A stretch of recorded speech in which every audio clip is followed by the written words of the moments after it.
The Man Who Knew Too Much by G.K. Chesterton. 1. The Face in the Target.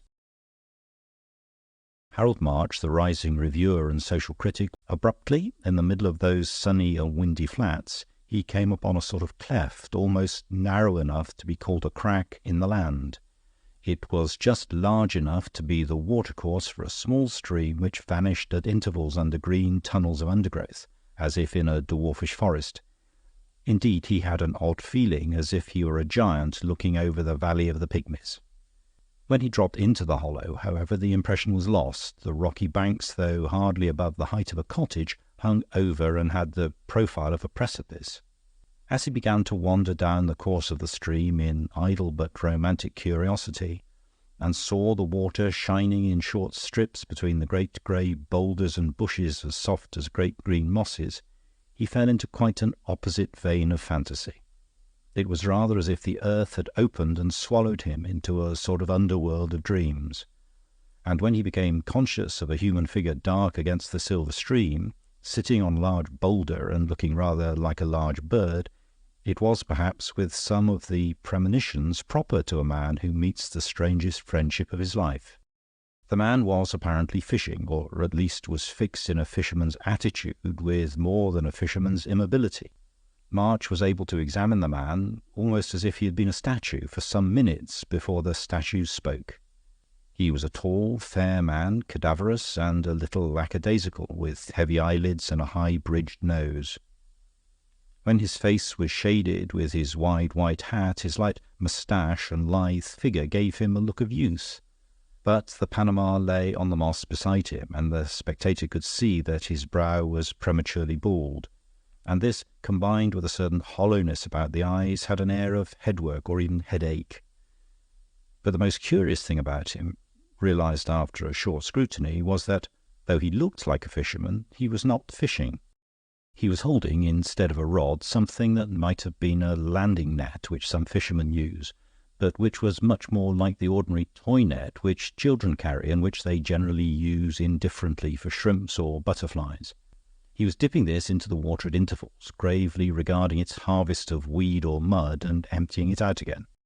"No, I haven't caught anything," he remarked calmly, as if answering an unspoken query. "What I do have, I throw it back again, especially the big fish.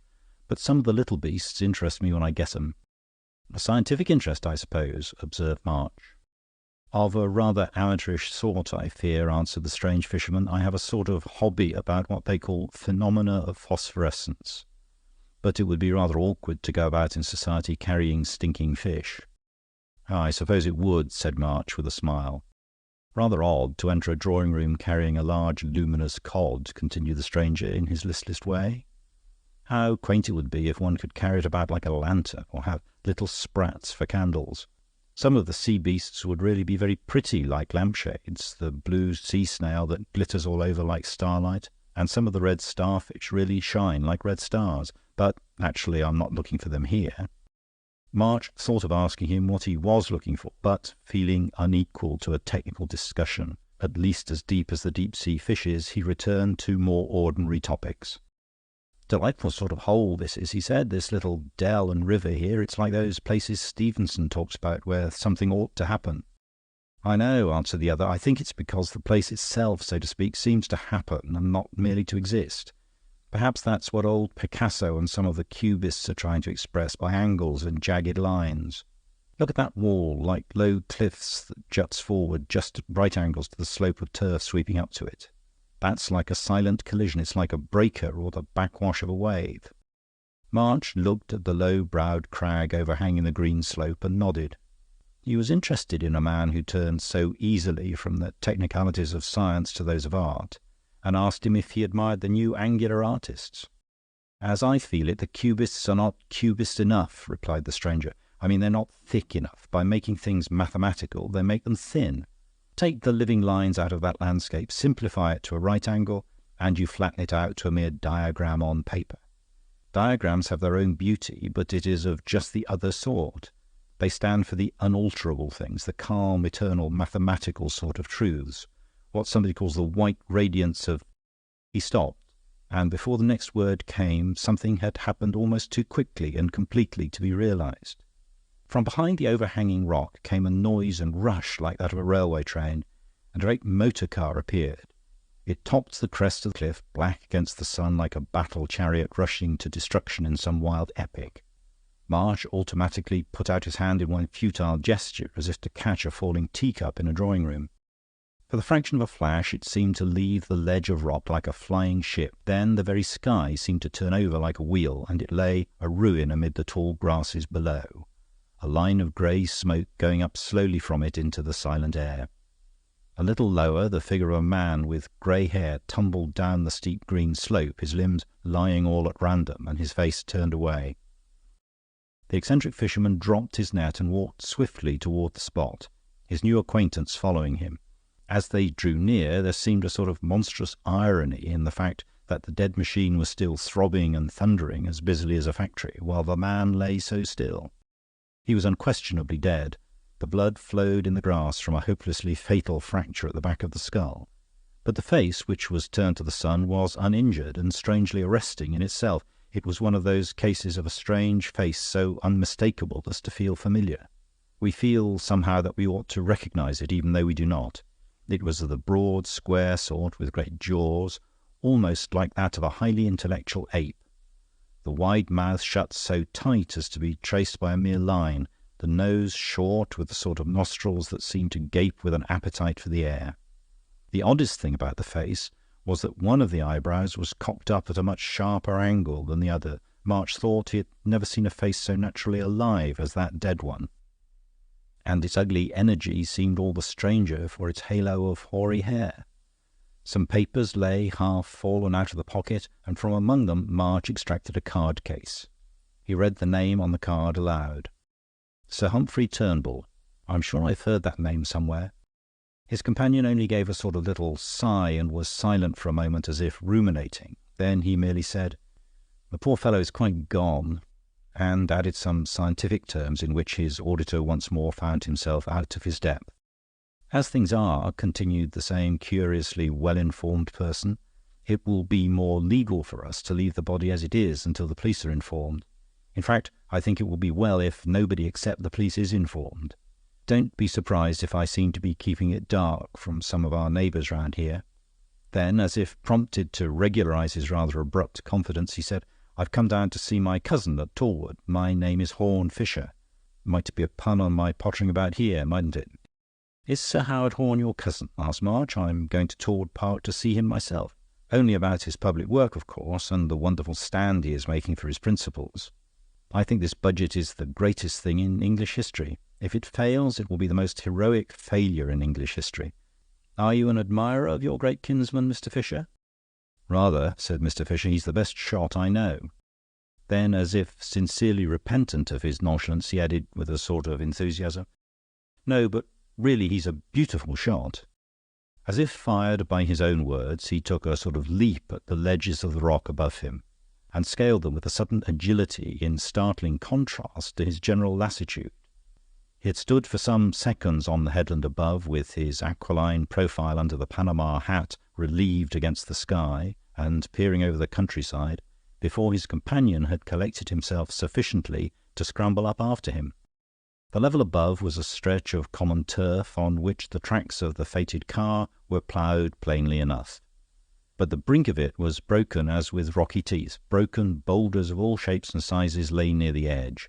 It was almost incredible that anyone could have deliberately driven into such a death trap, especially in broad daylight. "I can't make head or tail of it," said March. "Was he blind or blind drunk?" "Neither, by the look of him," replied the other. "Then it was suicide." "Doesn't seem a cosy way of doing it," remarked the man called Fisher. "Besides, I don't fancy poor old Puggy would commit suicide somehow." "Poor old who?" inquired the wondering journalist. "Did you know this unfortunate man?" "Nobody knew him exactly," replied Fisher with some vagueness. "But one knew him, of course. He'd been a terror in his time, in Parliament and the courts and so on, especially in that row about the aliens who were deported as undesirables when he wanted one of them hanged for murder. He was so sick about it that he retired from the bench. Since then he mostly motored about by himself. But he was coming to Torwood too for the weekend, and I don't see why he should deliberately break his neck almost at the very door. I believe Hoggs, my cousin Howard, was coming down specially to meet him." "Torwood Park doesn't belong to your cousin?" inquired March. "No, it used to belong to the Winthrops, replied the other. "Now a new man's got it, a man from Montreal named Jenkins. Hoggs comes for the shooting. I told you he was a lovely shot." This repeated eulogy on the great social statesman affected Harold Marsh as if somebody had defined Napoleon as a distinguished player of nap. But he had another half-formed impression struggling in this flood of unfamiliar things, and he brought it to the surface before it could vanish. "Jenkins," he repeated. "Surely you don't mean Jefferson Jenkins, the social reformer? I mean the man who's fighting for the new cottage estate system. It would be as interesting to meet him as any cabinet minister in the world, if you'll excuse me saying so." "Yes, Hoggs told him it would have to be cottages," said Fisher. "He said the breed of cattle had improved too often, and people were beginning to laugh. And, of course, you must hang a peerage onto something, though the poor chap hasn't got it yet. Hello, here's somebody else." They had started walking in the tracks of the car, leaving it behind them in the hollow, still humming horribly like a huge insect that had killed a man. The tracks took them to the corner of the road, one arm of which went on in the same line towards the distant gates of the park. It was clear that the car had been driven down the long straight road, and then, instead of turning with the road to the left, had gone straight on over the turf to its doom. But it was not this discovery that had riveted Fisher's eye, but something even more solid. At the angle of the white road, a dark and solitary figure was standing, almost as still as a finger-post. It was that of a big man in rough shooting clothes, bareheaded and with tousled curly hair that gave him a rather wild look. On a nearer approach, this first more fantastic impression faded. In a full light, the figure took on more conventional colours, as of an ordinary gentleman who happened to have come out without a hat and without very studiously brushing his hair. But the massive stature remained, and something deep and even cavernous about the setting of the eyes redeemed his animal good looks from the commonplace. But March had no time to study the man more closely, for, much to his astonishment, his guide merely observed, "Hello, Jack," and walked past him as if he had indeed been a signpost, and without attempting to inform him of the catastrophe beyond the rocks. It was relatively a small thing, but it was only the first in a string of singular antics on which his new and eccentric friend was leading him. The man they had passed looked after them in rather a suspicious fashion, but Fisher continued serenely on his way along the straight road that ran past the gates of the great estate. "That's John Burke, the traveller," he condescended to explain. "I expect you've heard of him, shoots big game and all that. Sorry I couldn't stop to introduce you, but I dare say you'll meet him later on."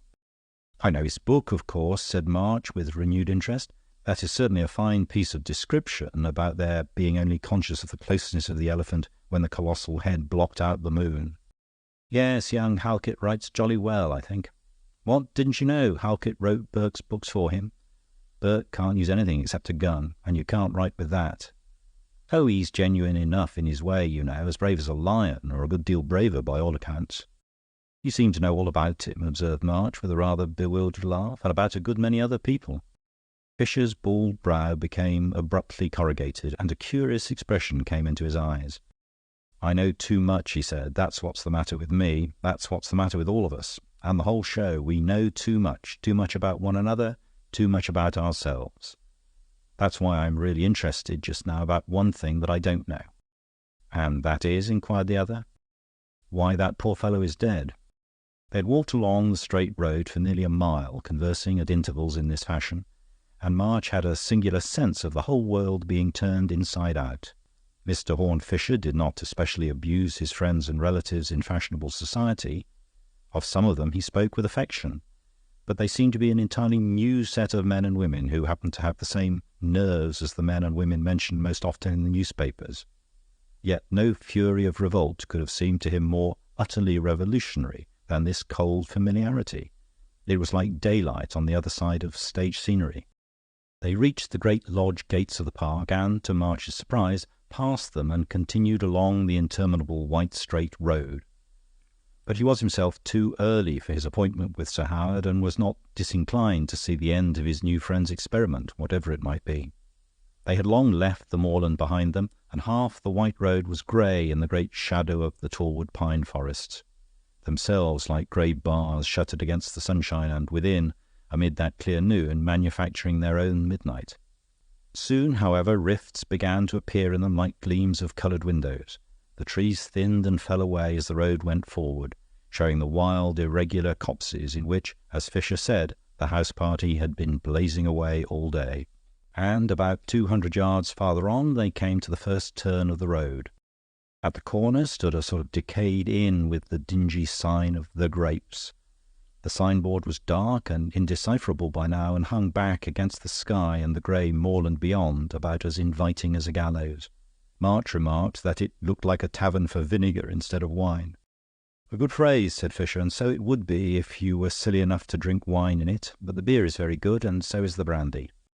March followed him to the bar-parlour with some wonder, and his dim sense of repugnance was not dismissed by the first sight of the innkeeper, who was widely different from the genial innkeepers of romance, a bony man very silent behind a black moustache, but with black, restless eyes. Taciturn as he was, the investigator succeeded at last in extracting a scrap of information from him, by dint of ordering beer and talking to him persistently and minutely on the subject of motor cars. He evidently regarded the innkeeper as, in some singular way, an authority on motor cars, as being deep in the secrets of the mechanism, management, and mismanagement of motor cars, holding the man all the time with a glittering eye like the Ancient Mariner. Out of all this rather mysterious conversation there did emerge at last a sort of admission that one particular motor car of a given description had stopped before the inn about an hour before, and that an elderly man had alighted, requiring some mechanical assistance. Asked if the visitor required any other assistance, the innkeeper said shortly that the old man had filled his flask and taken a packet of sandwiches. And with these words the somewhat inhospitable host had walked hastily out of the bar, and they heard him banging doors in the dark interior. Fisher's weary eye wandered round the dusty and dreary inn-parlour, and rested dreamily on a glass case containing a stuffed bird, with a gun hung on hooks above it, which seemed to be its only ornament. Puggy was a humourist, he observed, at least in his own rather grim style, but it seems rather too grim a joke for a man to buy a packet of sandwiches when he's just going to commit suicide. "If you come to that," answered March, "it isn't very usual for a man to buy a packet of sandwiches when he's just outside the door of a grand house he's going to stop at." "No, no," repeated Fisher almost mechanically, and then suddenly cocked his eye at his interlocutor with a much livelier expression. "By Jove, that's an idea. You're perfectly right, and that suggests a very queer idea, doesn't it?" There was a silence, and then March started with irrational nervousness as the door of the inn was flung open and another man walked rapidly to the counter. He had struck it with a coin and called out for brandy before he saw the other two guests, who were sitting at a bare wooden table under the window. When he turned about with a rather wild stare, March had yet another unexpected emotion, for his guide hailed the man as Hoggs, and introduced him as Sir Howard Horne. He looked rather older than his boyish portraits in the illustrated papers, as is the way of politicians. His flat, fair hair was touched with grey, but his face was almost comically round, with a Roman nose which, when combined with his quick, bright eyes, raised a vague reminiscence of a parrot. He had a cap rather at the back of his head and a gun under his arm. Harold March had imagined many things about his meeting with a great political reformer, but he had never pictured him with a gun under his arm drinking brandy in a public house. "So you're stopping at Jinks too," said Fisher. "Everybody seems to be at Jinks." "Yes," replied the Chancellor of the Exchequer. "Jolly good shooting. At least all of it that isn't Jinks shooting. I never knew a chap with such good shooting that was such a bad shot. Mind you, he's a jolly good fellow and all that. I don't say a word against him. But he never learned to hold a gun when he was packing pork or whatever he did. They say he shot the cockade off his own servant's hat. Just like him to have cockades, of course. He shot the weathercock off his own ridiculous gilded summer-house. It's the only cock he'll ever kill, I should think. Are you coming up there now?" Fisher said rather vaguely that he was following soon when he had fixed something up, and the Chancellor of the Exchequer left the inn. March fancied he had been a little upset or impatient when he called for the brandy, but he had talked himself back into a satisfactory state if the talk had not been quite what his literary visitor had expected.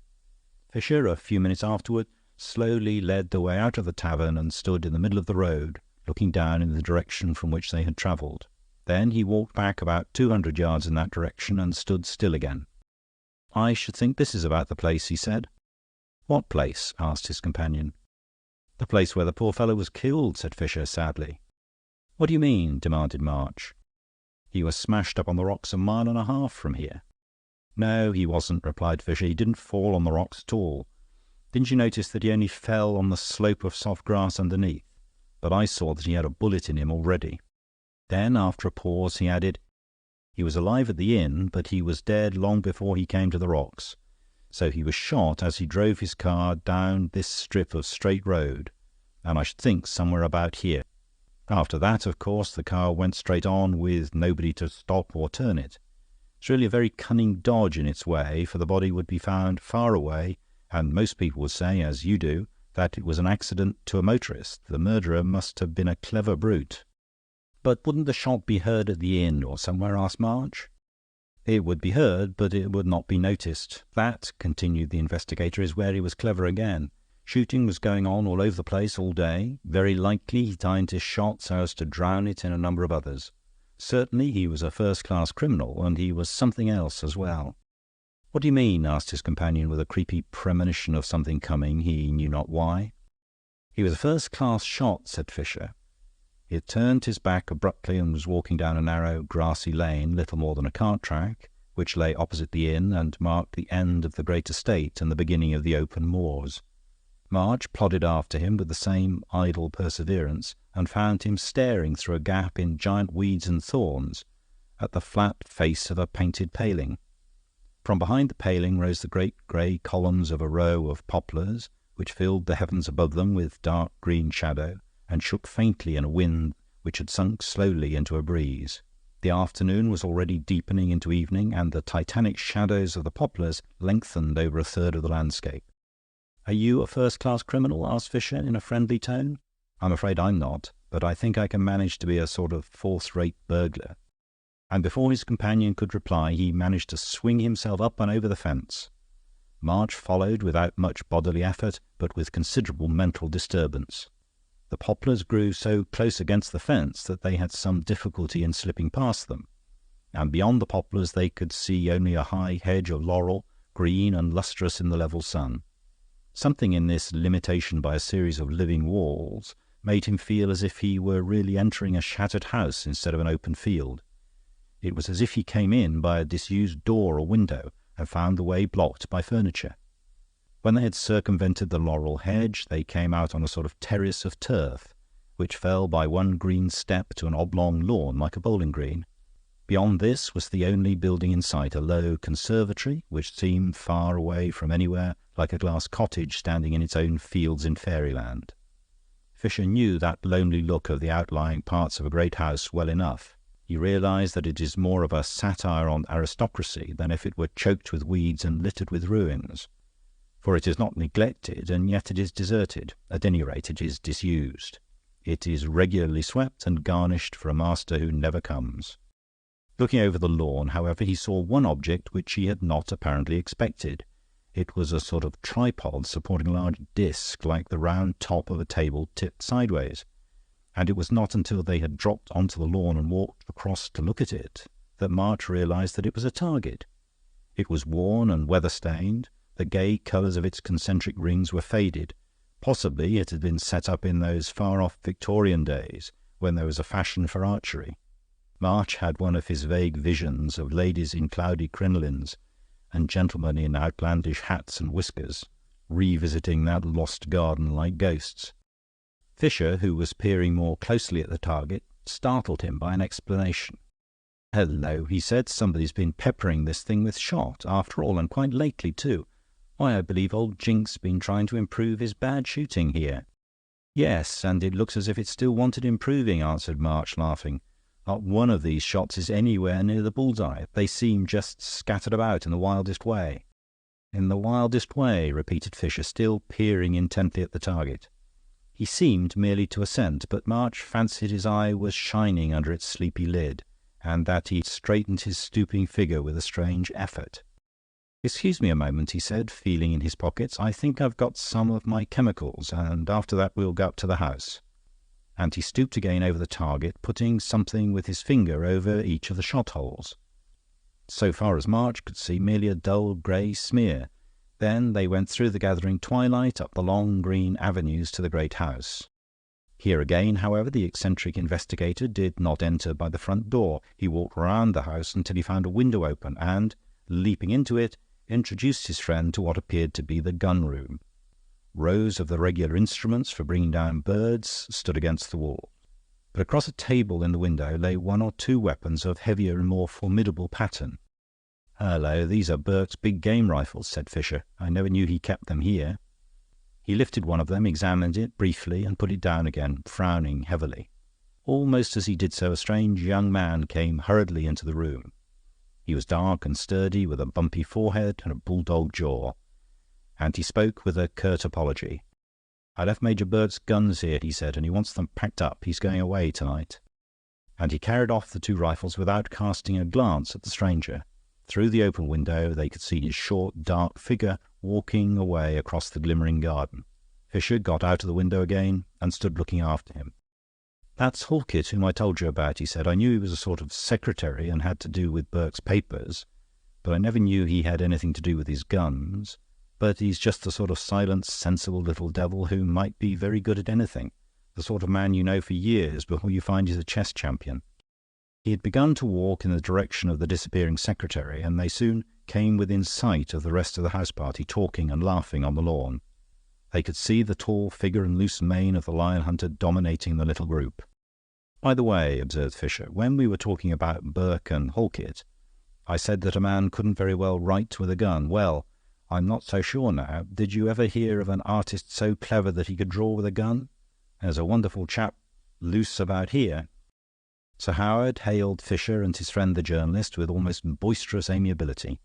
The latter was presented to Major Burke and Mr. Halkett, and also, by way of a parenthesis, to his host, Mr. Jenkins, a commonplace little man in loud tweeds, whom everybody else seemed to treat with a sort of affection, as if he were a baby.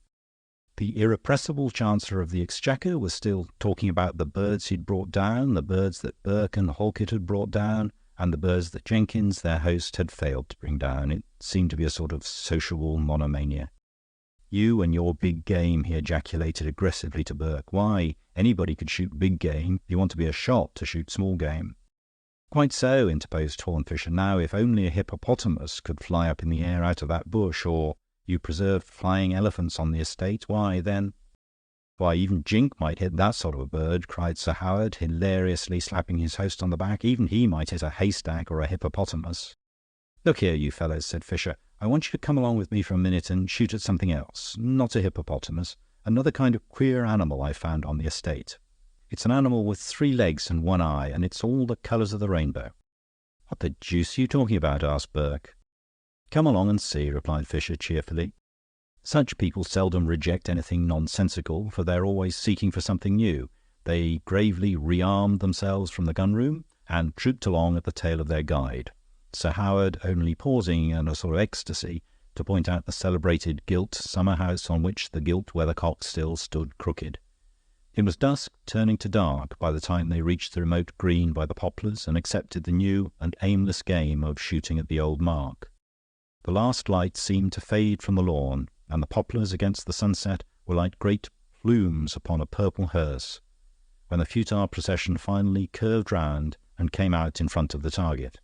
Sir Howard again slapped his host on the shoulder, shoving him playfully forward to take the first shot. The shoulder and arm he touched seemed unnaturally stiff and angular. Mr. Jenkins was holding his gun in an attitude more awkward than any that his satiric friends had seen or expected. At the same instant a horrible scream seemed to come from nowhere.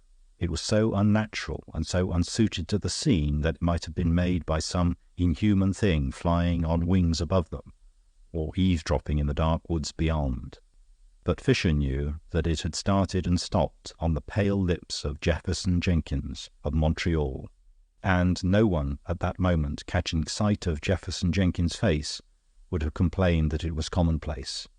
The next moment a torrent of guttural but good-humoured oaths came from Major Burke, as he and the two other men saw what was in front of them. The target stood up in the dim grass like a dark goblin, grinning at them, and it was literally grinning. It had two eyes like stars, and in similar livid points of light were picked out the two upturned and open nostrils and the two ends of the wide and tight mouth. A few white dots above each eye indicated the hoary eyebrows, and one of them ran upward almost erect.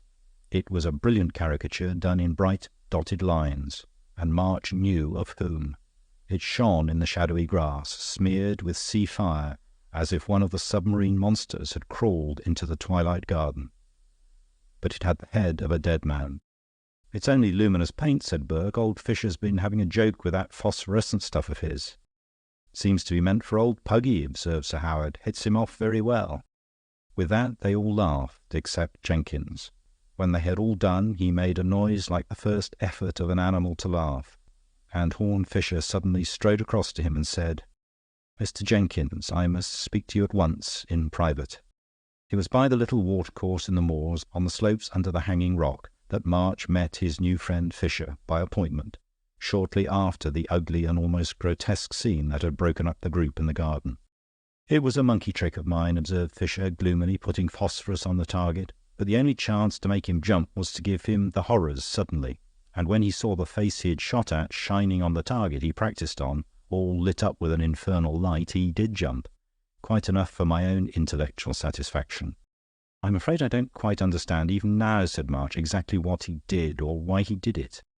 "You ought to," replied Fisher, with his rather dreary smile, "for you gave me the first suggestion yourself." "Oh, yes, you did, and it was a very shrewd one. You said a man wouldn't take sandwiches with him to dine at a great house. It was quite true, and the inference was that though he was going there, he didn't mean to dine there, or, at any rate, that he might not be dining there. It occurred to me at once that he probably expected the visit to be unpleasant, or the reception doubtful, or something that would prevent his accepting hospitality. Then it struck me that Turnbull was a terror to certain shady characters in the past, and that he'd come down to identify and denounce one of them. The chances, at the start, pointed to the host, that is, Jenkins. I'm morally certain now that Jenkins was the undesirable alien Turnbull wanted to convict in another shooting affair. But you see, the shooting gentleman had another shot in his locker." "But you said he would have to be a very good shot," protested March. "Jenkins is a very good shot," said Fisher. "A very good shot who can pretend to be a very bad shot. Shall I tell you the second hint I hit on after yours, to make me think it was Jenkins? It was my cousin's account of his bad shooting. He'd shot a cockade off a hat and a weathercock off a building. Now, in fact, a man must shoot very well indeed to shoot so badly as that. He must shoot very neatly to hit the cockade and not the head or even the hat. If the shots had really gone at random, the chances are 1,000 to 1 that they would not have hit such prominent and picturesque objects. They were chosen because they were prominent and picturesque objects. They make a story to go the round of society. He keeps the crooked weathercock in the summer-house to perpetuate the story of a legend. And then he lay in wait with his evil eye and wicked gun, safely ambushed behind the legend of his own incompetence. But there's more than that. There is the summer-house itself. I mean, there is the whole thing. There's all that Jenkins gets chaffed about, the gilding and the gaudy colours and all the vulgarity that's supposed to stamp him as an upstart. Now, as a matter of fact, upstarts generally don't do this. God knows there's enough of them in society. And one knows them well enough. And this is the very last thing they do. They're generally only too keen to know the right thing and do it. And they instantly put themselves, body and soul, into the hands of art decorators and art experts who do the whole thing for them. There's hardly another millionaire alive who has the moral courage to have a gilt monogram on a chair like that one in the gun-room. For that matter, there's the name as well as the monogram. Names like Tompkins and Jenkins and Jinks are funny without being vulgar. I mean, they're vulgar without being common. If you prefer it, they are commonplace without being common. They're just the names to be chosen to look ordinary, but they're really rather extraordinary. Do you know many people called Tompkins? It's a good deal rarer than Talbot. It's pretty much the same with the comic clothes of the parvenu. Jenkins dresses like a character in Punch, but that's because he is a character in Punch. I mean, he's a fictitious character. He's a fabulous animal. He doesn't exist. Have you ever considered What it must be like to be a man who doesn't exist? I mean, to be a man with a fictitious character that he has to keep up at the expense not merely of personal talents, to be a new kind of hypocrite hiding a talent in a new kind of napkin. This man has chosen his hypocrisy very ingeniously. It was really a new one. A subtle villain has dressed up as a dashing gentleman and a worthy businessman and a philanthropist and a saint. But the loud checks of a comical little cad were really rather a new disguise. But the disguise must be very irksome to a man who can really do things. This is a dexterous little cosmopolitan gutter-snipe who can do scores of things. Not only shoot, but draw and paint and probably play the fiddle. Now, a man like that may find the hiding of his talents useful, but he could never help wanting to use them where they were useless. If he can draw, he will draw absent-mindedly on blotting paper. I suspect this rascal has often drawn poor old Puggy's face on blotting paper. Probably he began doing it in blots as he afterwards did it in dots, or rather shots.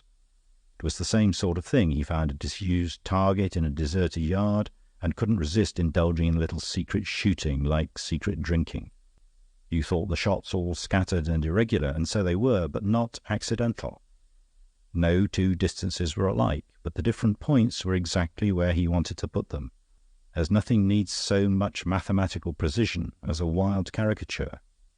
I've dabbled a little in drawing myself, and I assure you that to put one dot where you want it is a marvel with a pen close to a piece of paper. It is a miracle to do it across a garden with a gun. But a man who can work those miracles will always itch to work them if it's only in the dark. After a pause, March observed thoughtfully, "But he couldn't have brought him down like a bird with one of those little guns."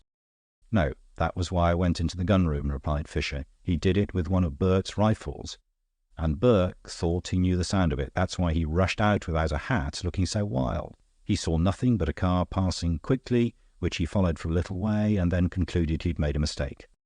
There was another silence, during which Fisher sat on a great stone as motionless as on their first meeting, and watched the grey and silver river eddying past under the bushes.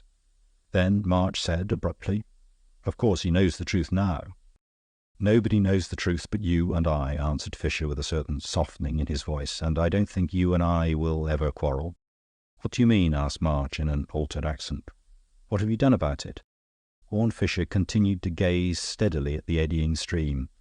At last he said, "The police have proved it was a motor accident. But you know it was not." "I told you that I know too much," replied Fisher, with his eye on the river. "I know that, and I know a great many other things. I know the atmosphere and the way the whole thing works. I know this fellow has succeeded in making himself something incurably commonplace and comic. I know you can't get up a persecution of old Tootle or little Titch. If I were to tell Hoggs or Hawkett that old Jink was an assassin, they would almost die of laughter before my eyes.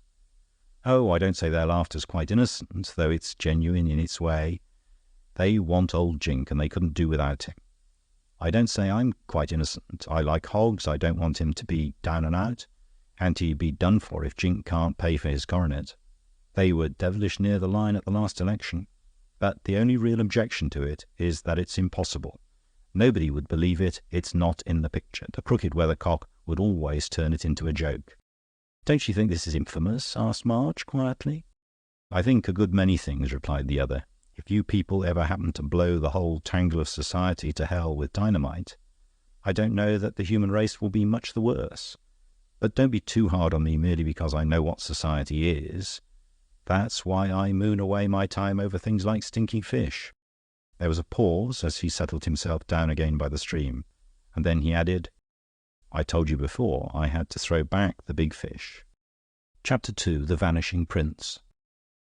This tale begins among a tangle of tales round a name that is at once recent and legendary.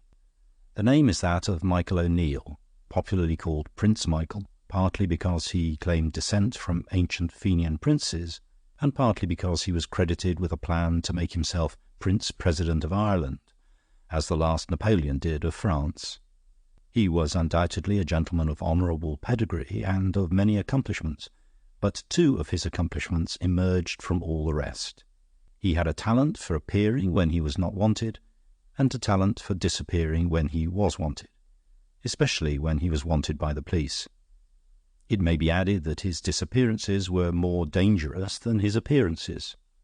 In the latter he seldom went beyond the sensational, pasting up seditious placards, tearing down official placards, making flamboyant speeches, or unfurling forbidden flags. But in order to effect the former, he would sometimes fight for his freedom with startling energy, from which men were sometimes lucky to escape with a broken head instead of a broken neck. His most famous feats of escape, however, were due to dexterity and not to violence. On a cloudless summer morning he had come down a country road white with dust, and, pausing outside a farmhouse, had told the farmer's daughter with elegant indifference that the local police were in pursuit of him. The girl's name was Bridget Royce, a sombre and even sullen type of beauty, and she looked at him darkly as if in doubt and said, "Do you want me to hide you?" Upon which he only laughed, leapt lightly over the stone wall, and strode toward the farm, merely throwing over his shoulder the remark, "Thank you, I have generally been quite capable of hiding myself," in which proceeding he acted with a tragic ignorance of the nature of women, and there fell on his path in that sunshine a shadow of doom. While he disappeared through the farmhouse, the girl remained for a few moments looking up the road, and 2 perspiring policemen came ploughing up to the door where she stood. Though still angry, she was still silent, and a quarter of an hour later the officers had searched the house and were already inspecting the kitchen garden and the cornfield behind it. In the ugly reaction of her mood, she might have been tempted even to point out the fugitive, but for a small difficulty that she had no more notion than the policeman had of where he could possibly have gone. The kitchen garden was enclosed by a very low wall, and the cornfield beyond lay aslant like a square patch on a great green hill, on which he could still have been seen even as a dot in the distance. Everything stood solid in its familiar place. The apple-tree was too small to support or hide a climber. The only shed stood open and obviously empty. There was no sound, save the droning of summer flies and the occasional flutter of a bird unfamiliar enough to be surprised by the scarecrow in the field. There was scarcely a shadow save a few blue lines that fell from the thin trees. Every detail was picked out by the brilliant day light, as if in a microscope. The girl described the scene later with all the passionate realism of her race, and, whether or no the policeman had a similar eye for the picturesque, they had at least an eye for the facts of the case, and were compelled to give up the chase and retire from the scene. Bridget Royce remained as if in a trance, staring at the sunlit garden in which a man had just vanished like a fairy. She was still in a sinister mood, and the miracle took in her mind a character of unfriendliness and fear, as if the fairy were decidedly a bad fairy. The sun upon the glittering garden depressed her more than the darkness, but she continued to stare at it. Then the world itself went half-witted, and she screamed. The scarecrow moved in the sunlight. It had stood with its back to her in a battered old black hat and a tattered garment, and with all its tatters flying, it strode away across the hill. She did not analyze the audacious trick by which the man had turned to his advantage the subtle effects of the expected and the obvious. She was still under the cloud of more individual complexities, and she noticed most of all that the vanishing scarecrow did not even turn to look at the farm, and the fates that were running so adverse to his fantastic career of freedom ruled that his next adventure, though it had the same success in another quarter, should increase the danger in this quarter. Among the many similar adventures related of him in this manner, it is also said that some days afterward another girl, named Mary Cregan, found him concealed on the farm where she worked, and if the story is true, she must also have had the shock of an uncanny experience. For when she was busy at some lonely task in the yard, she heard a voice speaking out of the well, and found that the eccentric had managed to drop himself into the bucket, which was some little way below, the well only partly full of water. In this case, however, he had to appeal to the woman to wind up the rope, and men say it was when this news was told to the other woman that her soul walked over the borderline of treason. Such, at least, were the stories told of him in the countryside, and there were many more, as that he had stood insolently in a splendid green dressing-gown on the steps of a great hotel, and then led the police a chase through a long suite of grand apartments, and finally through his own bedroom onto a balcony that overhung the river. The moment the pursuers stepped onto the balcony, it broke under them, and they dropped pell-mell into the eddying waters, while Michael, who had thrown off his gown and dived, was able to swim away. It was said that he had carefully cut away the props so that they would not support anything so heavy as a policeman. But here again he was immediately fortunate, yet ultimately unfortunate, for it is said that one of the men was drowned, leaving a family feud which made a little rift in his popularity. These stories can now be told in some detail, not because they are the most marvellous of his many adventures, but because these alone were not covered with silence by the loyalty of the peasantry. These alone found their way into official reports, and it is these which 3 of the chief officials of the country were reading and discussing when the more remarkable part of this story begins. Night was far advanced, and the lights shone in the cottage that served for a temporary police station near the coast. On one side of it were the last houses of the straggling village, and on the other nothing but a waste moorland stretching away toward the sea, the line of which was broken by no landmark except a solitary tower of the prehistoric pattern still found in Ireland, standing up as slender as a column but pointed like a pyramid. At a wooden table in front of the window, which normally looked out on this landscape, sat 2 men in plain clothes, but with something of a military bearing, for indeed they were the 2 chiefs of the detective service of that district. The senior of the 2, both in age and rank, was a sturdy man with a short white beard and frosty eyebrows fixed in a frown which suggested rather worry than severity. His name was Morton, and he was a Liverpool man, long pickled in the Irish quarrels, and doing his duty among them in a sour fashion, not altogether unsympathetic. He had spoken a few sentences to his companion, Nolan, a tall, dark man with a cadaverous, equine Irish face, when he seemed to remember something, and touched a bell which rang in another room. The subordinate he had summoned immediately appeared with a sheaf of papers in his hand. "Sit down, Wilson," he said. "Those are the depositions, I suppose?" "Yes," replied the 3rd officer. "I think I've got all there is to be got out of them, so I sent the people away." "Did Mary Cragen give evidence?" asked Morton, with a frown that looked a little heavier than usual. "No, but her master did," answered the man called Wilson, who had flat, red hair and a plain, pale face, not without sharpness. "I think he's hanging around the girl himself and is out against a rival. There's always some reason of that sort when we are told the truth about anything. And you bet the other girl told right enough." "Well, let's hope there'll be some sort of use," remarked Nolan in a somewhat hopeless manner, gazing out into the darkness. "Anything is to the good," said Morton, "that lets us know anything about him." "Do we know anything about him?" asked the melancholy Irishman. "We know one thing about him," said Wilson, "and it's the one thing that nobody ever knew before. We know where he is." "Are you sure?" inquired Morton, looking at him sharply. "Quite sure," replied his assistant. "At this very minute he's in that tower over there by the shore. If you go near enough, you'll see the candle burning in the window." As he spoke, the noise of a horn sounded on the road outside, and a moment after they heard the throbbing of a motor car brought to a standstill before the door. Morton instantly sprang to his feet. "Thank the Lord, that's the car from Dublin," he said. "I can't do anything without special authority, not if he was sitting on the top of the tower and putting out his tongue at us. But the chief can do what he thinks best." He hurried out to the entrance and was soon exchanging greetings with a big, handsome man in a fur coat, who brought into the dingy little station the indescribable glow of the great cities and the luxuries of the great world. For this was Sir Walter Carey, an official of such eminence in Dublin Castle that nothing short of the case of Prince Michael would have brought him on such a journey in the middle of the night. But the case of Prince Michael, as it happened, was complicated by legalism as well as lawlessness. On the last occasion he had escaped by a forensic quibble and not, as usual, by a private escapade. And it was a question whether at the moment he was amenable to the law or not. It might be necessary to stretch a point, but a man like Sir Walter could probably stretch it as far as he liked. Whether he intended to was a question to be considered. Despite the almost aggressive touch of luxury in the fur coat, it soon became apparent that Sir Walter's large leonine head was for use as well as ornament, and he considered the matter soberly and sanely enough.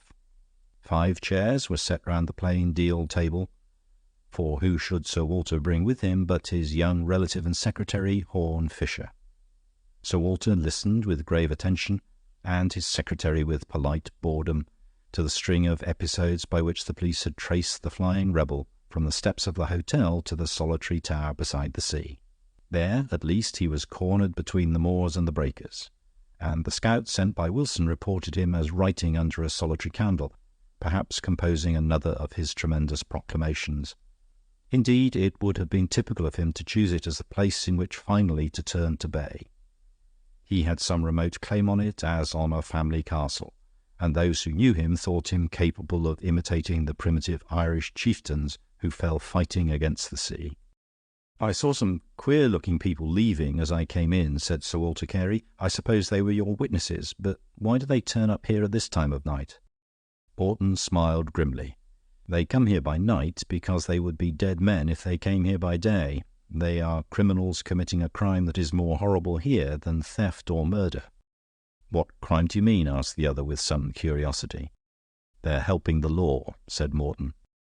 There was a silence, and Sir Walter considered the papers before him with an abstracted eye. At last he spoke. "Quite so. But look here, if the local feeling is as lively as that, there are a good many points to consider. I believe the new Act will enable me to collar him now if I think it best. But is it best? A serious rising would do us no good in Parliament, and the government has enemies in England as well as Ireland. It won't do if I have done what looks a little like sharp practice and then only raised a revolution." "It's all the other way," said the man called Wilson rather quickly. "There won't be half so much of a revolution if you arrest him as there will if you leave him loose for 3 days longer. But anyhow, there can't be anything nowadays that the proper police can't manage." "Mr. Wilson is a Londoner," said the Irish detective with a smile. "Yes, I'm a Cockney all right," replied Wilson, "and I think I'm all the better for that, especially at this job, oddly enough." Sir Walter seemed slightly amused at the pertinacity of the third officer, and perhaps even more amused at the slight accent with which he spoke, which rendered rather needless the boast about his origin. "Do you mean to say," he asked, "that you know more about the business here because you've come from London?" "Sounds funny, I know, but I do believe it," answered Wilson. "I believe these affairs want fresh methods, but most of all, I believe they want a fresh eye." The superior officers laughed, and the red-haired man went on with a slight touch of temper. "Well, look at the facts. See how the fellow got away every time, and you'll understand what I mean. Why was he able to stand in the place of the Scarecrow, hidden by nothing but an old hat? Because it was a village policeman who knew the Scarecrow was there, was expecting it, and therefore took no notice of it. Now, I never expect a Scarecrow. I've never seen one in the street, and I stare at one when I see it in the field. It's a new thing to me and worth noticing. And it was just the same when he hid in the well. You are ready to find a well in a place like that, you look for a well, and so you don't see it. I don't look for it, and therefore I do look at it." "It is certainly an idea," said Sir Walter, smiling. "But what about the balcony? Balconies are occasionally seen in London." "But not rivers right under them, as if it was in Venice," replied Wilson. "It is certainly a new idea," repeated Sir Walter, with something like respect. He had all the love of the luxurious classes for new ideas, but he also had a critical faculty, and was inclined to think, after due reflection, that it was a true idea as well. Growing dawn had already turned the window-panes from black to grey when Sir Walter got abruptly to his feet. The others rose also, taking this for a signal that the arrest was to be undertaken. But their leader stood for a moment in deep thought, as if conscious that he had come to a parting of the ways. Suddenly the silence was pierced by a long wailing cry from the dark moors outside. The silence that followed it seemed more startling than the shriek itself, and it lasted until Nolan said heavily, "'Tis the Banshee. Somebody is marked for the grave." His long, large-featured face was as pale as a moon, and it was easy to remember that he was the only Irishman in the room. "Well, I know that Banshee," said Wilson cheerfully, "ignorant as you think I am of these things. I talked to that Banshee myself an hour ago, and I sent that Banshee up to the tower and told her to sing out like that if she could get a glimpse of our friend writing his proclamation." "Do you mean that girl Bridget Royce?" asked Morton, drawing his frosty brows together. "Has she turned King's evidence to that extent?" "Yes," answered Wilson, "I know very little of these local things you tell me, but I reckon an angry woman is much the same in all countries." Nolan, however, seemed still moody and unlike himself.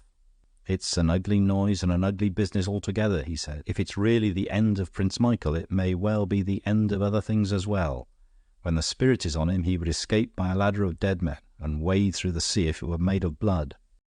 "Is that the real reason of your pious alarms?" asked Wilson, with a slight sneer.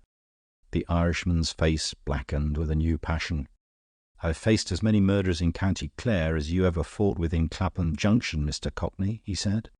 "Hush, please," said Morton sharply. "Wilson, you have no kind of right to imply doubt of your superior's conduct. I hope you will prove yourself as courageous and trustworthy as he has always been." The pale face of the red-haired man seemed a shade paler, but he was silent and composed, and Sir Walter went up to Nolan with marked courtesy, saying, "Shall we go outside now and get this business done?" Dawn had lifted, leaving a wide chasm of white between a great grey cloud and the great grey moorland, beyond which the tower was outlined against the daybreak and the sea. Something in its plain and primitive shape vaguely suggested the dawn in the first days of the earth, in some prehistoric time when even the colours were hardly created, when there was only blank daylight between cloud and clay. These dead hues were relieved only by one spot of gold, the spark of the candle alight in the window of the lonely tower, and burning on into the broadening daylight. As the group of detectives, followed by a cordon of policemen, spread out in a crescent to cut off all escape, the light in the tower flashed as if it were moved for a moment, and then went out. They knew the man inside had realized the daylight and blown out his candle. "There are other windows, aren't there?" asked Morton. "And a door, of course, somewhere round the corner." "Only a round tower has no corners." "Another example of my small suggestion," observed Wilson quietly. "That queer tower was the first thing I saw when I came to these parts, and I can tell you a little more about it, or at any rate the outside of it. There are 4 windows altogether, one a little way from this one, but just out of sight. Those are both on the ground floor, and so is the third on the other side, making a sort of triangle, but the fourth is just above the third, and I suppose it looks on an upper floor." "It's only a sort of loft reached by a ladder," said Nolan. "I've played in the place when I was a child. It's no more than an empty shell." And his sad face grew sadder, thinking, perhaps, of the tragedy of his country and the part that he played in it. "The man must have got a table and chair, at any rate," said Wilson. "But no doubt he could have got those from some cottage. If I might make a suggestion, sir, I think we ought to approach all the 5 entrances at once, so to speak. One of us should go to the door and one to each window. McBride here has a ladder for the upper window." Mr. Horne Fisher languidly turned to his distinguished relative and spoke for the first time. "I am rather a convert to the Cockney school of psychology," he said in an almost inaudible voice. The others seemed to feel the same influence in different ways, for the group began to break up in the manner indicated. Morton moved toward the window immediately in front of them, where the hidden outlaw had just snuffed the candle. Nolan a little farther westward to the next window, while Wilson, followed by McBride with the ladder, went round to the 2 windows at the back. Sir Walter Carey himself, followed by his secretary, began to walk round toward the only door, to demand admittance in a more regular fashion. "He will be armed, of course," remarked Sir Walter casually. "By all accounts," replied Horne Fisher, "he can do more with a candlestick than most men with a pistol, but he is pretty sure to have the pistol too." Even as he spoke, the question was answered with a tongue of thunder. Morton had just placed himself in front of the nearest window, his broad shoulders blocking the aperture. For an instant it was lit from within as with red fire, followed by a thundering throng of echoes. The square shoulders seemed to alter in shape, and the sturdy figure collapsed among the tall rank grasses at the foot of the tower. A puff of smoke floated from the window like a little cloud. The 2 men behind rushed to the spot and raised him, but he was dead. Sir Walter straightened himself and called out something that was lost in another noise of firing. It was possible that the police were already avenging their comrade from the other side. Fisher had already raced round to the next window, and a new cry of astonishment from him brought his patron to the same spot. Nolan, the Irish policeman, had also fallen, sprawling all his great length in the grass, and it was red with his blood. He was still alive when they reached him, but there was death on his face, and he was only able to make a final gesture telling them that all was over. And with a broken word and a heroic effort, motioning them to where his other comrades were besieging the back of the tower. Stunned by these rapid and repeated shocks, the two men could only vaguely obey the gesture, and, finding their way to the other windows at the back, they discovered a scene equally startling, if less final and tragic. The other two officers were not dead or mortally wounded, but McBride lay with a broken leg and his ladder on top of him, evidently thrown down from the top window of the tower, while Wilson lay on his face, quite still as if stunned, with his red head among the grey and silver of the sea holly. In him, however, the impotence was but momentary, for he began to move and rise as the others came round the tower. "My God, it's like an explosion!" cried Sir Walter. And indeed it was the only word for this unearthly energy by which one man had been able to deal death or destruction on three sides of the same small triangle at the same instant. Wilson had already scrambled to his feet, and with splendid energy flew again at the window, revolver in hand. He fired twice into the opening and then disappeared in his own smoke, but the thud of his feet and the shock of a falling chair told them that the intrepid Londoner had managed at last to leap into the room. Then followed a curious silence, and Sir Walter, walking to the window through the thinning smoke, looked into the hollow shell of the ancient tower. Except for Wilson staring around him, there was nobody there. The inside of the tower was a single empty room, with nothing but a plain wooden chair and a table on which were pens, ink and paper, and the candlestick. Halfway up the high wall there was a rude timber platform, under the upper window a small loft, which was more like a large shelf. It was reached only by a ladder, and it seemed to be as bare as the bare walls. Wilson completed his survey of the place, and then went and stared at the things on the table. Then he silently pointed with his lean forefinger at the open page of the large notebook. The writer had suddenly stopped writing, even in the middle of a word. "I said it was like an explosion," said Sir Walter Carey at last, "and really the man himself seems to have suddenly exploded. But he's burned himself up somehow without touching the tower. He's burst more like a bubble than a bomb." "He's touched more valuable things than the tower," said Wilson gloomily. There was a long silence, and then Sir Walter said seriously, "Well, Mr. Wilson, I'm not a detective, and these unhappy happenings have left you in charge of that branch of the business. We all lament the cause of this, but I should like to say that I myself have the strongest confidence in your capacity for carrying on the work. What do you think we should do next?" Wilson seemed to rouse himself from his depression and acknowledged the speaker's word with a warmer civility than he had hitherto shown to anybody. He called in a few of the police to assist in routing out the interior, leaving the rest to spread themselves in a search party outside. "I think," he said, "the first thing is to make quite sure about the inside of this place, as it was hardly physically possible for him to have got outside. I suppose poor Nolan would have brought in his banshee and said it was supernaturally possible. But I've got no use for disembodied spirits when I'm dealing with facts.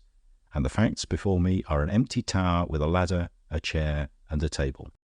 "The spiritualists," said Sir Walter with a smile, "would say that spirits could find a great deal of use for a table." "I dare say they could if the spirits were on the table, in a bottle," replied Wilson with a curl of his pale lip. "The people round here, when they're all sodden up with Irish whiskey, may believe in such things. I think they want a little education in this country." Horne Fisher's heavy eyelids fluttered in a faint attempt to rise, as if he were tempted to a lazy protest against the contemptuous tone of the investigator. "The Irish believe far too much in spirits to believe in spiritualism," he murmured. "They know too much about them. If you want a simple and childlike faith in any spirit that comes along, you can get it in your favourite London."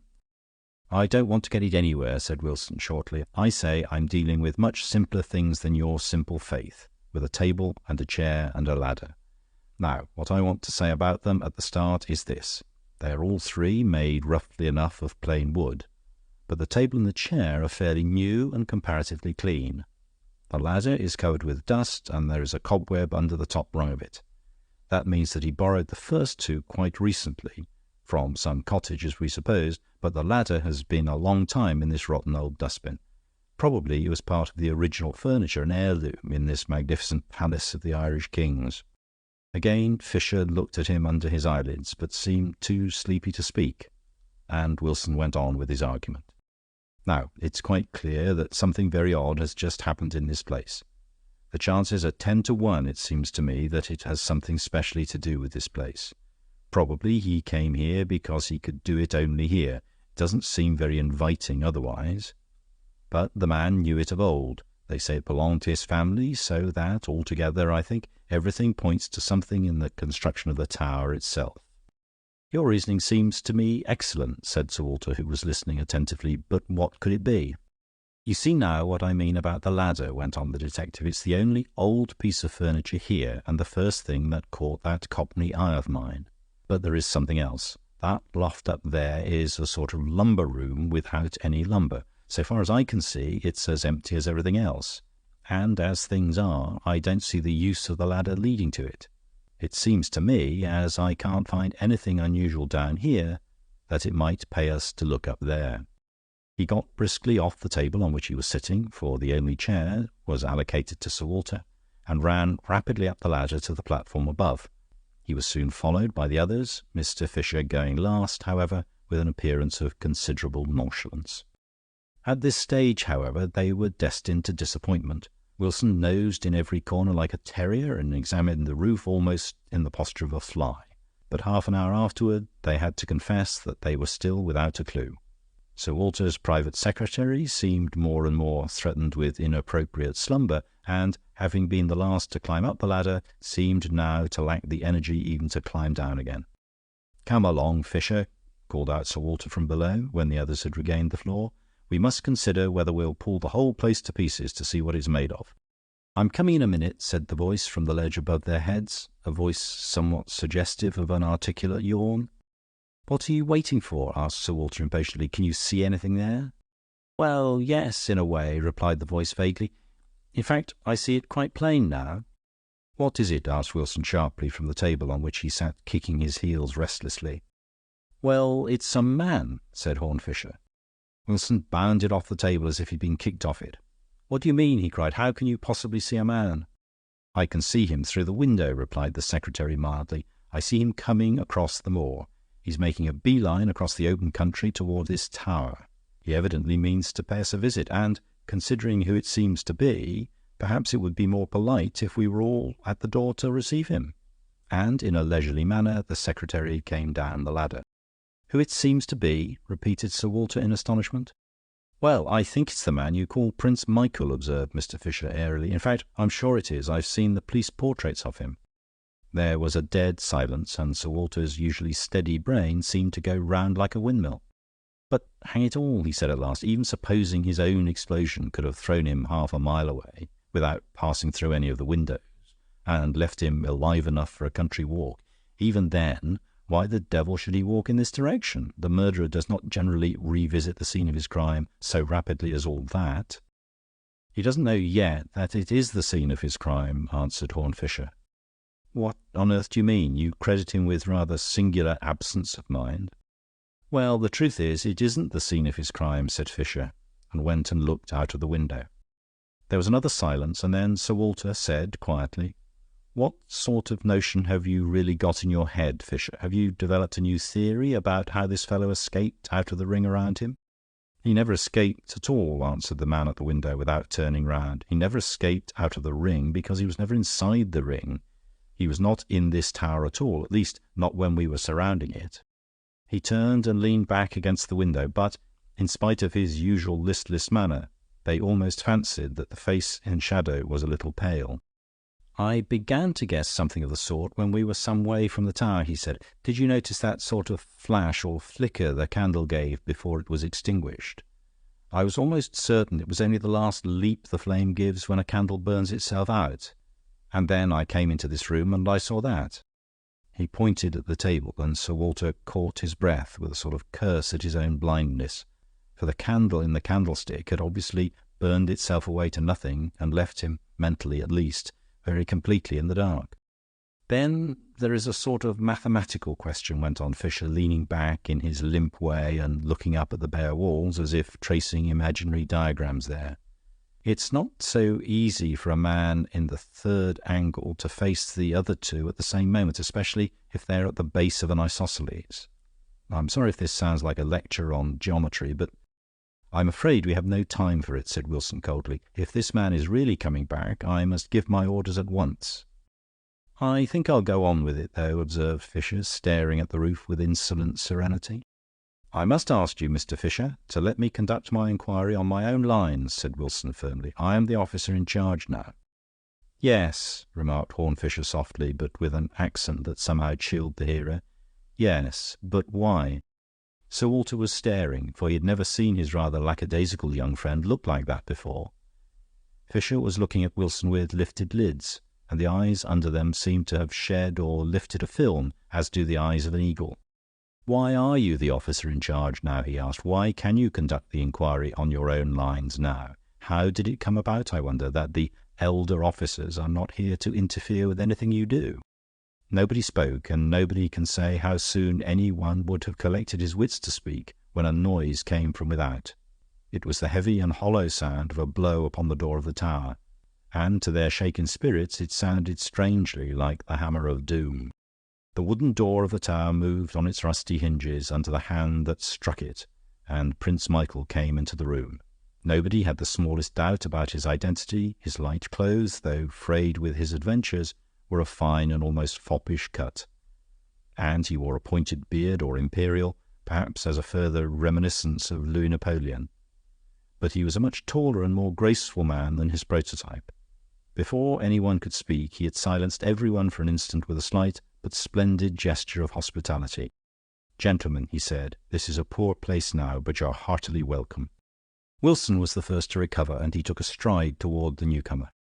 "Michael O'Neill, I arrest you in the King's name for the murder of Francis Morton and James Nolan. It is my duty to warn you—" "No, no, Mr. Wilson," cried Fisher suddenly, "you shall not commit a third murder."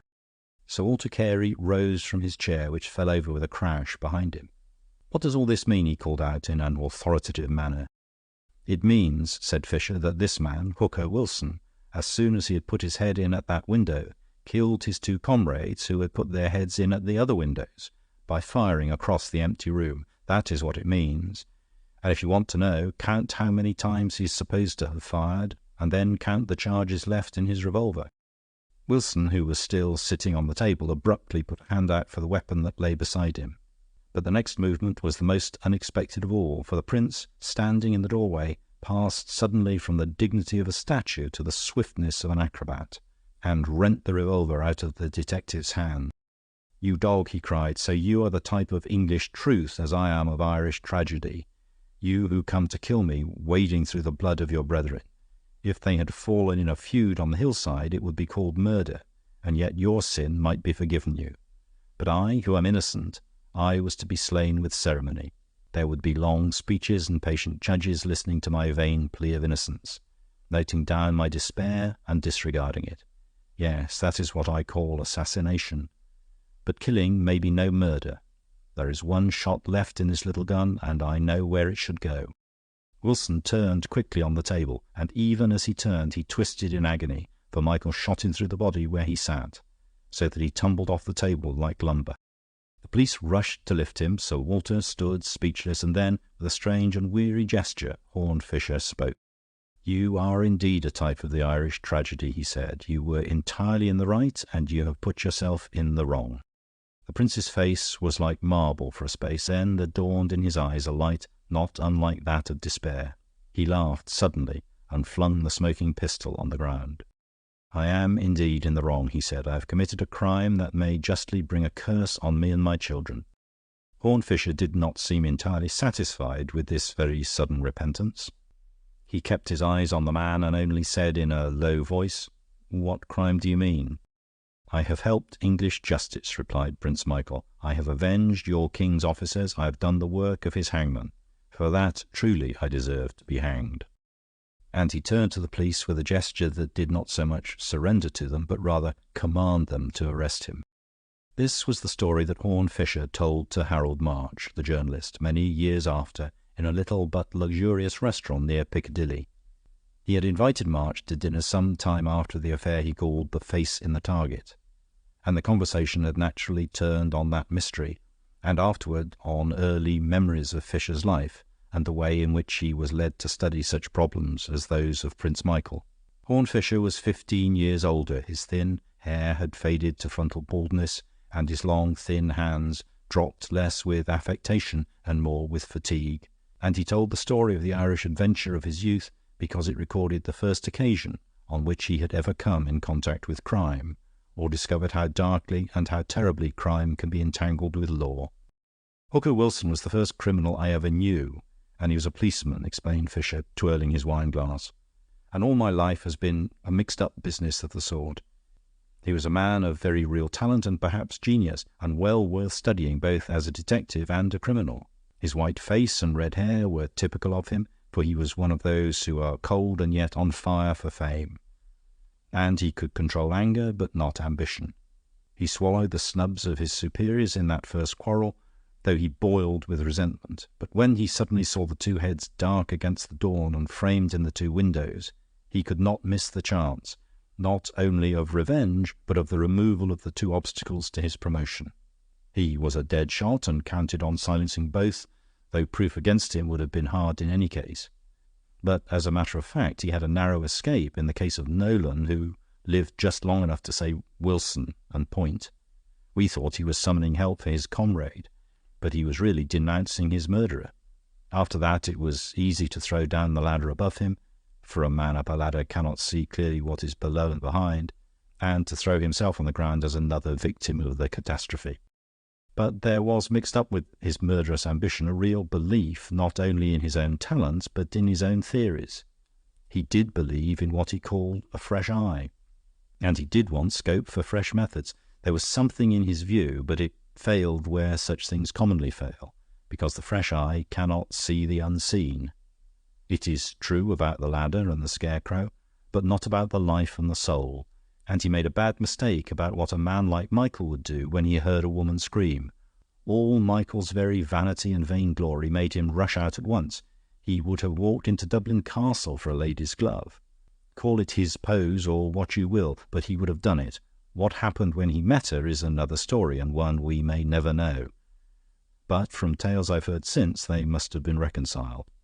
Wilson was wrong there, but there was something for all that in his notion that the newcomer sees most, and that the man on the spot may know too much to know anything. He was right about some things. He was right about me. "About you?" asked Harold March in some wonder. "I am the man who knows too much to know anything, or at any rate to do anything," said Horne Fisher. "I don't mean especially about Ireland. I mean about England. I mean about the whole way we are governed, and perhaps the only way we can be governed. You asked me just now what became of the survivors of that tragedy. Well, Wilson recovered, and we managed to persuade him to retire. But we had to pension that damnable murderer more magnificently than any hero who ever fought for England. I managed to save Michael from the worst, but we had to send that perfectly innocent man to penal servitude for a crime we know he never committed. And it was only afterward that we could connive in a sneakish way at his escape. And Sir Walter Carey is Prime Minister of this country, which he would probably never have been if the truth had been told of such a horrible scandal in his department. It might have done for us altogether in Ireland. It would certainly have done for him. And he is my father's old friend, and has always smothered me with kindness. I am too tangled up with the whole thing, you see, and I was certainly never born to set it right. You look distressed, not to say shocked, and I'm not at all offended at it. Let us change the subject by all means, if you like. What do you think of this Burgundy? It's rather a discovery of mine, like the restaurant itself." And he proceeded to talk learnedly and luxuriantly on all the wines of the world, on which subject also some moralists would consider that he knew too much. 3. The soul of the schoolboy. A large map of London would be needed to display the wild and zigzag course of one day's journey undertaken by an uncle and his nephew. Or, to speak more truly, of a nephew and his uncle. For the nephew, a schoolboy on a holiday, was in theory the god in the car or in the cab, tram, tube, and so on, while his uncle was at most a priest dancing before him and offering sacrifices. To put it more soberly, the schoolboy had something of the stolid air of a young duke doing the grand tour, while his elderly relative was reduced to the position of a courier, who nevertheless had to pay for everything like a patron. The schoolboy was officially known as Summers Minor, and in a more social manner as Stinks, the only public tribute to his career as an amateur photographer and electrician. The uncle was the Reverend Thomas Twyford, a lean and lively old gentleman with a red, eager face and white hair. He was, in the ordinary way, a country clergyman, but he was one of those who achieve the paradox of being famous in an obscure way, because they are famous in an obscure world. In a small circle of ecclesiastical archaeologists, who were the only people who could even understand one another's discoveries, he occupies a recognized and respectable place. And a critic might have found even in that day's journey at least as much of the uncle's hobby as of the nephew's holiday. His original purpose had been wholly paternal and festive, but like many other intelligent people, he was not above the weakness of playing with a toy to amuse himself on the theory that it would amuse a child. His toys were crowns and mitres and croziers and swords of state, and he had lingered over them, telling himself that the boy ought to see all the sights of London. And at the end of the day, after a tremendous tea, he rather gave the game away by winding up with a visit in which hardly any human boy could be conceived as taking an interest. An underground chamber, supposed to have been a chapel, recently excavated on the north bank of the Thames, and containing literally nothing whatever but one old silver coin. But the coin, to those who knew, was more solitary and splendid than the Koh-i-Noor. It was Roman, and was said to bear the head of St. Paul, and round it raged the most vital controversies about the ancient British Church. It could hardly be denied, however, that the controversies left Somers Minor comparatively cold. Indeed, the things that interested Somers Minor and the things that did not interest him had mystified and amused his uncle for several hours. He exhibited the schoolboy's startling ignorance and startling knowledge of some special classification in which he can generally correct and confound his elders. He considered himself entitled, at Hampton Court on a holiday, to forget the very names of Cardinal Wolsey or William of Orange, but he could hardly be dragged from some details about the arrangement of the electric bells in the neighbouring hotel. He was solidly dazed by Westminster Abbey, which is not so unnatural since that church became the lumber room of the larger and less successful statuary of the 18th century. But he had a magic and minute knowledge of the Westminster omnibuses, and indeed of the whole omnibus system of London, the colours and numbers of which he knew as a herald knows heraldry. He would cry out against a momentary confusion between a light green Paddington and a dark green Bayswater vehicle, as his uncle would at the identification of a Greek icon and a Roman image. "Do you collect omnibuses like stamps?" asked his uncle. "They must need a rather large album, or do you keep them in your locker?" "I keep them in my head," replied the nephew with legitimate firmness. "It does you credit, I admit," replied the clergyman. "I suppose it were vain to ask for what purpose you've learned that out of 1,000 things. There hardly seems to be a career in it, unless you could be permanently on the pavement to prevent old ladies getting into the wrong bus. Well, we must get out of this one, for this is our place. I want to show you what they call St. Paul's Penny." "Is it like St. Paul's Cathedral?" asked the youth with resignation as they alighted. At the entrance, their eyes were arrested by a singular figure evidently hovering there with a similar anxiety to enter.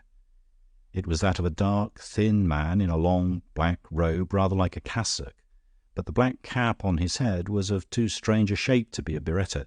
It suggested rather some archaic headdress of Persia or Babylon. He had a curious black beard appearing only at the corners of his chin, and his large eyes were oddly set in his face, like the flat, decorative eyes painted in old Egyptian profiles. Before they had gathered more than a general impression of him, he had dived into the doorway that was their own destination. Nothing could be seen above ground of the sunken sanctuary except a strong wooden hut, of the sort recently run up for many military and official purposes, the wooden floor of which was indeed a mere platform over the excavated cavity below. A soldier stood as sentry outside, and a superior soldier, an Anglo-Indian officer of distinction, sat writing at the desk inside. Indeed, the sightseers soon found that this particular site was surrounded with the most extraordinary precautions. I have compared the silver coin to the Koh-i-Noor, and in one sense it was conventionally comparable, since, by a historical accident, it was at one time almost counted among the crown jewels, or at least the crown relics, until one of the royal princes publicly restored it to the shrine to which it was supposed to belong. Other causes combined to concentrate official vigilance upon it. There had been a scare about spies carrying explosives in small objects, and one of those experimental orders which pass like waves over bureaucracy had decreed, first, that all visitors should change their clothes for a sort of official sackcloth, and then, when this method caused some murmurs, that they should at least turn out their pockets. Colonel Morris, the officer in charge, was a short, active man with a grim and leathery face, but a lively and humorous eye, a contradiction borne out by his conduct, for he at once derided the safeguards and yet insisted on them. "I don't care a button myself for Paul's penny or such things," he admitted in answer to some antiquarian openings from the clergyman, who was slightly acquainted with him. "But I wear the king's coat, you know, and it's a serious thing when the king's uncle leaves a thing here with his own hands under my charge. But as for saints and relics and things, I fear I'm a bit of a Voltairian, what you'd call a sceptic." "I'm not sure it's even sceptical to believe in the royal family and not in the Holy Family," replied Mr. Twyford. "But of course I can easily empty my pockets to show I don't carry a bomb." The little heap of the parson's possessions which he left on the table consisted chiefly of papers, over and above a pipe and a tobacco pouch and some Roman and Saxon coins. The rest were catalogues of old books and pamphlets, like one entitled The Use of Serum, one glance at which was sufficient both for the colonel and the schoolboy. They could not see the use of serum at all. The contents of the boys' pockets naturally made a larger heap, and included marbles, a ball of string, an electric torch, a magnet, a small catapult, and, of course, a large pocket-knife, almost to be described as a small toolbox, a complex apparatus on which he seemed disposed to linger, pointing out that it included a pair of nippers, a tool for punching holes in wood, and, above all, an instrument for taking stones out of a horse's hoof. The comparative absence of any horse he appeared to regard as irrelevant, as if it were a mere appendage easily supplied. But when the turn came of the gentleman in the black gown, he did not turn out his pockets, but merely spread out his hands. "I have no possessions," he said. "I'm afraid I must ask you to empty your pockets and make sure," observed the colonel gruffly. "I have no pockets," said the stranger. Mr. Twyford was looking at the long black gown with a learned eye. "Are you a monk?" he asked, in a puzzled fashion. "I am a magus," replied the stranger. "You have heard of the Magi, perhaps?" "I am a magician." "Oh, I say!" exclaimed Summers minor, with prominent eyes. "But I was once a monk," went on the other. "I'm what you would call an escaped monk. Yes, I have escaped into eternity. But the monks held one truth at least, that the highest life should be without possessions. I have no pocket money and no pockets, and all the stars are my trinkets."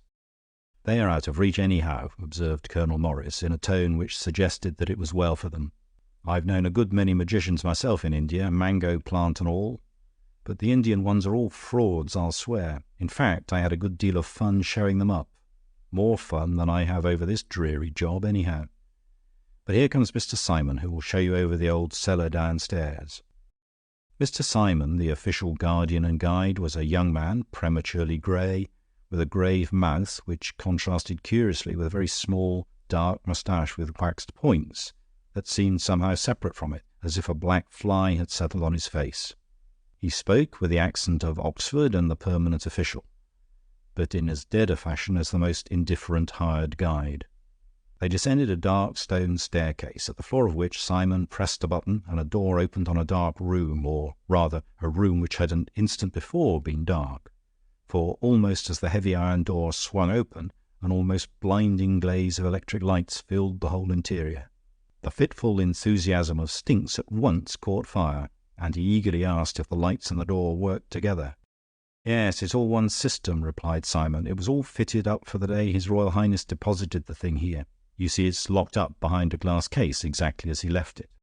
A glance showed that the arrangements for guarding the treasure were indeed as strong as they were simple. A single pane of glass cut off one corner of the room, in an iron framework let into the rock walls and the wooden roof above. There was now no possibility of reopening the case without elaborate labour, except by breaking the glass, which would probably arouse the night watchman, who was always within a few feet of it, even if he had fallen asleep.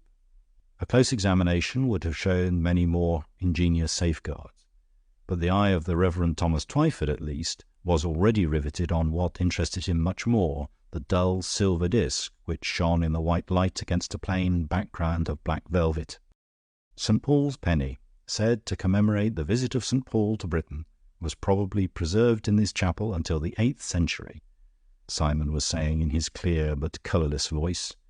In the 9th century it was supposed to have been carried away by the barbarians, and it reappears after the conversion of the northern Goths in the possession of the royal family of Gothland. His Royal Highness, the Duke of Gothland, retained it always in his own private custody, and when he decided to exhibit it to the public, placed it here with his own hand. It was immediately sealed up in such a manner. Unluckily, at this point, Somers Minor, whose attention had somewhat strayed from the religious wars of the 9th century, caught sight of a short length of wire appearing in a broken patch in the wall. He precipitated himself at it, calling out, "I say, does that connect?" It was evident that it did connect, for no sooner had the boy given it a twitch than the whole room went black, as if they had all been struck blind, and an instant afterward they heard the dull crash of the closing door. "Well, you've done it now," said Simon in his tranquil fashion. Then, after a pause, he added, "I suppose they'll miss us sooner or later, and no doubt they can get it open, but it may take some little time." There was a silence, and then the unconquerable Stinks observed, "Rotten that I had to leave my electric torch." "I think," said his uncle, with restraint, "that we're sufficiently convinced of your interest in electricity." Then, after a pause, he remarked more amiably, "I suppose if I regretted any of my own impedimenta, it would be the pipe, though, as a matter of fact, it's not much fun smoking in the dark. Everything seems different in the dark." "Everything is different in the dark," said a third voice, that of the man who called himself a magician. It was a very musical voice, and rather in contrast with his sinister and swarthy visage, which was now invisible. "Perhaps you don't know how terrible a truth that is. All you see are pictures made by the sun, faces and furniture and flowers and trees. The things themselves may be quite strange to you. Something else may be standing now where you saw a table or a chair. The face of your friend may be quite different in the dark." A short, indescribable noise broke the stillness. Twyford started for a second and then said sharply, "Really, I don't think it's a suitable occasion for trying to frighten a child." "Who's a child?" cried the indignant Somers, with a voice that had a crow but also something of a crack in it. "And who's a funk either? Not me." "I will be silent then," said the other voice out of the darkness. "But silent also makes and unmakes." The required silence remained unbroken for a long time, until at last the clergyman said to Simon in a low voice, "I suppose it's all right about air?"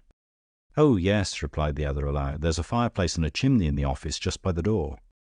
A bound and the noise of a falling chair told them that the irrepressible rising generation had once more thrown itself across the room. They heard the ejaculation, "A chimney! Why, I'll be—" and the rest was lost in muffled but exultant cries. The uncle called repeatedly and vainly, groped his way at last to the opening, and, peering up it, caught a glimpse of a disk of daylight, which seemed to suggest that the fugitive had vanished in safety. Making his way back to the group by the glass case, he fell over the fallen chair and took a moment to collect himself again. He had opened his mouth to speak to Simon when he stopped and suddenly found himself blinking in the full shock of the white light, and looking over the other man's shoulder, he saw that the door was standing open. "So they've got us out at last," he observed to Simon. The man in the black robe was leaning against the wall some yards away with a smile carved on his face. "Here comes Colonel Morris," went on Twyford, still speaking to Simon. "One of us will have to tell him how the light went out. Will you?" But Simon still said nothing. He was standing as still as a statue and looking steadily at the black velvet behind the glass screen. He was looking at the black velvet because there was nothing else to look at. St. Paul's penny was gone. Colonel Morris entered the room with two new visitors. Presumably 2 new sightseers delayed by the accident. The foremost was a tall, fair, rather languid-looking man with a bald brow and a high-bridged nose. His companion was a younger man with light, curly hair and frank and even innocent eyes. Simon scarcely seemed to hear the newcomers. It seemed almost as if he had not realized that the return of the light revealed his brooding attitude. Then he started in a guilty fashion, and when he saw the elder of the 2 strangers, his pale face seemed to turn a shade paler. "Why, it's Horne Fisher." And then, after a pause, he said in a low voice, "I'm in the devil of a hole, Fisher." "There does seem a bit of a mystery to be cleared up," observed the gentleman so addressed. "It will never be cleared up," said the pale Simon. "If anybody could clear it up, you could. But nobody could." "I rather think I could," said another voice from outside the group, and they turned in surprise to realize that the man in the black robe had spoken again. "You," said the colonel sharply, "and how do you propose to play the detective?" "I do not propose to play the detective," answered the other, in a clear voice like a bell. "I propose to play the magician. One of the magicians you show up in India, Colonel." No one spoke for a moment, and then Horne Fisher surprised everybody by saying, "Well, let's go upstairs, and this gentleman can have a try." He stopped Simon, who had an automatic finger on the button, saying, "No, leave all the lights on. It's a sort of safeguard." "The thing can't be taken away now," said Simon bitterly. "It can be put back," replied Fisher. Twyford had already run upstairs for news of his vanishing nephew, and he received news from him in a way that at once puzzled and reassured him. On the floor above lay one of those large paper darts which boys throw at each other when the schoolmaster is out of the room. It had evidently been thrown in at the window, and on being unfolded displayed a scrawl of bad handwriting which ran, "Dear Uncle, I'm all right. Meet you at the hotel later on." And then the signature. Insensibly comforted by this, the clergyman found his thoughts reverting voluntarily to his favourite relic, which came a good second in his sympathies to his favourite nephew. And before he knew where he was, he found himself encircled by the group discussing its loss, and more or less carried away on the current of their excitement. But an undercurrent of query continued to run in his mind as to what had really happened to the boy, and what was the boy's exact definition of being all right. Meanwhile, Horne Fisher had considerably puzzled everybody with his new tone and attitude. He had talked to the colonel about the military and mechanical arrangements, and displayed a remarkable knowledge both of the details of discipline and the technicalities of electricity.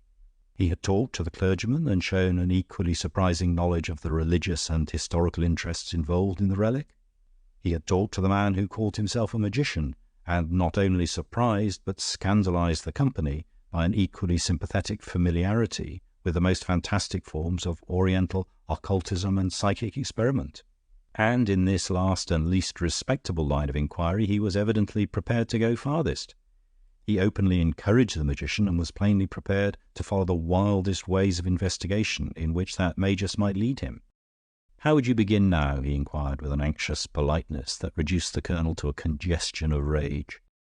"It is all a question of a force, of establishing communications for a force," replied that adept affably, ignoring some military mutterings about the police force. "It is what you in the West used to call animal magnetism, but it is much more than that. I better not say how much more. As to setting about it, the usual method is to throw some susceptible person into a trance, which serves as a sort of bridge or cord of communication, by which the force beyond can give him, as it were, an electric shock and awaken his higher senses. It opens the sleeping eye of the mind." "I'm susceptible," said Fisher, either with simplicity or with a baffling irony. "Why not open my mind's eye for me? My friend Harold March here will tell you I sometimes see things even in the dark." "Nobody sees anything except in the dark," said the magician. Heavy clouds of sunset were closing round the wooden hut, enormous clouds of which only the corners could be seen in the little window, like purple horns and tails, almost as if some huge monsters were prowling round the place. But the purple was already deepening to dark grey. It would soon be night. "Do not light the lamp," said the magus with quiet authority, arresting a movement in that direction. "I told you before that things happen only in the dark." How such a topsy-turvy scene ever came to be tolerated in the colonel's office, of all places, was afterward a puzzle in the memory of many, including the colonel. They recalled it like a sort of nightmare, like something they could not control. Perhaps there was really a magnetism about the mesmerist. Perhaps there was even more magnetism about the man mesmerized. Anyhow, the man was being mesmerized, for Horne Fisher had collapsed into a chair with his long limbs loose and sprawling, and his eyes staring at vacancy. And the other man was mesmerizing him, making sweeping movements with his darkly draped arms, as if with black wings. The colonel had passed the point of explosion, and he dimly realized that eccentric aristocrats are allowed their fling. He comforted himself with the knowledge that he had already sent for the police, who would break up any such masquerade, and with lighting a cigar, the red end of which, in the gathering darkness, glowed with protest. "Yes, I see pockets," the man in the trance was saying. "I see many pockets, but they're all empty. No, I see one pocket that is not empty." There was a faint stir in the stillness, and the magician said, "Can you see what is in the pocket?" "Yes," answered the other. "There are two bright things. I think they are two bits of steel. One of the pieces of steel is bent or crooked. Have they been used in the removal of the relic from downstairs? Yes. There was another pause, and the inquirer added, Do you see anything of the relic itself? I see something shining on the floor, like the shadow or the ghost of it. It is over there in the corner beyond the desk. There was a movement of men turning, and then a sudden stillness, as of their stiffening, for over in the corner on the wooden floor there was really a round spot of pale light. It was the only spot of light in the room. The cigar had gone out.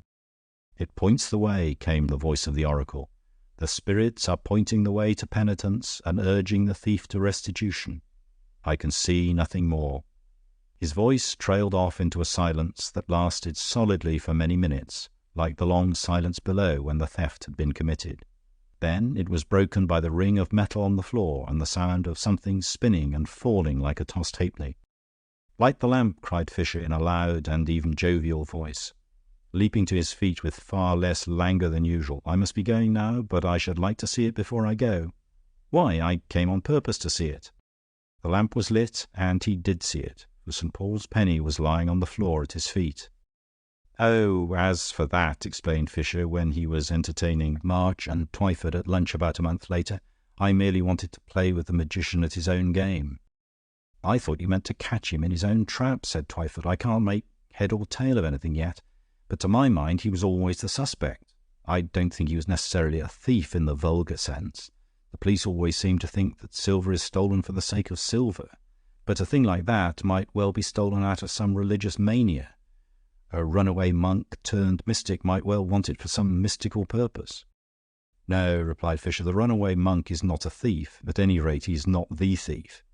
And he's not altogether a liar either. He said one true thing at least that night." "And what was that?" inquired March. "He said it was all magnetism. As a matter of fact, it was done by means of a magnet." Then, seeing they still looked puzzled, he added, "It was that toy magnet belonging to your nephew, Mr. Twyford." "But I don't understand," objected March. "If it was done with the schoolboy's magnet, I suppose it was done by the schoolboy." "Well," replied Fisher reflectively, "it rather depends which schoolboy." "What on earth do you mean?" "The soul of the schoolboy is a curious thing," Fisher continued in a meditative manner. "It can survive a great many things besides climbing out of a chimney. A man can grow grey in great campaigns and still have the soul of a schoolboy. A man can return with a great reputation from India and be put in charge of a great public treasure and still have the soul of a schoolboy, waiting to be awakened by an accident. And it is 10 times more so when to the schoolboy you add the sceptic, who is generally a sort of stunted schoolboy. You said just now that things might be done by religious mania. Have you ever heard of irreligious mania? I assure you it exists very violently, especially in men who like showing up magicians in India. But here the sceptic had the temptation of showing up a much more tremendous sham nearer home." A light came into Harold March's eyes as he suddenly saw, as if afar off, the wider implication of the suggestion. But Twyford was still wrestling with one problem at a time. "Do you really mean," he said, "that Colonel Morris took the relic?" "He was the only person who could use the magnet," replied Fisher. "In fact, your obliging nephew left him a number of things he could use. He had a ball of string, an instrument for making a hole in the wooden floor. I made a little play with that hole in the floor in my trance, by the way, with the lights left on below. It shone like a new shilling." Twyford suddenly bounded on his chair. "But in that case," he cried in a new and altered voice, "why then, of course, you said a piece of steel." "I said there were 2 pieces of steel," said Fisher. "The bent piece of steel was the boy's magnet. The other was the relic in the glass case." "But that is silver," answered the archaeologist in a voice now almost unrecognizable. "Oh," replied Fisher soothingly, "I dare say it was painted with silver a little."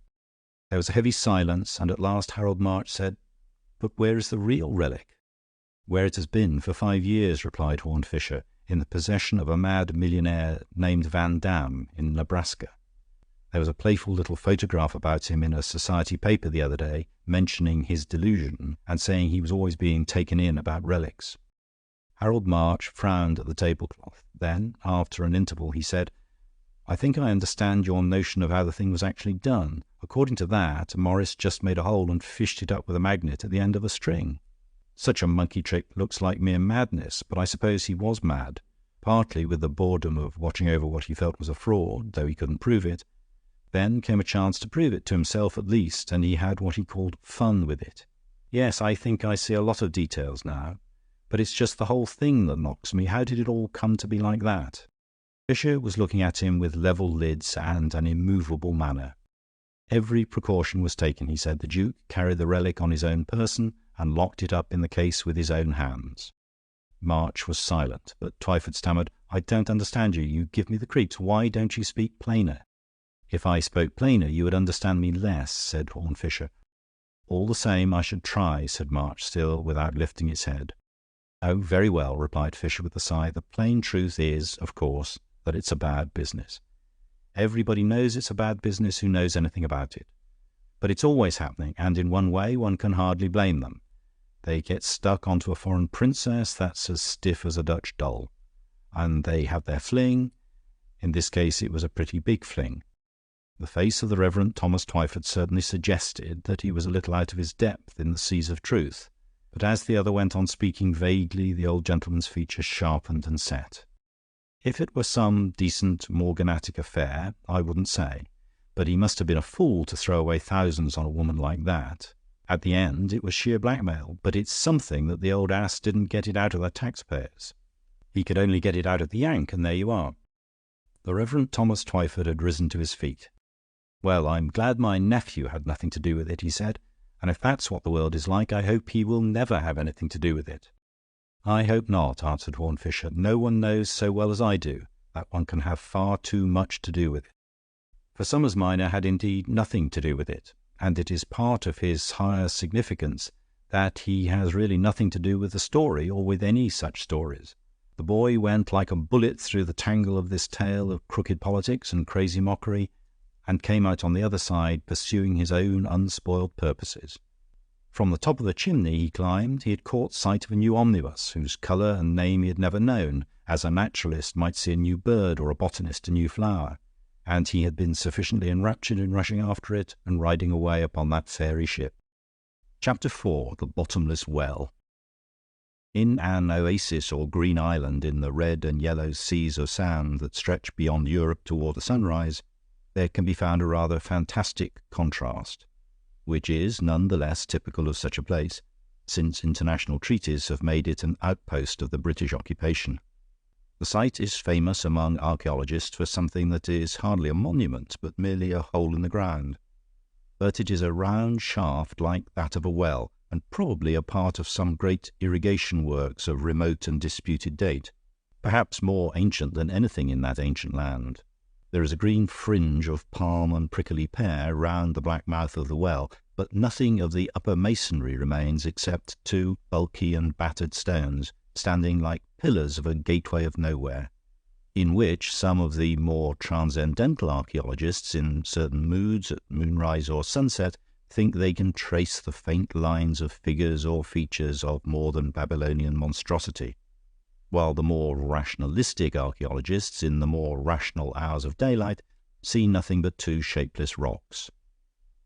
It may have been noticed, however, that all Englishmen are not archaeologists. Many of those assembled in such a place for official and military purposes have hobbies other than archaeology. And it is a solemn fact that the English in this eastern exile have contrived to make a small golf links out of the green scrub and sand, with a comfortable clubhouse at one end of it and this primeval monument at the other. They did not actually use this archaic abyss as a bunker because it was by tradition unfathomable, and even for practical purposes unfathomed. Any sporting projectile sent into it might be counted most literally as a lost ball. But they often sauntered round it in their interludes of talking and smoking cigarettes, and one of them had just come down from the clubhouse to find another gazing somewhat moodily into the well. Both the Englishmen wore light clothes and white pith helmets and pugrees, but there, for the most part, their resemblance ended, and they both almost simultaneously said the same word, but they said it on two totally different notes of the voice. "Have you heard the news?" asked the man from the club. "Splendid." "Splendid," replied the man by the well, but the first man pronounced the word as a young man might say it about a woman, and the second as an old man might say it about the weather. not without sincerity, but certainly without fervour. And in this the tone of the two men was sufficiently typical of them. The first, who was a certain Captain Boyle, was of a bold and boyish type, dark and with a sort of native heat in his face that did not belong to the atmosphere of the East, but rather to the ardours and ambitions of the West. The other was an older man, and certainly an older resident, a civilian official, Horne Fisher, and his drooping eyelids and drooping light moustache, all the paradox of the Englishman in the East. He was much too hot to be anything but cool. Neither of them thought it necessary to mention what it was that was splendid. That would indeed have been superfluous conversation about something that everybody knew, the striking victory over a menacing combination of Turks and Arabs in the north, won by troops under the command of Lord Hastings, the veteran of so many striking victories, was already spread by the newspapers all over the empire, let alone to this small garrison so near the battlefield. Now, no other nation in the world could have done a thing like that, cried Captain Boyle emphatically. Horne Fisher was still looking silently into the well. A moment later he answered, "We certainly have the art of unmaking mistakes. That's where the poor old Prussians went wrong. They could only make mistakes and stick to them. There is really a certain talent in unmaking a mistake." "What do you mean?" asked Boyle. "What mistakes?" "Well, everybody knows it looked like biting off more than he could chew," replied Horne Fisher. It was a peculiarity of Mr. Fisher that he always said that everybody knew things which about 1 person in 2 million was ever allowed to hear of. And it was certainly jolly lucky that Travers turned up so well in the nick of time. Odd how often the right thing's being done for us by the second in command, even when a great man was first in command, like Colborne at Waterloo. "It ought to add a whole province to the empire," observed the other. "Well, I suppose the Zimmons would have insisted on it as far as the canal," observed Fisher thoughtfully, "though everybody knows adding provinces doesn't always pay much nowadays." Captain Boyle frowned in a slightly puzzled fashion. Being cloudily conscious of never having heard of the Zimmons in his life, he could only remark stolidly, "Well, one can't be a Little Englander." Horne Fisher smiled, and he had a pleasant smile. "Every man out here is a Little Englander," he said. "He wishes he were back in Little England." "I don't know what you're talking about, I'm afraid," said the younger man rather suspiciously. "One would think you didn't really admire Hastings, or anything." "I admire him no end," replied Fisher. "He's by far the best man for this post. He understands the Muslims and can do anything with them. That's why I'm all against pushing Travers against him, merely because of this last affair." "I really don't understand what you're driving at," said the other frankly. "Perhaps it isn't worth understanding," answered Fisher lightly. "And anyhow, we needn't talk politics. Do you know the Arab legend about that well?" "I'm afraid I don't know much about Arab legends," said Boyle rather stiffly. "That's rather a mistake," replied Fisher, "especially from your point of view. Lord Hastings himself is an Arab legend. That is perhaps the very greatest thing he really is. If his reputation went, it would weaken us all over Asia and Africa. Well, the story about that hole in the ground that goes down nobody knows where has always fascinated me rather.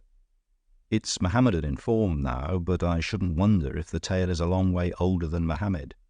It's all about somebody they call the Sultan Aladdin. Not our friend of the lamp, of course, but rather like him in having to do with genii or giants or something of that sort. They say he commanded the giants to build him a sort of pagoda, rising higher and higher above all the stars. The utmost for the highest, as the people said when they built the Tower of Babel. But the builders of the Tower of Babel were quite modest and domestic people, like mice compared with old Aladdin. They only wanted a tower that would reach heaven, a mere trifle. He wanted a tower that would pass heaven and rise above it and go on rising for ever and ever. And Allah cast him down to earth with a thunderbolt, which sank into the earth, boring a hole deeper and deeper, till it made a well that was without a bottom, as the tower was to have been without a top. And down that inverted tower of darkness, the soul of the proud Sultan is falling for ever and ever. "What a queer chap you are," said Boyle. "You talk as if a fellow could believe those fables." "Perhaps I believe the moral and not the fable," answered Fisher. "But here comes Lady Hastings. You know her, I think." The clubhouse on the golf links was used, of course, for many other purposes besides that of golf. It was the only social centre of the garrison beside the strictly military headquarters. It had a billiard room and a bar, and even an excellent reference library for those officers who were so perverse as to take their profession seriously. Among these was the great general himself, whose head of silver and face of bronze, like that of a brazen eagle, were often to be found bent over the charts and folios of the library. The great Lord Hastings believed in science and study, as in other severe ideals of life, and had given much paternal advice on the point to young Boyle, whose appearances in that place of research were rather more intermittent. It was from one of these snatches of study that the young man had just come out through the glass doors of the library onto the golf links. But, above all, the club was so appointed as to serve the social conveniences of ladies at least as much as gentlemen, and Lady Hastings was able to play the queen in such a society almost as much as in her own ballroom. She was eminently calculated, and, as some said, eminently inclined to play such a part. She was much younger than her husband, an attractive and sometimes dangerously attractive lady, and Mr. Horne Fisher looked after her a little sardonically as she swept away with the young soldier. Then his rather dreary eye strayed to the green and prickly growths round the well, growths of that curious cactus formation in which one thick leaf grows directly out of the other without stalk or twig. It gave his fanciful mind a sinister feeling of a blind growth without shape or purpose. A flower or shrub in the West grows to the blossom which is its crown and its content. But this was as if hands could grow out of hands or legs grow out of legs in a nightmare. Always adding a province to the empire, he said with a smile, and then added more sadly, "But I doubt if I was right, after all." A strong but genial voice broke in on his meditations, and he looked up and smiled, seeing the face of an old friend. The voice was, indeed, rather more genial than the face, which was at the first glance decidedly grim. It was a typically legal face with angular jaws and heavy, grizzled eyebrows, and it belonged to an eminently legal character, though he was now attached in a semi-military capacity to the police of that wild district. Cuthbert Grayne was perhaps more of a criminologist than either a lawyer or a policeman, but in his more barbarous surroundings he had proved successful in turning himself into a practical combination of all three. The discovery of a whole series of strange Oriental crimes stood to his credit, but as few people were acquainted with or attracted to such a hobby or branch of knowledge, his intellectual life was somewhat solitary. Among the few exceptions was Horne Fisher, who had a curious capacity for talking to almost anybody about almost anything. "Studying botany, or is it archaeology?" inquired Grayne. "I shall never come to the end of your interests, Fisher. I should say that what you don't know isn't worth knowing." "You're wrong," replied Fisher with a very unusual abruptness and even bitterness. "It's what I do know that isn't worth knowing, all the seamy side of things, all the secret reasons and rotten motives and bribery and blackmail they call politics. I needn't be so proud of having been down all these sewers that I should brag about it to the little boys in the street." "What do you mean? What's the matter with you?" asked his friend. "I never knew you taken like this before." "I'm ashamed of myself," replied Fisher. "I've just been throwing cold water on the enthusiasms of a boy." "Even that explanation is hardly exhaustive," observed the criminal expert. "Damned newspaper nonsense the enthusiasms were, of course," continued Fisher. "But I ought to know that at that age illusions can be ideals, and they're better than the reality anyhow. But there is one very ugly responsibility about jolting a young man out of the rut of the most rotten ideal." "And what may that be?" inquired his friend. "It's very apt to set him off with the same energy in a much worse direction," answered Fisher. "A pretty endless sort of direction, a bottomless pit as deep as the bottomless well."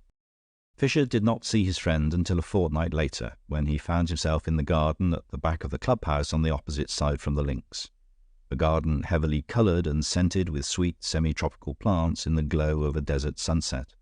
2 other men were with him, the third being the now celebrated second-in-command, familiar to everybody as Tom Travers, a lean, dark man who looked older than his years, with a furrow in his brow and something morose about the very shape of his black moustache. They had just been served with black coffee by the Arab, now officiating as the temporary servant of the club, though he was a figure already familiar and even famous as the old servant of the general.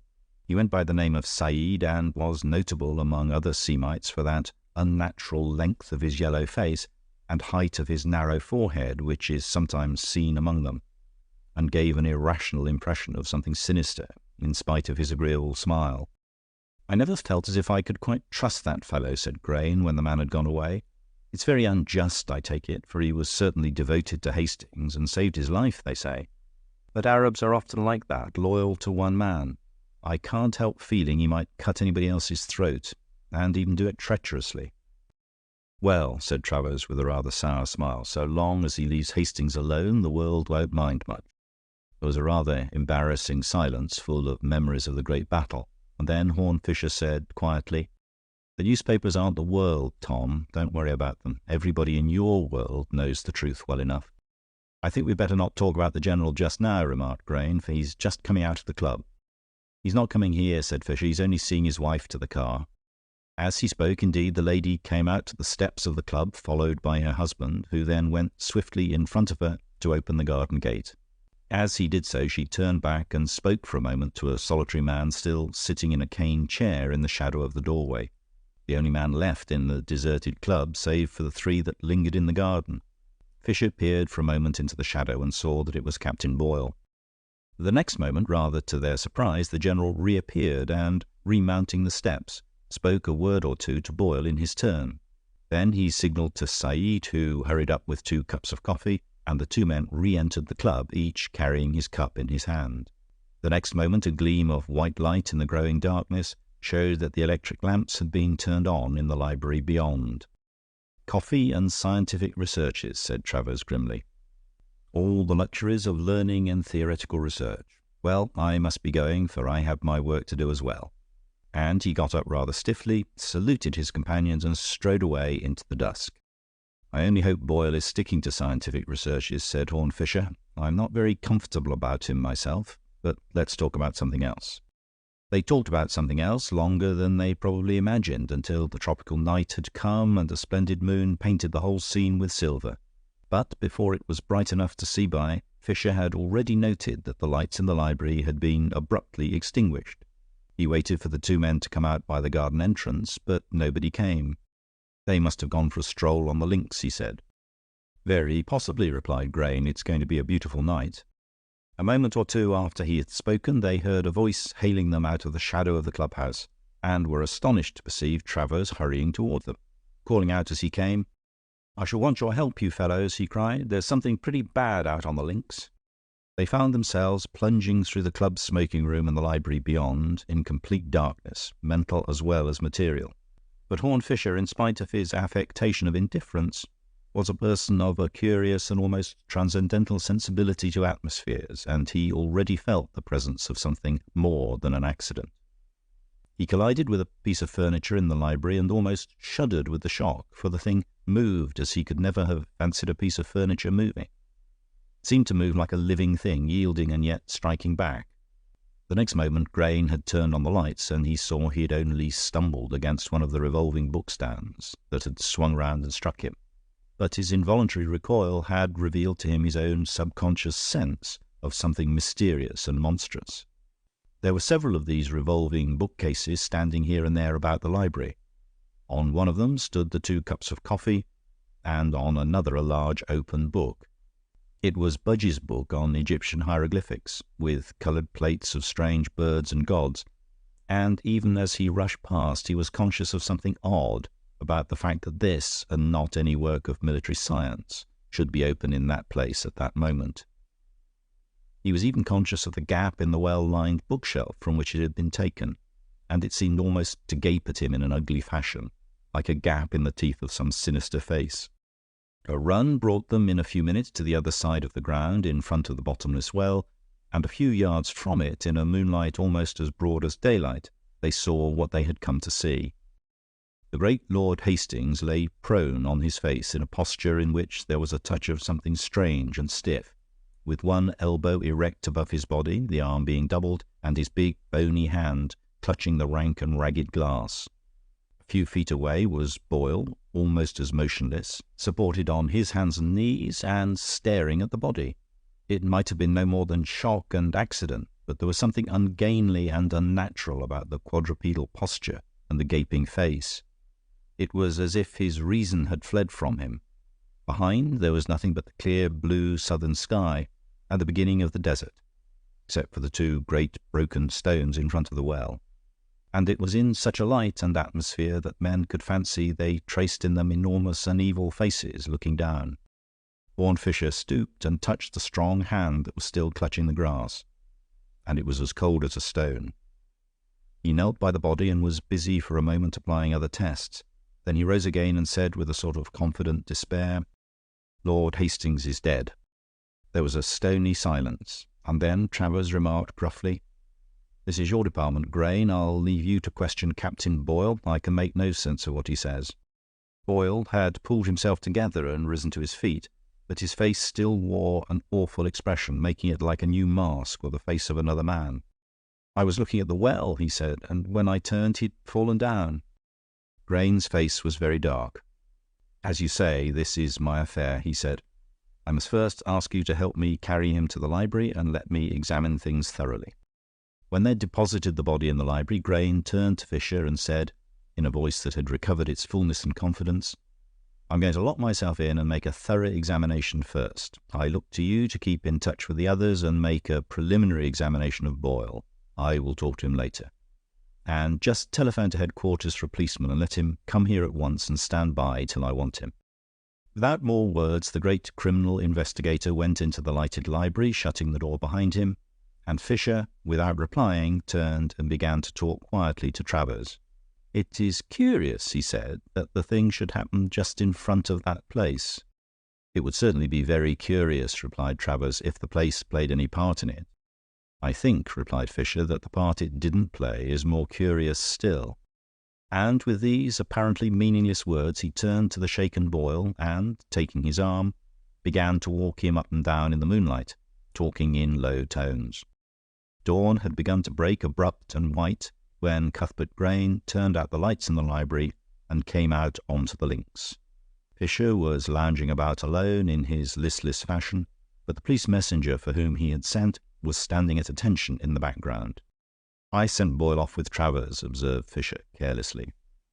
"He'll look after him, and he'd better have some sleep anyhow." "Did you get anything out of him?" asked Grain. "Did he tell you what he and Hastings were doing?" "Yes," answered Fisher. "He gave me a pretty clear account after all. He said that after Lady Hastings went off in the car, the General asked him to take coffee with him in the library and look up a point about local antiquities. He himself was beginning to look for Budge's book in one of the revolving bookstands when the General found it in one of the bookshelves on the wall. After looking at some of the plates, they went out, it would seem rather abruptly, onto the links and walked toward the old well. And while Boyle was looking into it, he heard a thud behind him, and turned round to find the General lying as we found him. He himself dropped on his knees to examine the body, and then was paralyzed with a sort of terror and could not come nearer to it or touch it. But I think very little of that. People caught in a real shock of surprise are sometimes found in the queerest postures." Grain wore a grim smile of attention and said, after a short silence, "Well, he hasn't told you many lies. It's really a creditably clear and consistent account of what happened, with everything of importance left out." "Have you discovered anything in there?" asked Fisher. "I have discovered everything," answered Grain. Fisher maintained a somewhat gloomy silence as the other resumed his explanation in quiet and assured tones. "You were quite right, Fisher, when you said that young fellow was in danger of going down dark ways toward the pit. Whether or no, as you fancied, the jolt you gave to his view of the General had anything to do with it, he's not been treating the General well for some time. It's an unpleasant business, and I don't want to dwell on it, but it's pretty plain that his wife was not treating him well either. I don't know how far it went, but it went as far as concealment anyhow. For when Lady Hastings spoke to Boyle, it was to tell him she had hidden a note in the Budge book in the library. The General overheard, or came somehow to know, and he went straight to the book and found it. He confronted Boyle with it, and they had a scene, of course.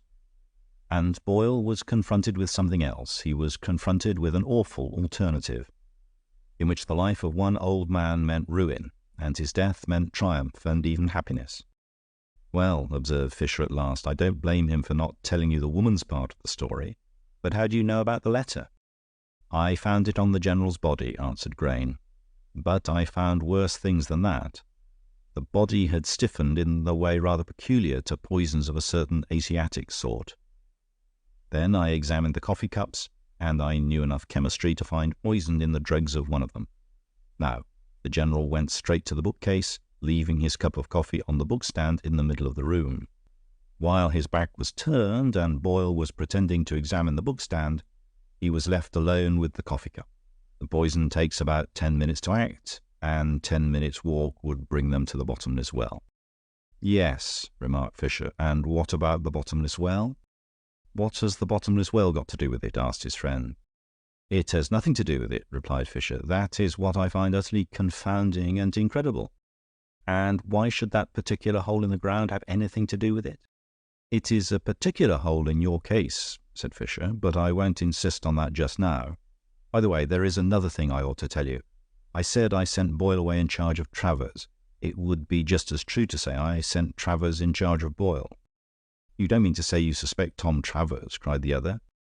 "He was a deal bitterer against the General than Boyle ever was," observed Horne Fisher with a curious indifference. "Man, you're not saying what you mean," cried Grain. "I tell you I found the poison in one of the coffee cups." "There was always Said, of course," added Fisher, "either of hatred or hire. We agreed he was capable of almost anything." "And we agreed he was incapable of hurting his master," retorted Grain. "Well, well," said Fisher amiably, "I dare say you're right. But I should just like to have a look at the library and the coffee cups." He passed inside while Grain turned to the policeman in attendance and handed him a scribbled note to be telegraphed from headquarters. The man saluted and hurried off, and Grain, following his friend into the library, found him beside the bookstand in the middle of the room, on which were the empty cups. "This is where Boyle looked for Budge, or pretended to look for him, according to your account," he said. As Fisher spoke, he bent down in a half-crouching attitude to look at the volumes in the low revolving shelf. For the whole bookstand was not much higher than an ordinary table. The next moment he sprang up as if he had been stung. "Oh, my God!" he cried. Very few people, if any, have ever seen Mr. Horne Fisher behave as he behaved just then. He flashed a glance at the door, saw that the open window was nearer, went out of it with a flying leap as if over a hurdle, and went racing across the turf in the track of the disappearing policeman. Grain, who stood staring after him, soon saw his tall, loose figure returning, restored to all its normal limpness of air and leisure. He was fanning himself slowly with a piece of paper, the telegram he had so violently intercepted. "Lucky I stopped that," he observed. "We must keep this affair as quiet as death. Hastings must die of apoplexy or heart disease." "What on earth is the trouble?" demanded the other investigator. "The trouble is," said Fisher, "that in a few days we should have had a very agreeable alternative of hanging an innocent man or knocking the British Empire to hell." "Do you mean to say," asked Grain, "that this infernal crime is not to be punished?" Fisher looked at him steadily. "It is already punished," he said. After a moment's pause he went on. "You reconstructed the crime with admirable skill, old chap, and nearly all you said was true. 2 men with 2 coffee cups did go into the library, and did put their cups on the bookstand, and did go together to the well. And one of them was a murderer, and had put poison in the other's cup. But it was not done while Boyle was looking at the revolving bookcase. He did look at it, though, searching for the Budge book with the note in it. But I fancy that Hastings had already moved it to the shelves on the wall. It was part of that grim game that he should find it first. Now, how does a man search a revolving bookcase? He does not generally hop all round it in a squatting attitude, like a frog. He simply gives it a touch and makes it revolve. He was frowning at the floor as he spoke, and there was a light under his heavy lids that was not often seen there. The mysticism that was buried deep under all the cynicism of his experience was awake and moving in the depths. His voice took unexpected turns and inflections, almost as if 2 men were speaking. That was what Boyle did. He barely touched the thing, and it went round as easily as the world goes round. Yes, very much as the world goes round, for the hand that turned it was not his. God, who turns the wheel of all the stars, touched that wheel and brought it full circle, that his dreadful justice might return. "I am beginning," said Grain slowly, "to have some hazy and horrible idea of what you mean." "It's very simple," said Fisher. When Boyle straightened himself from his stooping posture, something had happened which he had not noticed, which his enemy had not noticed, which nobody had noticed. The two coffee cups had exactly changed places. The rocky face of Grain seemed to have sustained a shock in silence. Not a line of it altered, but his voice, when it came, was unexpectedly weakened. "I see what you mean," he said, "and, as you say, the less said about it the better. It was not the lover who tried to get rid of the husband, but the other thing. And a tale like that about a man like that would ruin us here. Had you any guess of this at the start?" "The bottomless well, as I told you," answered Fisher quietly. "That was what stumped me from the start. Not because it had anything to do with it, because it had nothing to do with it." He paused a moment, as if choosing an approach, and then went on. "When a man knows his enemy will be dead in 10 minutes and takes him to the edge of an unfathomable pit, he means to throw his body into it. What else should he do? A born fool would have the sense to do it, and Boyle is not a born fool. Well, why did not Boyle do it? The more I thought of it, the more I suspected that there was some mistake in the murder, so to speak. Somebody had taken somebody there to throw him in, and yet he was not thrown in. I had already an ugly, unformed idea of some substitution or reversal of parts. Then I stooped to turn the bookshelf myself, by accident, and I instantly knew everything, for I saw the two cups revolve once more like moons in the sky." After a pause, Cuthbert Grain said, "And what are we to say to the newspapers?" "My friend Harold March is coming along from Cairo today," said Fisher. "He's a very brilliant and successful journalist. But for all that, he's a thoroughly honourable man, so you must not tell him the truth." Half an hour later, Fisher was again walking to and fro in front of the clubhouse with Captain Boyle. The latter, by this time, with a very buffeted and bewildered air, perhaps a sadder and a wiser man. "What about me, then?" he was saying. "Am I cleared? Am I not going to be cleared?" "I believe and hope," answered Fisher, "that you are not going to be suspected. But you are certainly not going to be cleared. There must be no suspicion against him, and therefore no suspicion against you. Any suspicion against him, let alone such a story against him, would knock us endways from Malta to Mandalay. He was a hero as well as a holy terror among the Muslims. Indeed, you might almost call him a Muslim hero in the English service. Of course, he got on with them partly because of his own little dose of Eastern blood. He got it from his mother, the dancer from Damascus. Everybody knows that."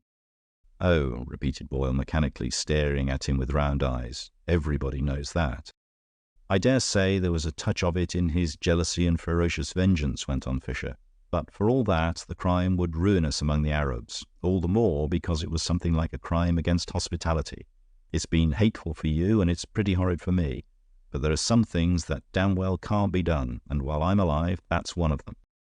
"What do you mean?" asked Boyle, glancing at him curiously. "Why should you, of all people, be so passionate about it?" Horne Fisher looked at the young man with a baffling expression. "I suppose," he said, "it's because I'm a little Englander." "I can never make out what you mean by that sort of thing," answered Boyle doubtfully.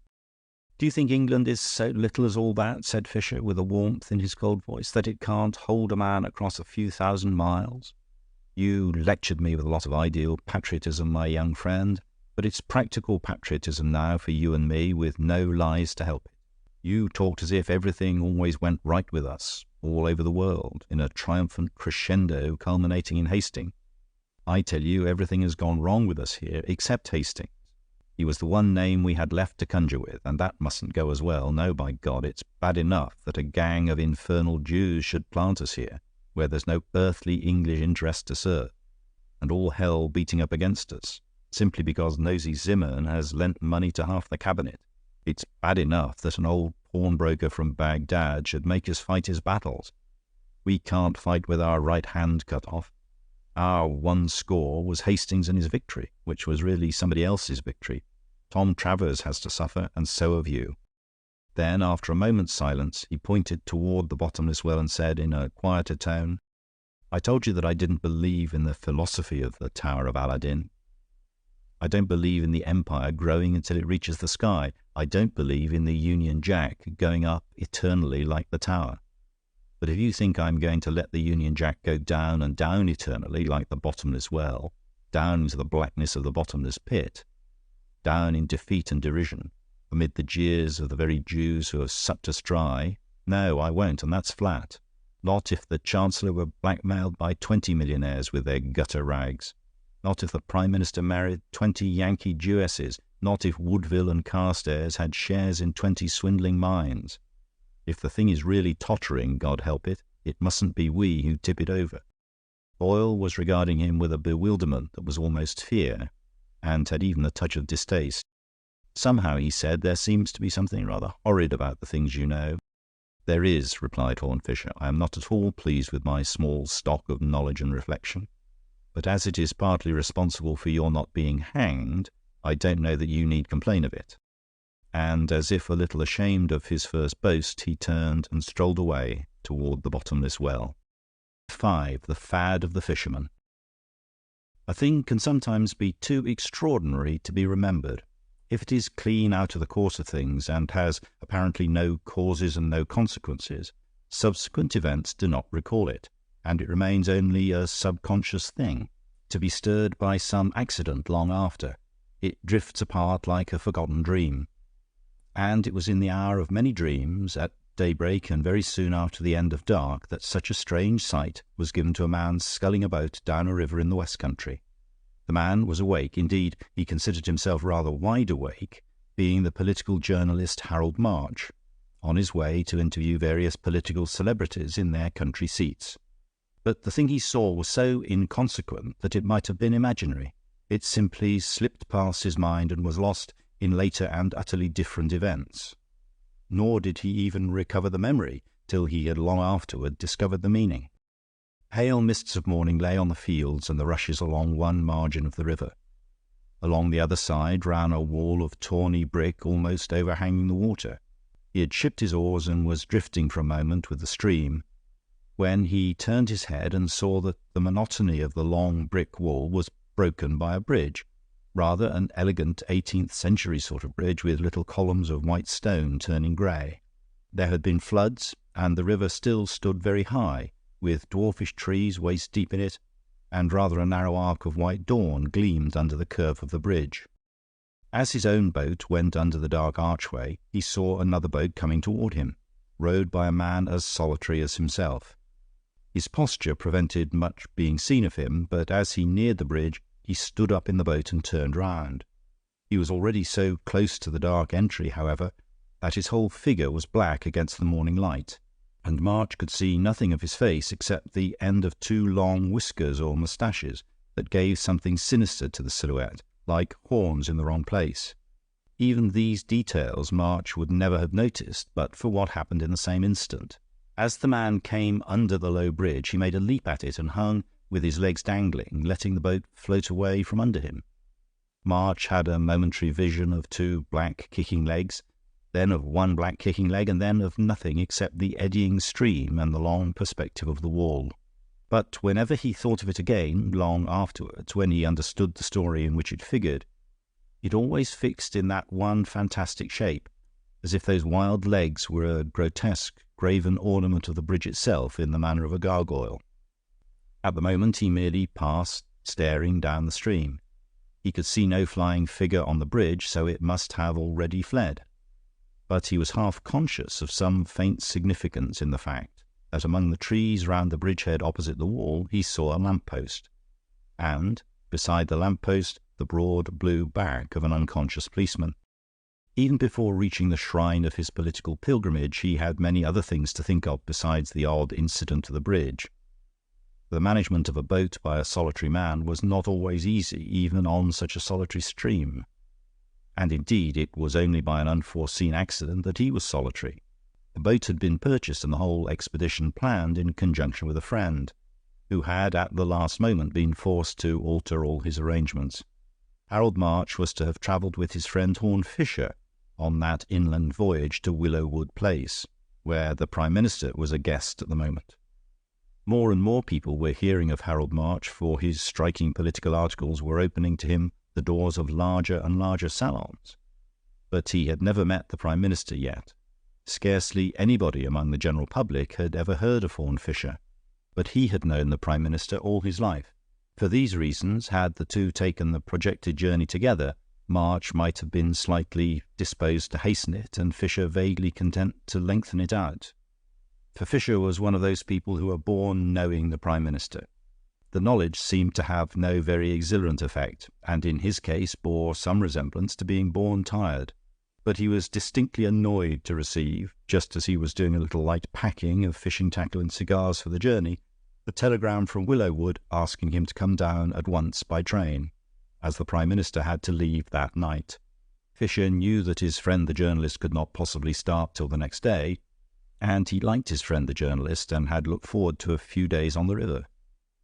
He did not particularly like or dislike the Prime Minister, but he intensely disliked the alternative of a few hours in the train. Nevertheless, he accepted Prime Ministers as he accepted railway trains, as part of a system which he, at least, was not the revolutionist sent on earth to destroy.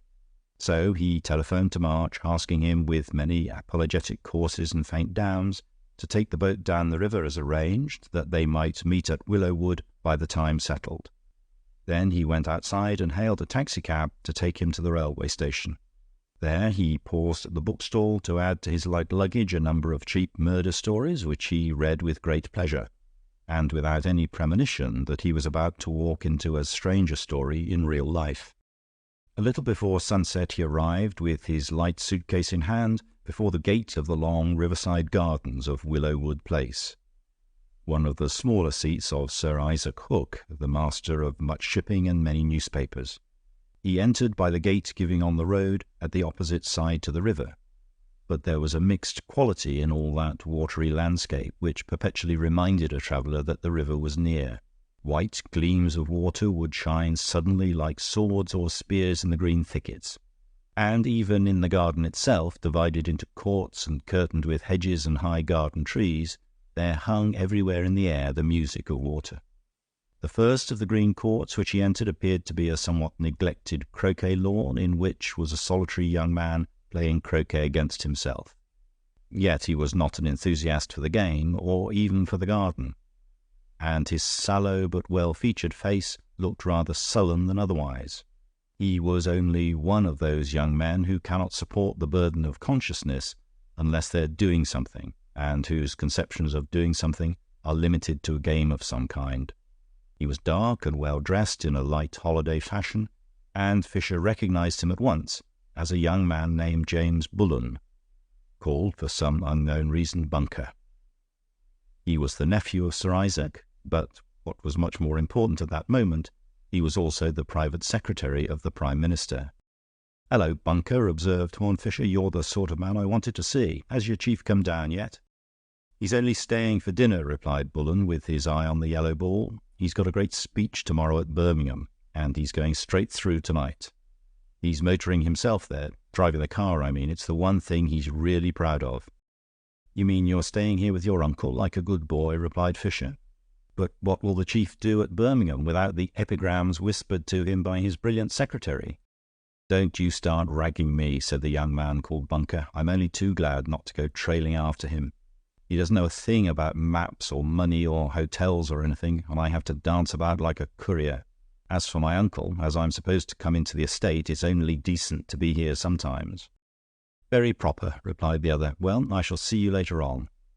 And, crossing the lawn, he passed out through a gap in the hedge.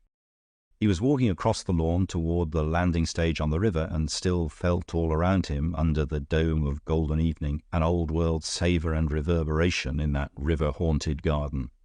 The next square of turf which he crossed seemed at first sight quite deserted, till he saw in the twilight of trees, in one corner of it, a hammock, and in the hammock a man reading a newspaper and swinging one leg over the edge of the net. Him also he hailed by name, and the man slipped to the ground and strolled forward. It seemed fated that he should feel something of the past in the accidents of that place, for the figure might well have been an early Victorian ghost revisiting the ghosts of the croquet hoops and mallets. He was the figure of an elderly man with long whiskers that looked almost fantastic, and a quaint and careful cut of collar and cravat. Having been a fashionable dandy 40 years ago, he had managed to preserve the dandyism while ignoring the fashions. A white top hat lay beside the Morning Post in the hammock behind him. This was the Duke of Westmoreland, the relic of a family really some centuries old. And the antiquity was not heraldry, but history. Nobody knew better than Fisher how rare such noblemen are, in fact, and how numerous in fiction. But whether the Duke owed the general respect he enjoyed to the genuineness of his pedigree, or to the fact that he owned a vast amount of very valuable property, was a point about which Mr. Fisher's opinion might have been more interesting to discover. "You were looking so comfortable," said Fisher, "that I thought you must be one of the servants. I'm looking for somebody to take this bag of mine. I haven't brought a man down, as I came away in a hurry." "Nor have I, for that matter," replied the Duke with some pride. "I never do. If there's one animal alive I loathe, it's a valet. I learned to dress myself at an early age, and was supposed to do it decently. I may be in my second childhood, but I've not got so far as being dressed like a child." "The Prime Minister hasn't brought a valet, he's brought a secretary instead," observed Fisher. "Devilish inferior job. Didn't I hear that Harker was down here?" "He's over there on the landing stage," replied the Duke, indifferently, and resumed the study of the Morning Post. Fisher made his way beyond the last green wall of the garden, onto a sort of towing path looking on the river and the wooden island opposite. There, indeed, he saw a lean, dark figure with a stoop almost like that of a vulture, a posture well known in the law courts as that of Sir John Harker, the Attorney General. His face was lined with headwork, for alone among the three idlers in the garden he was a man who had made his own way, and round his bald brow and hollow temples clung dull red hair, quite flat like plates of copper.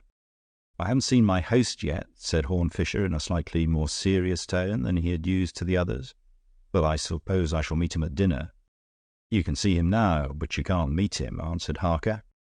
He nodded his head toward one end of the island opposite, and looking steadily in the same direction, the other guest could see the dome of a bald head and the top of a fishing rod, both equally motionless, rising out of the tall undergrowth against the background of the stream beyond. The fisherman seemed to be seated against the stump of a tree and facing toward the other bank, so that his face could not be seen, but the shape of his head was unmistakable. "He doesn't like to be disturbed when he's fishing," continued Harker. "It's a sort of fad of his to eat nothing but fish, and he's very proud of catching his own. Of course, he's all for simplicity, like so many of these millionaires. He likes to come in saying he's worked for his daily bread like a labourer." "Does he explain how he blows all the glass and stuffs all the upholstery?" asked Fisher, "and makes all the silver forks, and grows all the grapes and peaches, and designs all the patterns on the carpets?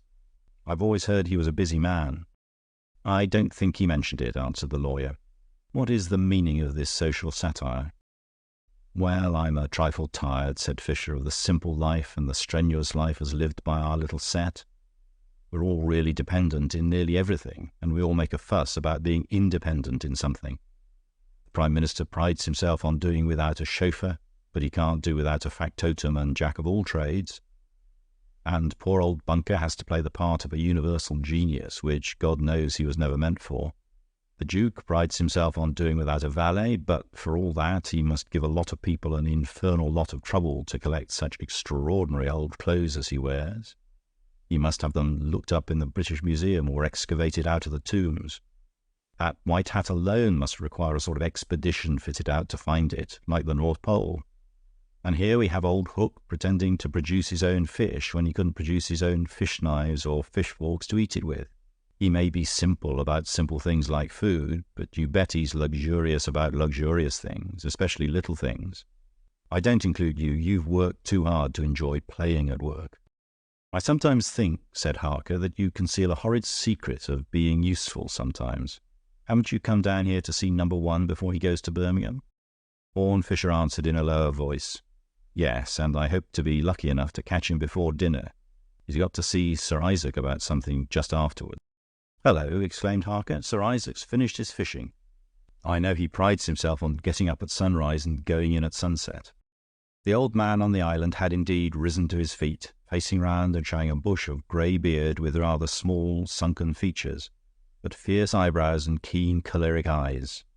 Carefully carrying his fishing tackle, he was already making his way back to the mainland across a bridge of flat stepping stones a little way down the shallow stream.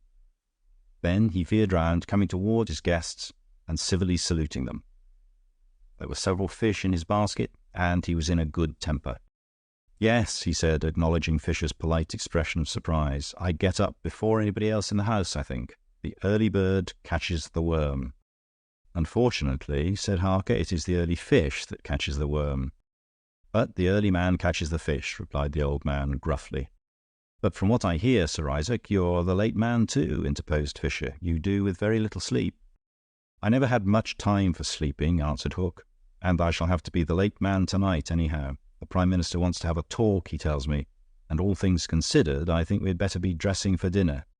Dinner passed off that evening without a word of politics, and little enough but ceremonial trifles. The Prime Minister, Lord Merivale, who was a long, slim man with curly grey hair, was gravely complimentary to his host about his success as a fisherman and the skill and patience he displayed. Conversation flowed like the shallow stream through the stepping-stones. "It wants patience to wait for them, no doubt," said Sir Isaac, "and skill to play them, but I'm generally pretty lucky at it." "Does a big fish ever break the line and get away?" inquired the politician with respectful interest. "Not the sort of line I use," answered Hook with satisfaction. "I rather specialize in tackle, as a matter of fact. If he were strong enough to do that, he'd be strong enough to pull me into the river." "A great loss to the community," said the Prime Minister, bowing. Fisher had listened to all these futilities with inward impatience, waiting for his own opportunity, and when the host rose he sprang to his feet with an alertness he rarely showed. He managed to catch Lord Merivale before Sir Isaac bore him off for the final interview.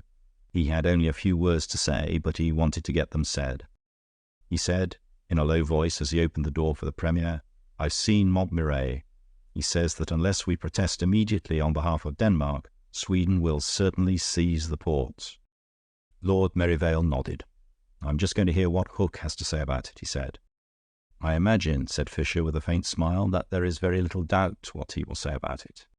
Merivale did not answer, but lounged gracefully toward the library, whither his host had already preceded him. The rest drifted toward the billiard-room, Fisher merely remarking to the lawyer, "They won't be long. We know they're practically in agreement." "Hook entirely supports the Prime Minister," assented Harker. "Or the Prime Minister entirely supports Hook," said Horne Fisher, and began idly to knock the balls about on the billiard-table. Horne Fisher came down next morning in a late and leisurely fashion, as was his reprehensible habit. He had evidently no appetite for catching worms, but the other guests seemed to have felt a similar indifference, and they helped themselves to breakfast from the sideboard at intervals during the hours verging upon lunch. So it was not many hours later when the first sensation of that strange day came upon them. It came in the form of a young man with light hair and a candid expression, who came sculling down the river and disembarked at the landing stage. It was, in fact, no other than Mr. Harold March, whose journey had begun far away up the river in the earliest hours of that day. He arrived late in the afternoon, having stopped for tea in a large riverside town, and he had a pink evening paper sticking out of his pocket. He fell on the riverside garden like a quiet and well-behaved thunderbolt. But he was a thunderbolt without knowing it. The first exchange of salutations and introductions was commonplace enough, and consisted indeed of the inevitable repetition of excuses for the eccentric seclusion of the host. He had gone fishing again, of course, and must not be disturbed till the appointed hour, though he sat within a stone's throw of where they stood. "You see, it's his only hobby," observed Harker apologetically, "and after all, it's his own house, and he's very hospitable in other ways." "I'm rather afraid," said Fisher in a lower voice, "that it's becoming more of a mania than a hobby. I know how it is when a man of that age begins to collect things. If it's only collecting those rotten little river fish.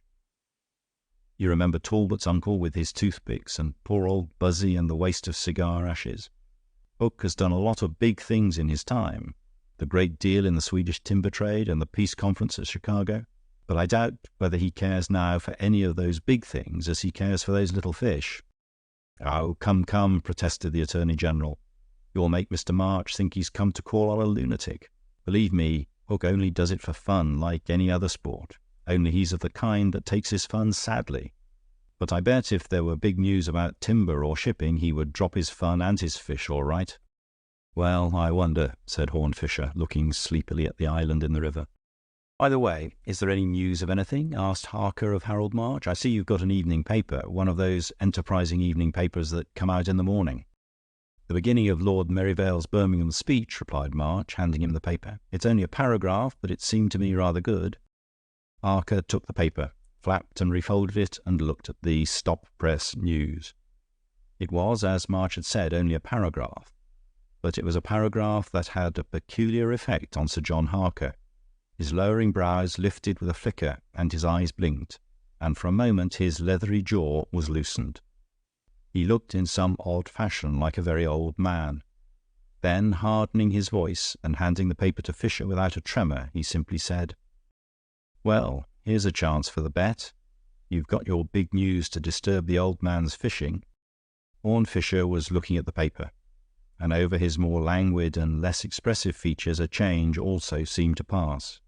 Even that little paragraph had 2 or 3 large headlines, and his eyes encountered "Sensational Warning to Sweden" and "We Shall Protest."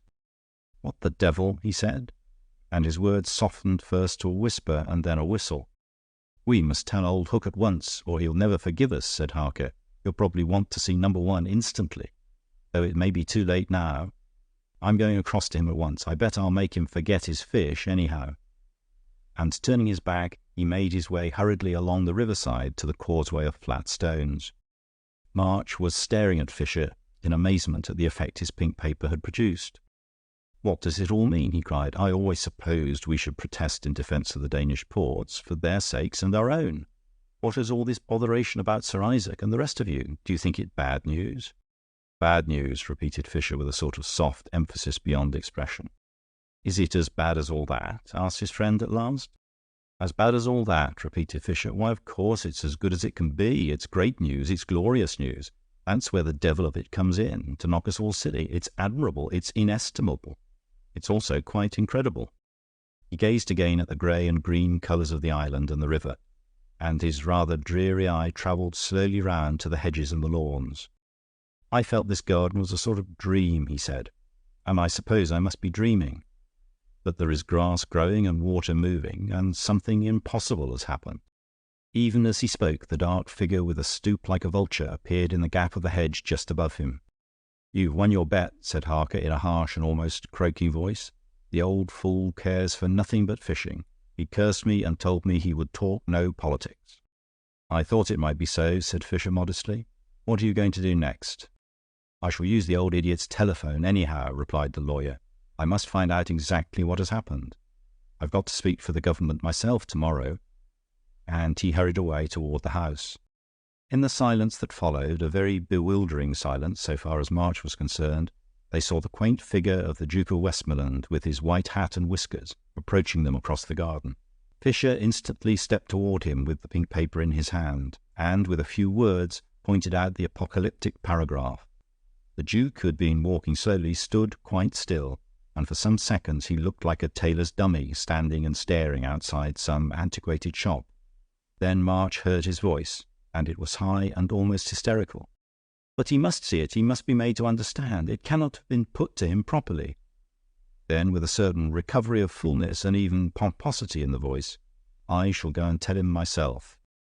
Among the queer incidents of that afternoon, March always remembered something almost comical about the clear picture of the old gentleman in his wonderful white hat carefully stepping from stone to stone across the river, like a figure crossing the traffic in Piccadilly. Then he disappeared behind the trees of the island, and March and Fisher turned to meet the Attorney General, who was coming out of the house with a visage of grim assurance.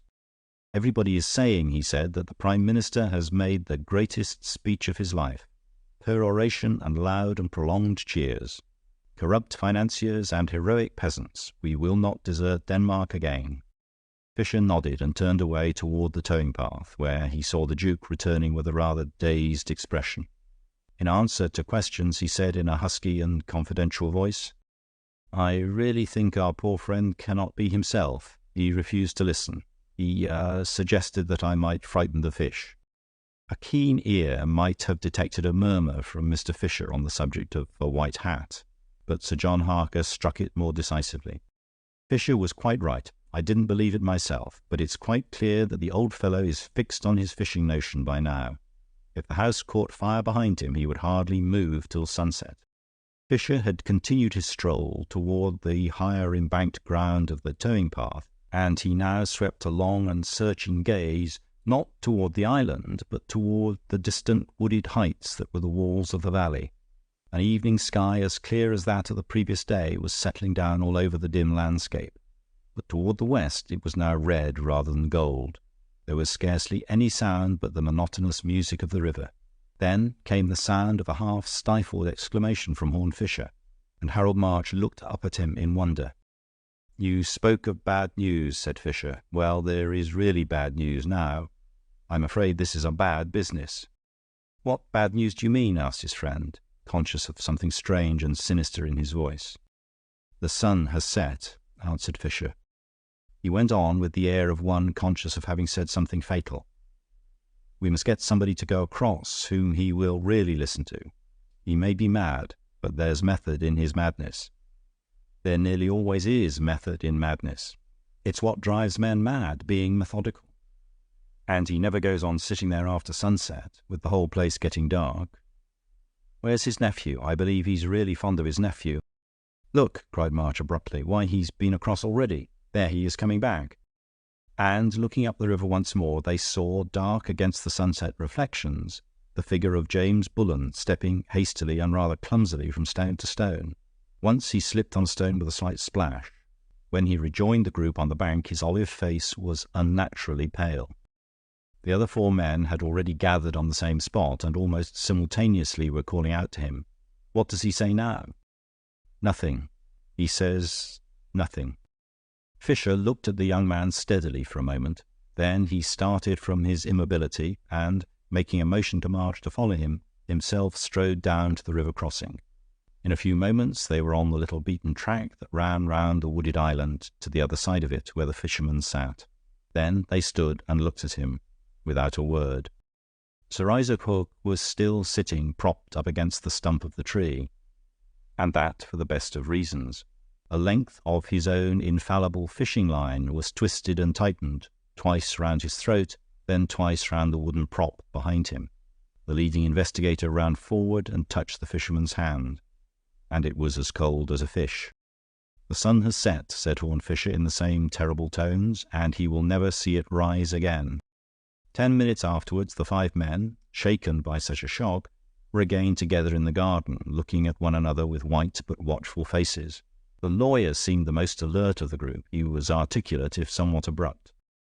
"We must leave the body as it is and telephone for the police," he said. "I think my own authority will stretch to examining the servants and the poor fellow's papers to see if there is anything that concerns them. Of course, none of you gentlemen must leave this place." Perhaps there was something in his rapid and rigorous legality that suggested the closing of a net or trap. Anyhow, young Bullen suddenly broke down, or perhaps blew up. His voice was like an explosion in the silent garden.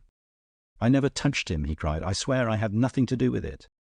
"Who said you had?" demanded Harker with a hard eye. "Why do you cry out before you're hurt?" "Because you all look at me like that," cried the young man angrily. "Do you think I don't know you're always talking about my damned debts and expectations?" Rather to March's surprise, Fisher had drawn away from this first collision, leading the Duke with him to another part of the garden. When he was out of earshot of the others, he said with a curious simplicity of manner, "Westmoreland, I'm going straight to the point." "Well," said the other, staring at him stolidly. "You have a motive for killing him," said Fisher. The Duke continued to stare, but he seemed unable to speak. "I hope you had a motive for killing him," continued Fisher mildly. "You see, it's rather a curious situation.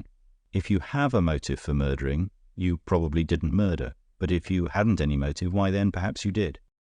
"What on earth are you talking about?" demanded the Duke violently. "It's quite simple," said Fisher. "When you went across, he was either alive or dead. If he was alive, it might be you who killed him, or why should you have held your tongue about his death? But if he was dead, and you had a reason for killing him, you might have held your tongue for fear of being accused." Then, after a silence, he added abstractedly, "Cyprus is a beautiful place, I believe, romantic scenery and romantic people, very intoxicating for a young man." The Duke suddenly clenched his hands and said thickly, "Well, I had a motive." "Then you're all right," said Fisher, holding out his hand with an air of huge relief. "I was pretty sure you wouldn't really do it. You had a fright when you saw it done, as was only natural, like a bad dream come true, wasn't it?" While this curious conversation was passing, Archer had gone into the house, disregarding the demonstrations of the sulky nephew, and came back presently with a new air of animation and a sheaf of papers in his hand. "I've telephoned for the police," he said, stopping to speak to Fisher, "but I think I've done most of their work for them. I believe I've found out the truth. There's a paper here." He stopped, for Fisher was looking at him with a singular expression, and it was Fisher who spoke next. "Are there any papers that are not there, I wonder? I mean, that are not there now?" After a pause, he added, "Let us have the cards on the table. When you went through his papers in such a hurry, Harker, weren't you looking for something to make sure it shouldn't be found?"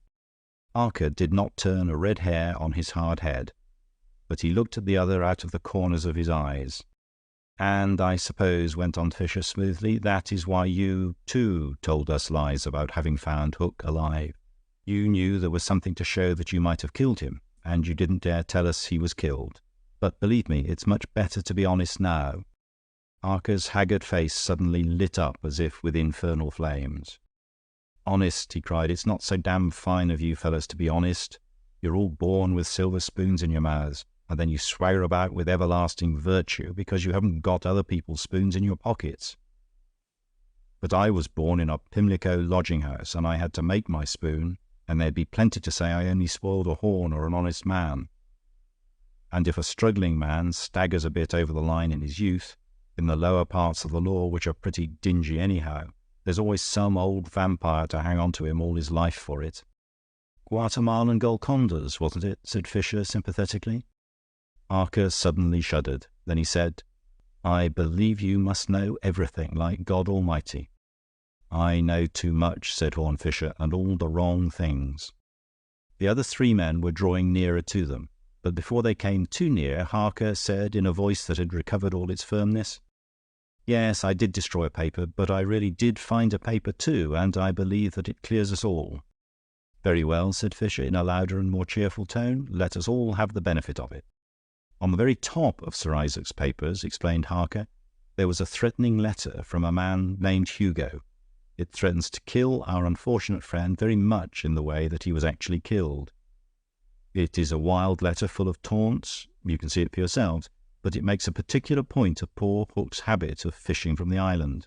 Above all, the man professes to be writing from a boat, and since we alone went across to him," and he smiled in a rather ugly fashion, "the crime must have been committed by a man passing in a boat."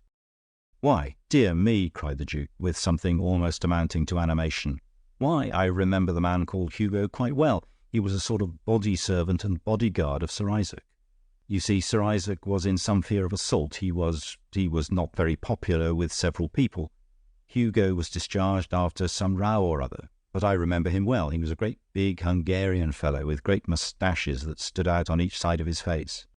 A door opened in the darkness of Harold March's memory, or rather oblivion, and showed a shining landscape like that of a lost dream.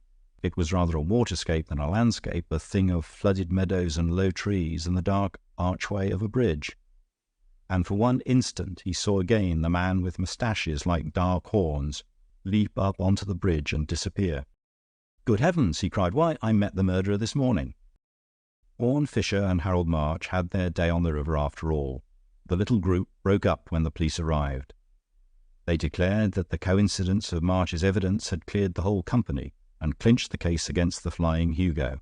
Whether that Hungarian fugitive would ever be caught appeared to Horne Fisher to be highly doubtful, nor can it be pretended that he displayed any very demoniac detective energy in the matter, as he leaned back in the boat cushions, smoking and watching the swaying reeds slide past.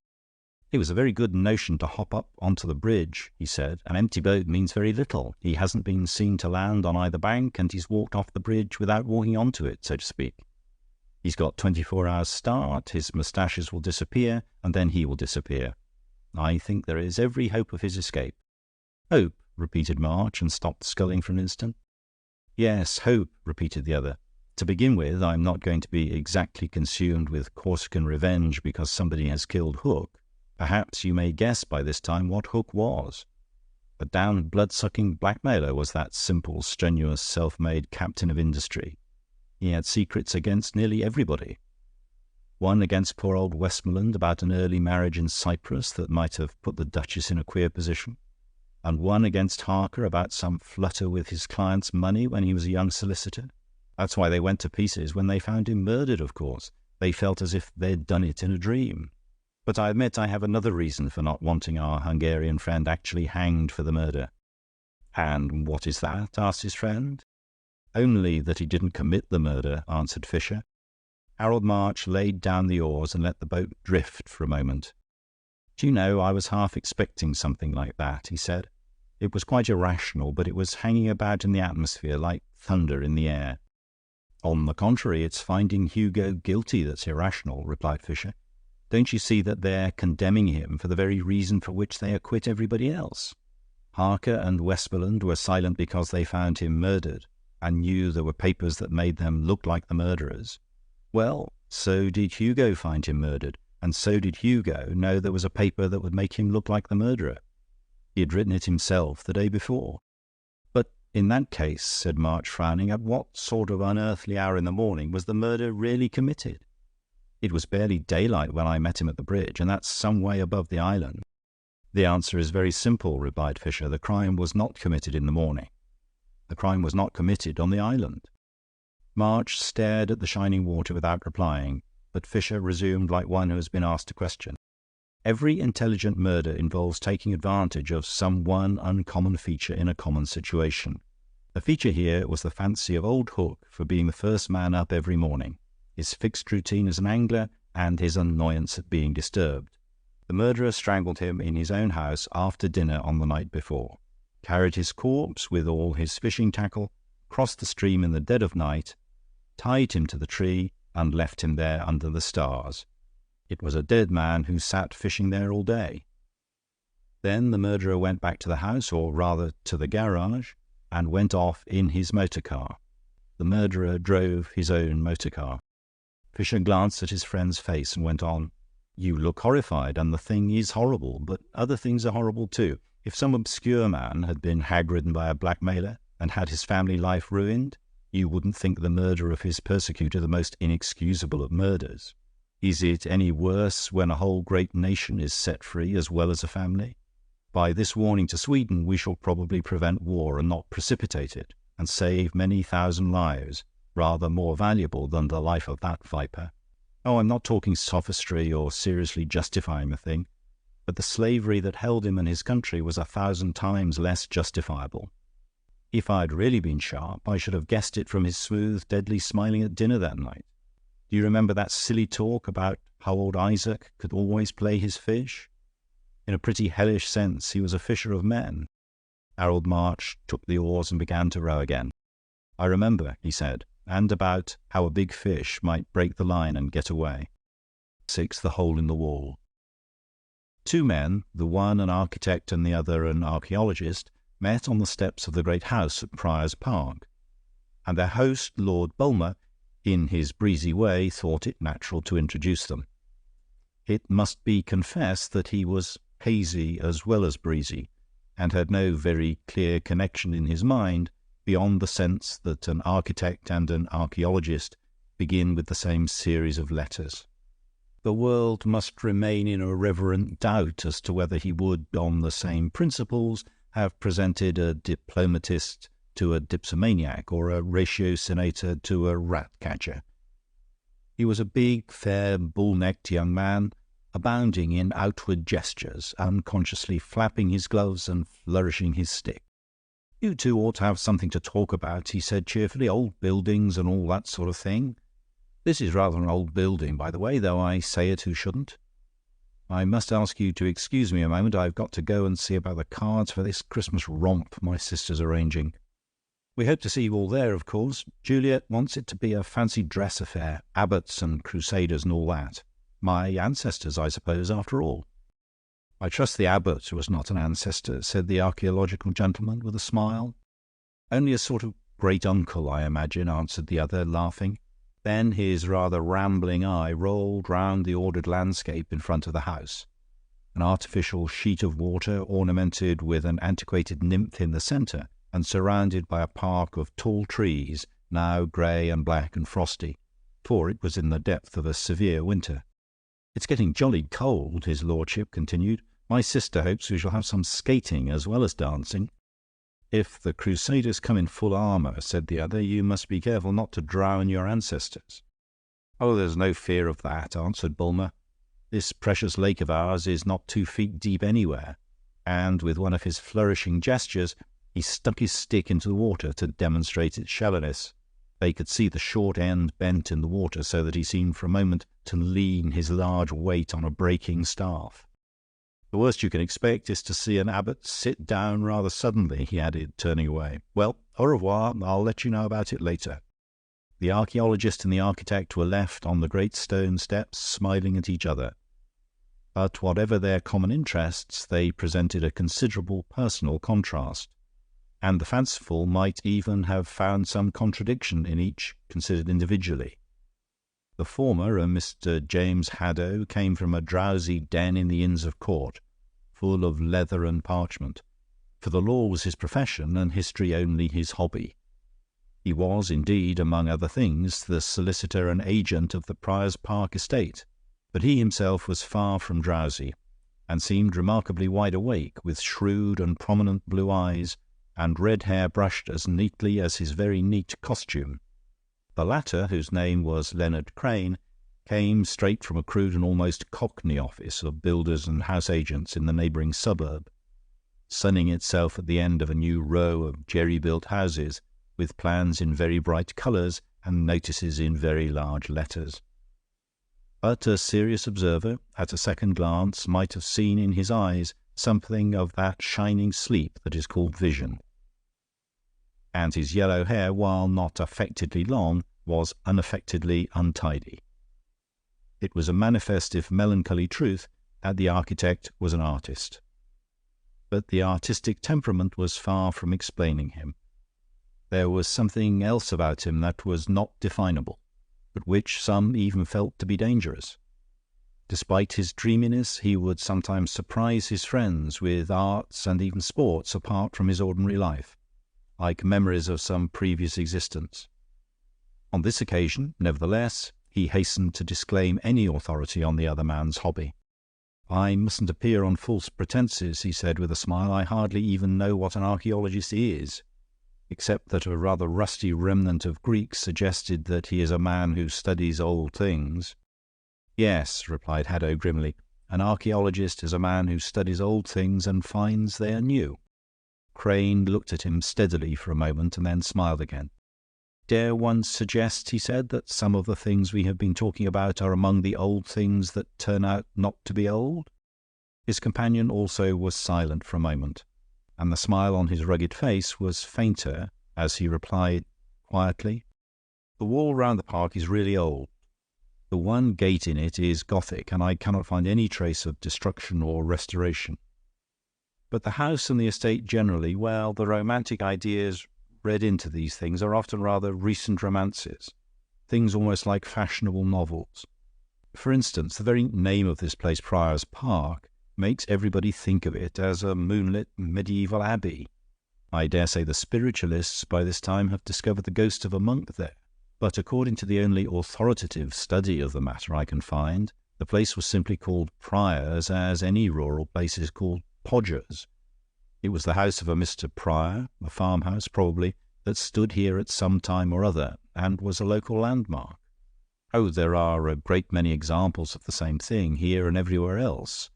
This suburb of ours used to be a village, and because some of the people slurred the name and pronounced it Holywell, many a minor poet indulged in fancies about a holy well, with spells and fairies and all the rest of it, filling the suburban drawing-rooms with Celtic twilight, whereas anyone acquainted with the facts knows that Holinwall simply means the hole in the wall, and probably referred to some quite trivial accident.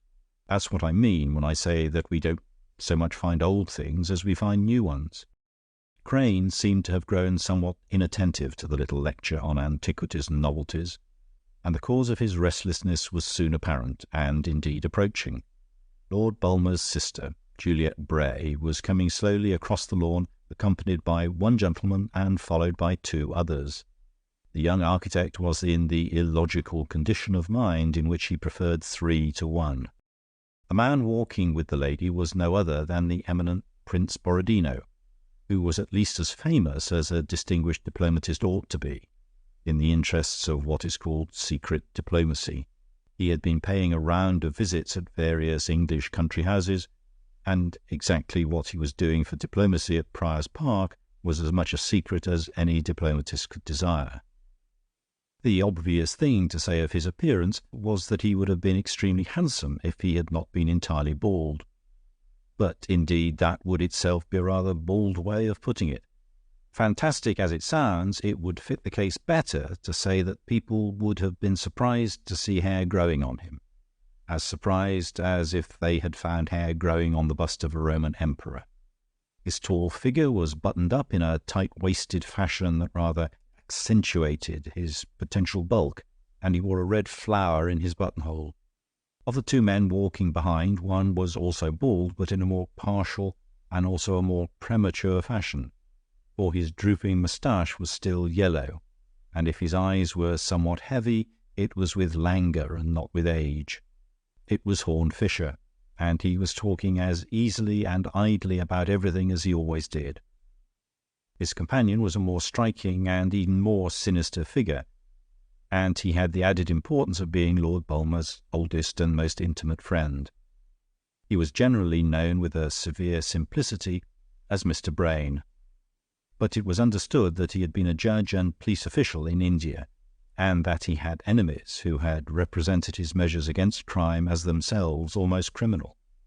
He was a brown skeleton of a man with dark, deep, sunken eyes and a black moustache that hid the meaning of his mouth. Though he had the look of one wasted by some tropical disease, his movements were much more alert than those of his lounging companion. "It's all settled," announced the lady with great animation when they came within hailing distance. "You've all got to put on masquerade things, and very likely skates as well. Though the prince says they don't go with it, but we don't care about that. It's freezing already, and we don't often get such a chance in England." "Even in India we don't exactly skate all the year round," observed Mr. Brain. "And even Italy is not primarily associated with ice," said the Italian. "Italy is primarily associated with ices," remarked Mr. Horne Fisher. "I mean with ice cream men. Most people in this country imagine that Italy is entirely populated with ice cream men and organ grinders. There certainly are a lot of them. Perhaps they're an invading army in disguise." "How do you know they're not the secret emissaries of our diplomacy?" asked the prince, with a slightly scornful smile. "An army of organ grinders might pick up hints, and their monkeys might pick up all sorts of things." "The organs are organised fact," said the flippant Mr. Fisher. "Well, I've known it pretty cold before now in Italy, and even in India, up on the Himalayan slopes. The ice on our own little round pond will be quite cosy by comparison." Juliet Bray was an attractive lady with dark hair and eyebrows and dancing eyes, and there was a geniality and even generosity in her rather imperious ways. In most matters she could command her brother, though that nobleman, like many other men of vague ideas, was not without a touch of the bully when he was at bay. She could certainly command her guests, even to the extent of decking out the most respectable and reluctant of them with her medieval masquerade. And it really seemed as if she could command the elements also, like a witch, for the weather steadily hardened and sharpened.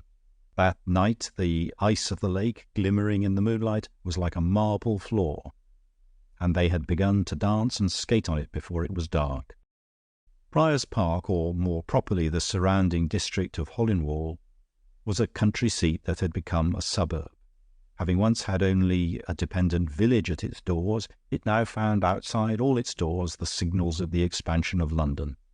Mr. Haddo, who was engaged in historical researches, both in the library and the locality, could find little assistance in the latter. He had already realized from the documents that Prior's Park had originally been something like Prior's Farm, named after some local figure. But the new social conditions were all against his tracing the story by its traditions. Had any of the real rustics remained, he would probably have found some lingering legend of Mr. Prior, however remote he might be. But the new nomadic population of clerks and artisans, constantly shifting their homes from one suburb to another, or their children from one school to another, could have no corporate continuity. They had all the forgetfulness of history that goes everywhere with the extension of education. Nevertheless, when he came out of the library next morning and saw the wintry trees standing round the frozen pond like a black forest, he felt he might well have been far in the depths of the country. The old wall running round the park kept that enclosure itself still entirely rural and romantic, and one could easily imagine that the depths of that dark forest faded away indefinitely into distant vales and hills. The grey and black and silver of the wintry wood were all the more severe or sombre as a contrast to the coloured carnival groups that already stood on and around the frozen pool. For the house party had already flung themselves impatiently into fancy dress, and the lawyer, with his neat black suit and red hair, was the only modern figure among them. "Aren't you going to dress up?" asked Juliet, indignantly, shaking at him a horned and towering blue headdress of the 14th century, which framed her face very becomingly, fantastic as it was. "Everybody here has to be in the Middle Ages. Even Mr. Brain has put on a sort of brown dressing-gown and says he's a monk. And Mr. Fisher got hold of some old potato sacks in the kitchen and sewed them together. He's supposed to be a monk too. As to the prince, he's perfectly glorious, in great crimson robes as a cardinal. He looks as if he could poison everybody. You simply must be something."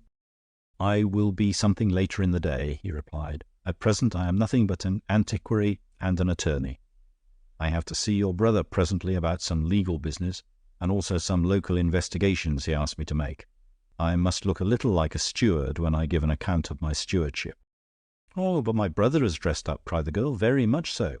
No end, if I may say so. Why, he's bearing down on you now in all his glory." The noble lord was indeed marching toward them in a magnificent 16th century costume of purple and gold, with a gold-hilted sword and a plumed cap, and manners to match. Indeed, there was something more than his usual expansiveness of bodily action in his appearance at that moment. It almost seemed, so to speak, that the plumes of his hat had gone to his head. He flapped his great gold-lined cloak like the wings of a fairy king in a pantomime. He even drew his sword with a flourish and waved it about as he did his walking-stick. In the light of after events, there seemed to be something monstrous and ominous about that exuberance, something of the spirit that is called fey. At the time, it merely crossed a few people's minds that he might possibly be drunk. As he strode towards his sister, the first figure he passed was that of Leonard Crane, clad in Lincoln green, with the horn and baldric and sword appropriate to Robin Hood, for he was standing nearest to the lady, where, indeed, he might have been found during a disproportionate part of the time. He had displayed one of his buried talents in the matter of skating, and now that the skating was over, seemed disposed to prolong the partnership. Boisterous Bulmer playfully made a pass at him with his drawn sword, going forward with the lunge in the proper fencing fashion, and making a somewhat too familiar Shakespearean quotation about a rodent and a Venetian coin. Probably in Crane also there was a subdued excitement just then. Anyhow, in one flash he had drawn his sword and parried, and then, suddenly, to the surprise of everyone, Bulmer's weapon seemed to spring out of his hand into the air and rolled away on the ringing ice. "Well, I never," said the lady, as if with justifiable indignation. "You never told me you could fence, too." Bulmer put up his sword with an air rather bewildered than annoyed, which increased the impression of something irresponsible in his mood at the moment. Then he turned rather abruptly to his lawyer, saying, "We can settle up about the estate after dinner. I've missed nearly all the skating as it is, and I doubt if the ice will hold till tomorrow night. I think I shall get up early and have a spin by myself." "You won't be disturbed with my company," said Horne Fisher in his weary fashion. "If I have to begin the day with ice in the American fashion, I prefer it in smaller quantities. But no early hours for me in December. The early bird catches the cold." "Oh, I shan't die of catching cold," answered Bulmer, and laughed. A considerable group of the skating party had consisted of the guests staying at the house, and the rest had tailed off in twos and threes some time before most of the guests began to retire for the night. Neighbours, always invited to Prior's Park on such occasions, went back to their own houses in motors or on foot. The legal and archaeological gentlemen had returned to the Inns of Court by a late train, to get a paper called for during his consultation with his client, and most of the other guests were drifting and lingering at various stages on their way up to bed. Horne Fisher, as if to deprive himself of any excuse for his refusal of early rising, had been the first to retire to his room, but, sleepy as he looked, he couldn't sleep. He had picked up from a table the book of antiquarian topography, in which Haddo had found his first hints about the origin of the local name, and, being a man with a quiet and quaint capacity for being interested in anything, he began to read it steadily, making notes now and then of details on which his previous reading left him with a certain doubt about his present conclusions. His room was the one nearest to the lake in the centre of the woods, and was therefore the quietest, and none of the last echoes of the evening's festivity could reach him. He had followed carefully the argument which established the derivation from Mr. Prior's farm and the hole in the wall, and disposed of any fashionable fancy about monks and magic wells, when he began to be conscious of a noise audible in the frozen silence of the night. It was not a particularly loud noise, but it seemed to consist of a series of thuds or heavy blows, such as might be struck on a wooden door by a man seeking to enter. They were followed by something like a faint creak or crack, as if the obstacle had either been opened or had given way. He opened his own bedroom door and listened, but as he heard talk and laughter all over the lower floors, he had no reason to fear that a summons would be neglected or the house left without protection. He went to his open window, looking out over the frozen pond and the moonlit statue in the middle of their circle of darkling woods, and listened again. But silence had returned to that silent place, and after straining his ears for a considerable time, he could hear nothing but the solitary hoot of a distant departing train. Then he reminded himself how many nameless noises can be heard by the wakeful during the most ordinary night, and, shrugging his shoulders, went wearily to bed. He awoke suddenly and sat up in bed with his ears filled as with thunder, with the throbbing echoes of a rending cry. He remained rigid for a moment and then sprang out of bed, throwing on the loose gown of sacking he had worn all day. He went first to the window, which was open but covered with a thick curtain, so that his room was still completely dark. But when he tossed the curtain aside and put his head out, he saw that a grey and silver daybreak had already appeared behind the black woods that surrounded the little lake, and that was all that he did see. Though the sound had certainly come in through the open window from this direction, the whole scene was still and empty under the morning light as under the moonlight. Then the long, rather lackadaisical hand he had laid on a window-sill gripped it tighter, as if to master a tremor, and his peering blue eyes grew bleak with fear. It may seem that his emotion was exaggerated and needless, considering the effort of common sense by which he had conquered his nervousness about the noise on the previous night, but that had been a very different sort of noise. It might have been made by 100 things, from the chopping of wood to the breaking of bottles. There was only one thing in nature from which could come the sound that echoed through the dark house at daybreak. It was the awful, articulate voice of man, and it was something worse, for he knew what man. He knew also that it had been a shout for help. It seemed to him that he had heard the very word, but the word, short as it was, had been swallowed up, as if the man had been stifled or snatched away even as he spoke. Only the mocking reverberations of it remained even in his memory, but he had no doubt of the original voice. He had no doubt that the great bull's voice of Francis Bray, Baron Bulmer, had been heard for the last time between the darkness and the lifting dawn. How long he stood there he never knew, but he was startled into life by the first living thing that he saw stirring in that half-frozen landscape. Along the path beside the lake and immediately under his window, a figure was walking slowly and softly, but with great composure. A stately figure in robes of a splendid scarlet. It was the Italian prince, still in his cardinal's costume. Most of the company had indeed lived in their costumes for the last day or two, and Fisher himself had assumed his frock of sacking as a convenient dressing-gown. But there seemed, nevertheless, something unusually finished and formal in the way of an early bird about this magnificent red cockatoo.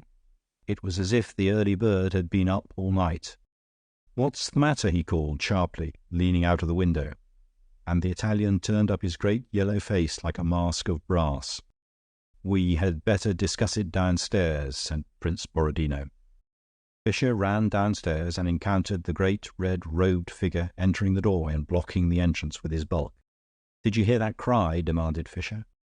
"I heard a noise and I came out," answered the diplomatist, and his face was too dark in the shadow for its expression to be read. "It was Bulmer's voice," insisted Fisher. "I'll swear it was Bulmer's voice." "Did you know him well?" asked the other. The question seemed irrelevant, though it was not illogical, and Fisher could only answer in a random fashion that he knew Lord Bulmer only slightly. "Nobody seems to have known him well," continued the Italian in level tones. "Nobody except that man Brain. Brain is rather older than Bulmer, but I fancy they shared a good many secrets." Fisher moved abruptly, as if waking from a momentary trance, and said in a new and more vigorous voice, "But look here, hadn't we better get outside and see if anything has happened?" "The ice seems to be thawing," said the other, almost with indifference. When they emerged from the house, dark stains and stars in the grey field of ice did indeed indicate that the frost was breaking up, as their host had prophesied the day before, and the very memory of yesterday brought back the mystery of today. "He knew there would be a thaw," observed the prince. "He went out skating quite early on purpose. Did he call out because he landed in the water, do you think?" Fisher looked puzzled. Bulmer was the last man to bellow like that because he got his boots wet. And that's all he could do here. The water would hardly come up to the calf of a man of his size. You could see the flat weeds on the floor of the lake as if it were through a thin pane of glass. No, if Bulmer had only broken the ice, he wouldn't have said much at the moment, though possibly a good deal afterwards. We should have found him stamping and damning up and down this path and calling for clean boots. "Let us hope we shall find him as happily employed," remarked the diplomatist. "In that case the voice must have come out of the wood." "I'll swear it didn't come out of the house," said Fisher, and the two disappeared together into the twilight of wintry trees. The plantation stood dark against the fiery colours of sunrise, a black fringe having that feathery appearance which makes trees, when they are bare, the very reverse of rugged. Hours and hours afterward, when the same dense but delicate margin was dark against the greenish colours opposite the sunset, the search thus begun at sunrise had not come to an end. By successive stages, and to slowly gathering groups of the company, it became apparent that the most extraordinary of all gaps had appeared in the party. The guests could find no trace of their host anywhere. The servants reported that his bed had been slept in, and his skates and his fancy costume were gone, as if he had risen early for the purpose he had himself avowed. But from the top of the house to the bottom, from the walls round the park to the pond in the centre, there was no trace of Lord Bulmer, dead or alive. Horne Fisher realized that a chilling premonition had already prevented him from expecting to find the man alive, but his bald brow was wrinkled over an entirely new and unnatural problem in not finding the man at all. He considered the possibility of Bulmer having gone off of his own accord for some reason, but after fully weighing it, he finally dismissed it. It was inconsistent with the unmistakable voice heard at daybreak, and with many other practical obstacles. There was only one gateway in the ancient and lofty wall round the small park. The lodge-keeper kept it locked till late in the morning, and the lodge-keeper had seen no one pass. Fisher was fairly sure that he had before him a mathematical problem in an enclosed space. His instinct had been from the first so attuned to the tragedy that it would have been almost a relief to him to find the corpse. He would have been grieved, but not horrified, to come on the nobleman's body dangling from one of his own trees as from a gibbet, or floating in his own pool like a pallid weed. What horrified him was to find nothing. He soon became conscious that he was not alone, even in his most individual and isolated experiments. He often found a figure following him like his shadow in silent and almost secret clearings in the plantation, or outlying nooks and corners of the old wall. The dark moustached mouth was as mute as the deep eyes were mobile, darting incessantly hither and thither, but it was clear that Brain of the Indian police had taken up the trail like an old hunter after a tiger. Seeing that he was the only personal friend of the vanished man, this seemed natural enough, and Fisher resolved to deal frankly with him. "This silence is rather a social strain," he said. "May I break the ice by talking about the weather?" Which, by the way, has already broken the ice. I know that breaking the ice might be a rather melancholy metaphor in this case." "I don't think so," replied Brain shortly. "I don't fancy the ice had much to do with it. I don't see how it could." "What would you propose doing?" asked Fisher. "Well, we've sent for the authorities, of course, but I hope to find something out before they come," replied the Anglo-Indian. "I can't say I have much hope from police methods in this country. Too much red tape, habeas corpus, and that sort of thing. What we want is to see that nobody bolts. The nearest we could get to it would be to collect the company and count them, so to speak. Nobody's left lately except that lawyer who was poking about for antiquities." "Oh, he's out of it. He left last night," answered the other. 8 hours after Bulmer's chauffeur saw his lawyer off by the train, I heard Bulmer's own voice as plain as I hear yours now." "I suppose you don't believe in spirits," said the man from India.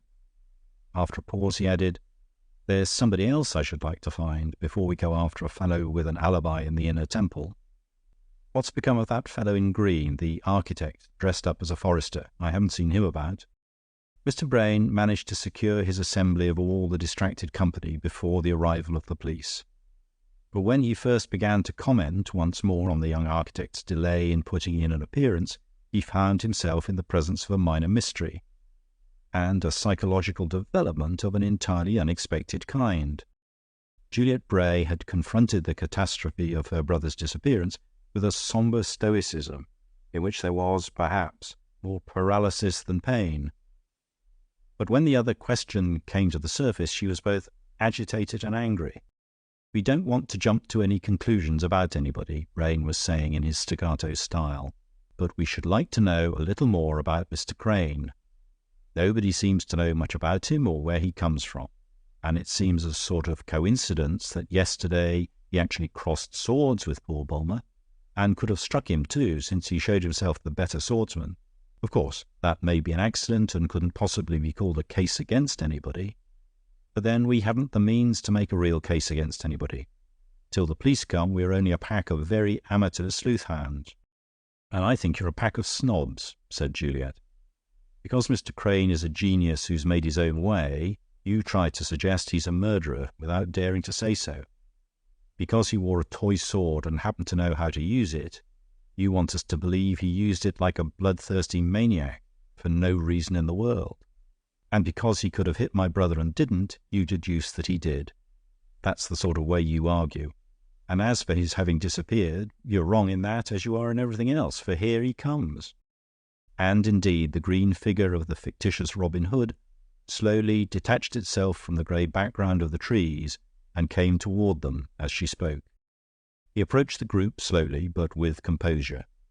But he was decidedly pale, and the eyes of Brain and Fisher had already taken in one detail of the green-clad figure more clearly than all the rest. The horn still swung from his baldric, but the sword was gone. Rather to the surprise of the company, Brain did not follow up the question thus suggested, but, while retaining an air of leading the inquiry, had also an appearance of changing the subject. "Now we're all assembled," he observed quietly, "there is a question I want to ask to begin with. Did anybody here actually see Lord Bulmer this morning?" Leonard Crane turned his pale face round the circle of faces till he came to Juliet's. Then he compressed his lips a little and said, "Yes, I saw him." "Was he alive and well?" asked Brain quickly. "How was he dressed?" "He appeared exceedingly well," replied Crane with a curious intonation. "He was dressed as he was yesterday, in that purple costume copied from the portrait of his ancestor in the 16th century. He had his skates in his hand." "And his sword at his side, I suppose?" asked the questioner. "Where is your own sword, Mr. Crane?" "I threw it away." In the singular silence that ensued, the train of thoughts in many minds became involuntarily a series of coloured pictures. They had grown used to their fanciful garments looking more gay and gorgeous against the dark grey and streaky silver of the forest, so that the moving figures glowed like stained-glass saints walking. The effect had been more fitting because so many of them had idly parodied pontifical or monastic dress. But the most arresting attitude that remained in their memories had been anything but merely monastic, that of the moment when the figure in bright green and the other in vivid violet had for a moment made a silver cross of their crossing swords. Even when it was a jest, it had been something of a drama. and it was a strange and sinister thought that in the grey daybreak the same figures in the same posture might have been repeated as a tragedy. "Did you quarrel with him?" asked Brain suddenly. "Yes," replied the immovable man in green, "or he quarrelled with me." "Why did he quarrel with you?" asked the investigator, and Leonard Crane made no reply. Horne Fisher, curiously enough, had only given half his attention to this crucial cross-examination. His heavy-lidded eyes had languidly followed the figure of Prince Borodino, who at this stage had strolled away towards the fringe of the wood, and, after a pause as of meditation, had disappeared into the darkness of the trees. He was recalled from his irrelevance by the voice of Juliet Bray, which rang out with an altogether new note of decision. "If that is the difficulty, it had best be cleared up. I am engaged to Mr. Crane, and when we told my brother, he did not approve of it, that's all." Neither Brain nor Fisher exhibited any surprise, but the former added quietly, "Except, I suppose, that he and your brother went off into the wood to discuss it, where Mr. Crane mislaid his sword, not to mention his companion." "And may I ask," inquired Crane, with a certain flicker of mockery passing over his pallid features, "what I am supposed to have done with either of them? Let us adopt the cheerful thesis that I am a murderer. It has yet to be shown that I am a magician.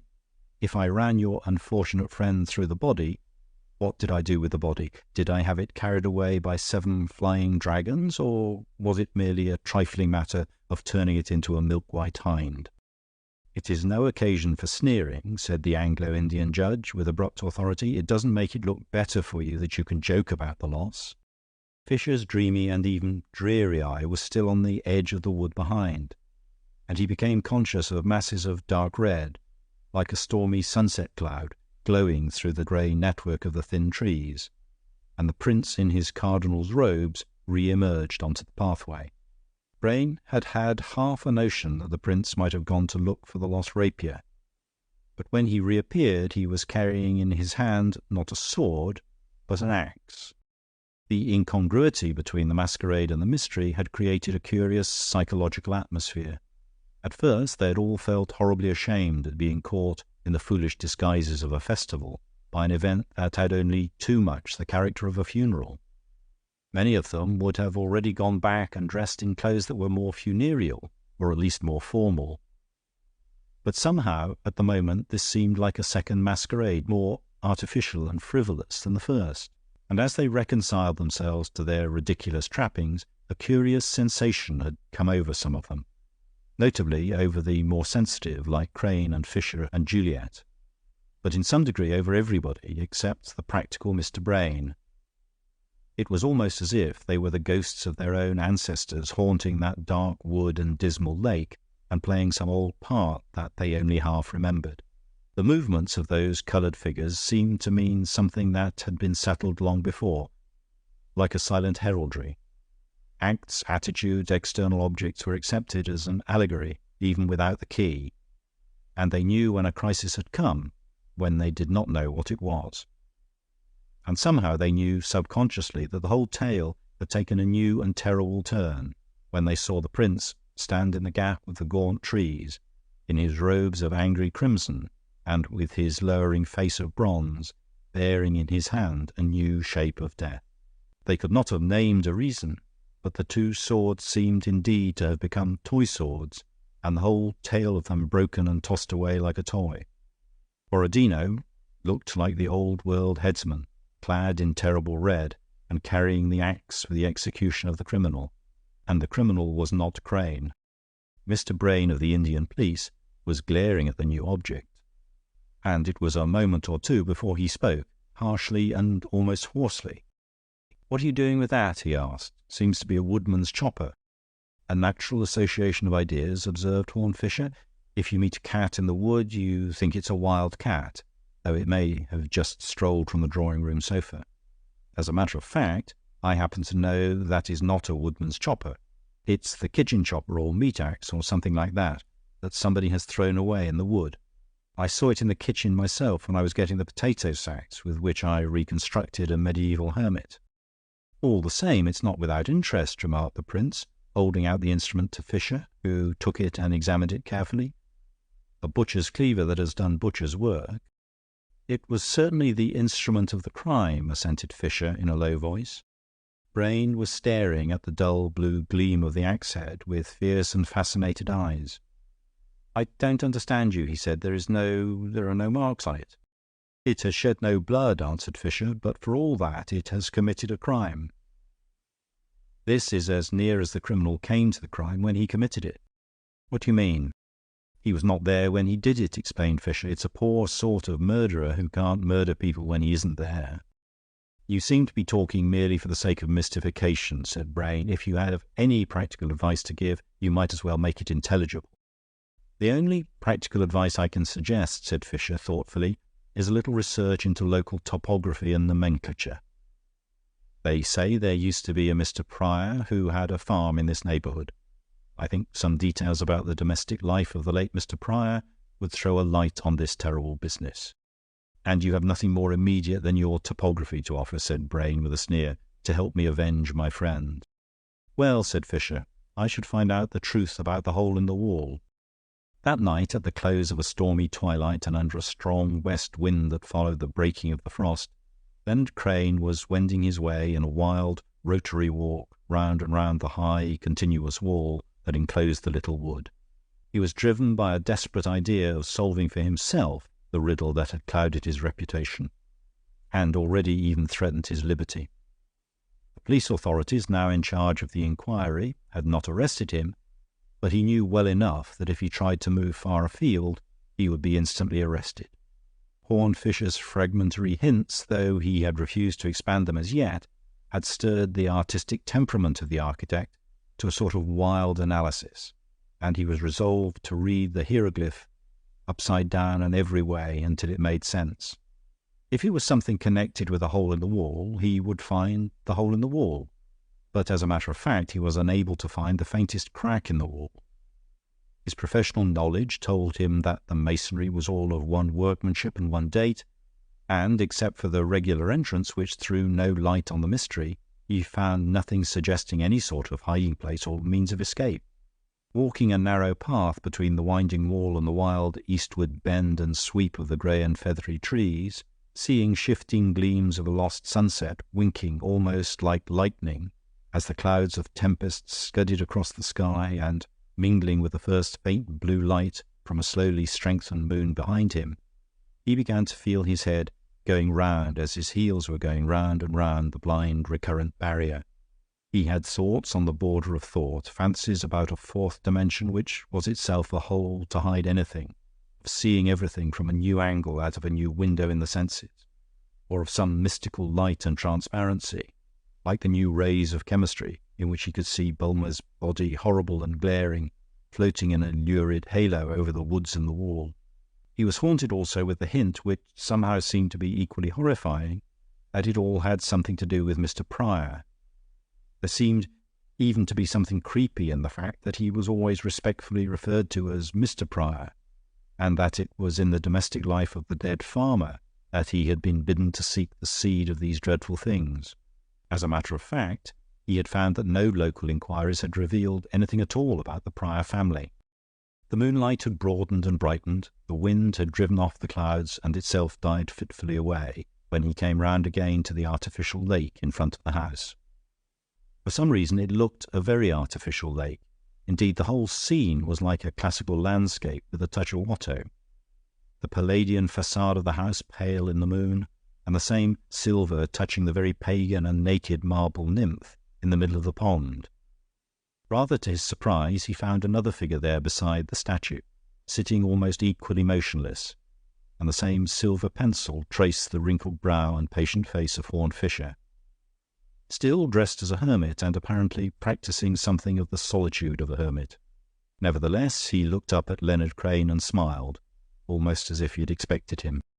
"Look here," said Crane, planting himself in front of him. "Can you tell me anything about this business?" "I shall soon have to tell everybody everything about it," replied Fisher, "but I've no objection to telling you something first. But, to begin with, will you tell me something? What really happened when you met Bulmer this morning? You did throw away your sword, but you didn't kill him." "I didn't kill him because I threw away my sword," said the other. "I did it on purpose, or I'm not sure what might have happened." After a pause he went on quietly. The late Lord Bulmer was a very breezy gentleman, extremely breezy. He was very genial with his inferiors, and would have his lawyer and his architect staying in his house for all sorts of holidays and amusements. But there was another side to him, which they found out when they tried to be his equals. When I told him that his sister and I were engaged, something happened which I simply can't and won't describe. It seemed to me like some monstrous upheaval of madness. But I suppose the truth is painfully simple. There is such a thing as the coarseness of a gentleman, and it is the most horrible thing in humanity. I know, said Fisher, the Renaissance nobles of the Tudor time were like that. It is odd that you should say that, Crane went on, for while we were talking, there came on me a curious feeling that we were repeating some scene of the past, and that I was really some outlaw, found in the woods like Robin Hood, and that he had really stepped in all his plumes and purple out of the picture frame of the ancestral portrait. Anyhow, he was the man in possession, and he neither feared God nor regarded man. I defied him, of course, and walked away. I might really have killed him if I had not walked away. Yes, said Fisher, nodding. His ancestor was in possession, and he was in possession. And this is the end of the story. It all fits in. Fits in with what? Cried his companion with sudden impatience. I can't make head or tail of it. You tell me to look for the secret in the hole in the wall, but I can't find any hole in the wall. There isn't any, said Fisher. That's the secret. After reflecting a moment, he added, unless you call it a hole in the wall of the world. Look, here. I'll tell you if you like, but I'm afraid it involves an introduction. You've got to understand one of the tricks of the modern mind, a tendency that most people obey without noticing it. In the village or suburb outside, there's an inn with the sign of St. George and the Dragon. Now, suppose I went about telling everybody that this was only a corruption of King George and the Dragoon. Scores of people would believe it, without any inquiry, from a vague feeling that it's probable because it's prosaic. It turns something romantic and legendary into something recent and ordinary. And that somehow makes it sound rational, though it's unsupported by reason. Of course, some people would have the sense to remember having seen St. George in old Italian pictures and French romances, but a good many wouldn't think about it at all. They would just swallow the scepticism because it was scepticism. Modern intelligence won't accept anything on authority, but it will accept anything without authority. That's exactly what has happened here. When some critic or other chose to say that Prior's Park was not a priory, but was named after some quite modern man named Prior, nobody really tested the theory at all. It never occurred to anybody repeating the story to ask if there was any Mr. Prior, if anybody had ever seen him or heard of him. As a matter of fact, it was a priory and shared the fate of most priories. That is, the Tudor gentleman with the plumes simply stole it by brute force and turned it into his own private house. He did worse things, as you shall hear. But the point here is that this is how the trick works, and the trick works in the same way in the other parts of the tale. The name of this district is printed hole-in-wall in all the best maps produced by the scholars, and they allude lightly, not without a smile, to the fact that it was pronounced Holywell by the most ignorant and old-fashioned of the poor. But it is spelled wrong and pronounced right. Do you mean to say, asked Crane quickly, that there really was a well? There is a well, said Fisher, and the truth lies at the bottom of it. As he spoke, he stretched out his hand and pointed toward the sheet of water in front of him. The well is under the water somewhere, he said, and this is not the first tragedy connected with it. The founder of this house did something which his fellow ruffians very seldom did, something that had to be hushed up even in the anarchy of the pillage of the monasteries. The well was connected with the miracles of some saint, and the last prior that guarded it was something like a saint himself. Certainly he was something very like a martyr. He defied the new owner and dared him to pollute the place, till the noble, in a fury, stabbed him and flung his body into the well, whither, after 400 years, it has been followed by an heir of the usurper, clad in the same purple and walking the world with the same pride. But how did it happen, demanded Crane, that for the first time Bulmer fell in at that particular spot? Because the ice was only loosened at that particular spot by the only man who knew it, answered Horne Fisher. It was cracked deliberately with the kitchen chopper at that special place, and I myself heard the hammering and did not understand it. The place had been covered with an artificial lake, if only because the whole truth had to be covered with an artificial legend.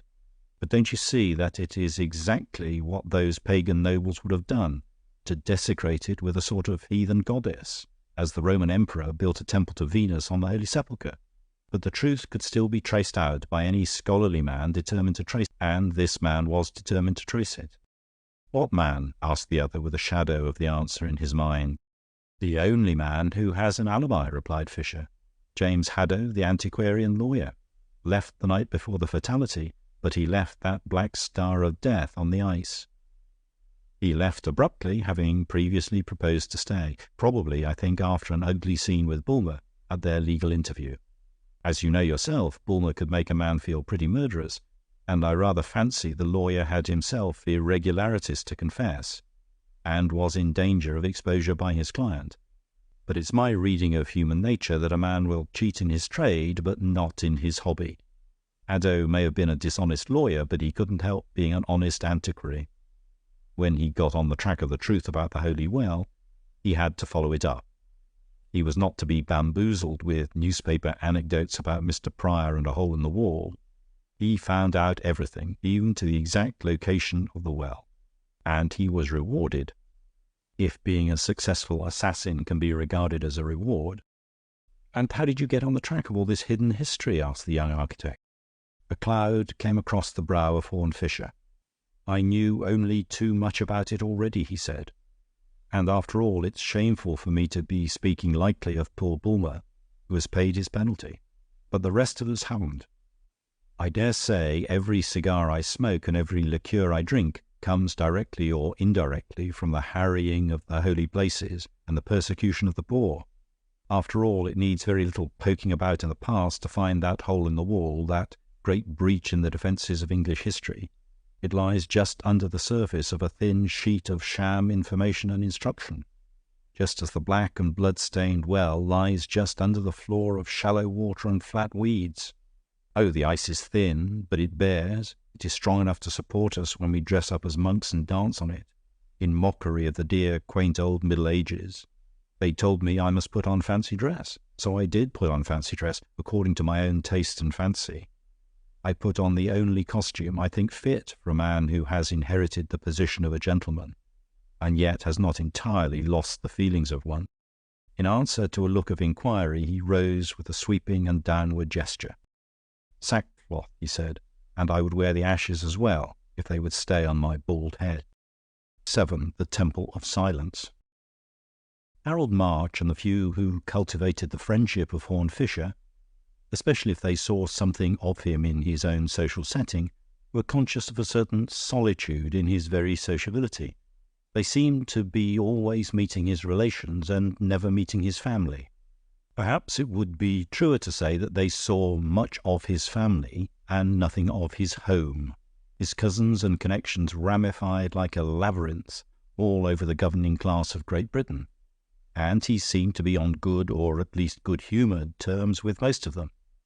For Horne Fisher was remarkable for a curious, impersonal information and interest touching all sorts of topics, so that one could sometimes fancy that his culture, like his colourless fair moustache and pale drooping features, had the neutral nature of a chameleon.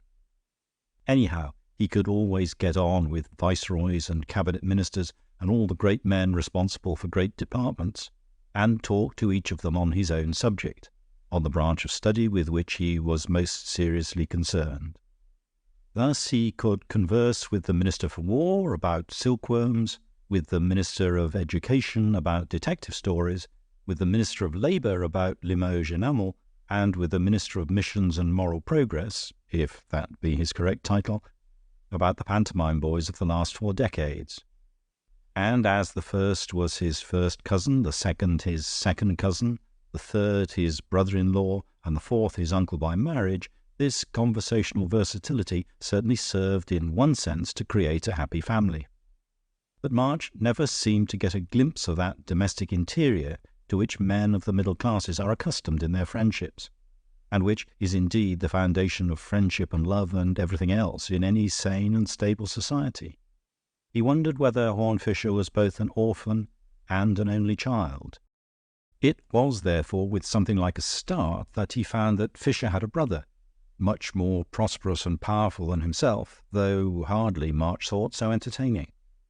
Sir Henry Harland Fisher, with half the alphabet after his name, was something at the Foreign Office far more tremendous than the Foreign Secretary. Apparently it ran in the family, after all, for it seemed there was another brother, Ashton Fisher, in India, rather more tremendous than the Viceroy. Sir Henry Fisher was a heavier but handsomer edition of his brother, with a brow equally bald but much more smooth. He was very courteous, but a shade patronising, not only to March, but even, as March fancied, to Horne Fisher as well. The latter gentleman, who had many intuitions about the half-formed thoughts of others, glanced at the topic himself as they came away from the great house in Berkeley Square. "Why, don't you know," he observed quietly, "that I am the fool of the family?" "It must be a clever family," said Harold March with a smile. "Very gracefully expressed," replied Fisher. "That is the best of having a literary training." "Well, perhaps it is an exaggeration to say I am the fool of the family. It is enough to say I am the failure of the family." "It seems queer to me that you should fail, especially," remarked the journalist. "As they say in the examinations, what did you fail in?" "Politics," replied his friend. "I stood for Parliament when I was quite young, and got in by an enormous majority, with loud cheers and cheering around the town. Since then, of course, I've been rather under a cloud." "I'm afraid I don't quite understand the 'of course,'" answered March, laughing. "That part of it isn't worth understanding," said Fisher.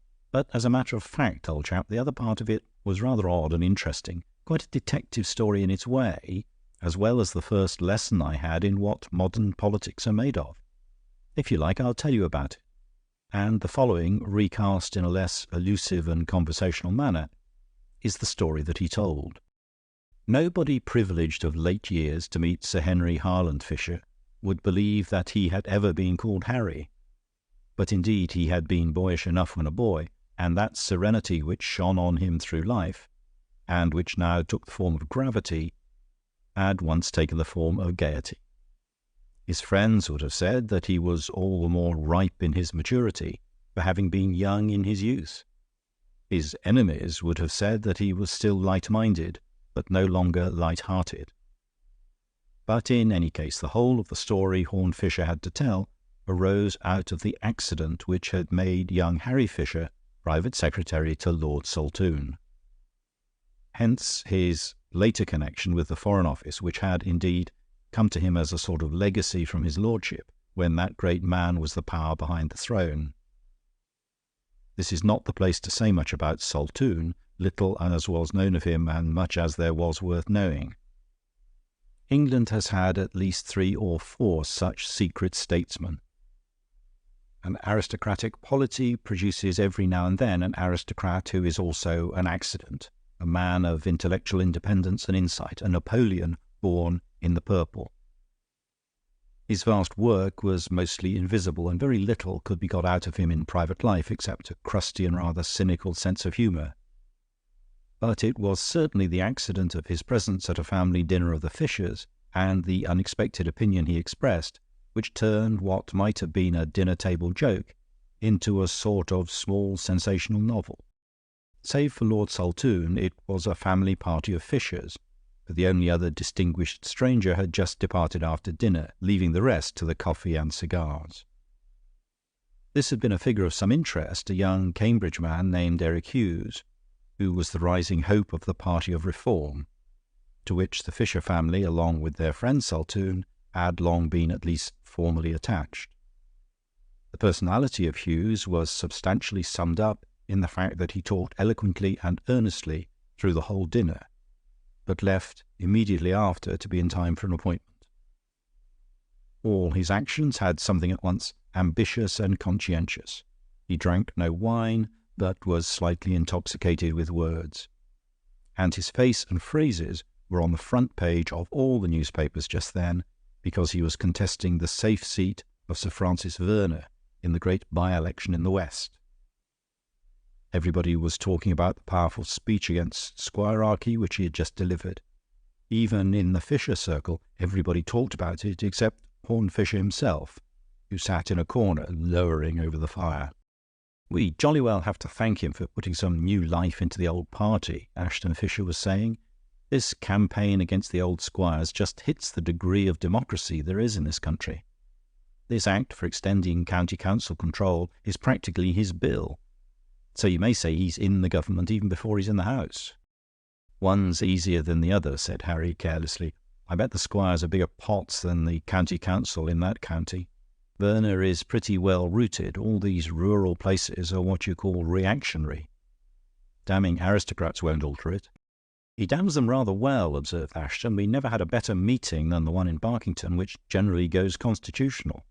And when he said, 'Sir Francis may boast of blue blood, let us show we have red blood,' and went on to talk about manhood and liberty, the room simply rose at him." "Speaks very well," said Lord Saltoun gruffly, making his only contribution to the conversation so far. Then the almost equally silent Horne Fisher suddenly spoke, without taking his brooding eyes off the fire. "What I can't understand," he said, "is why nobody has ever slanged for the real reason." "Hello," remarked Harry humorously. "You beginning to take notice?" "Well, take Werner," continued Horne Fisher. "If we want to attack Werner, why not attack him? Why compliment him on being a romantic reactionary aristocrat? Who is Werner? Where does he come from? His name sounds old, but I never heard of it before, as the man said of the crucifixion.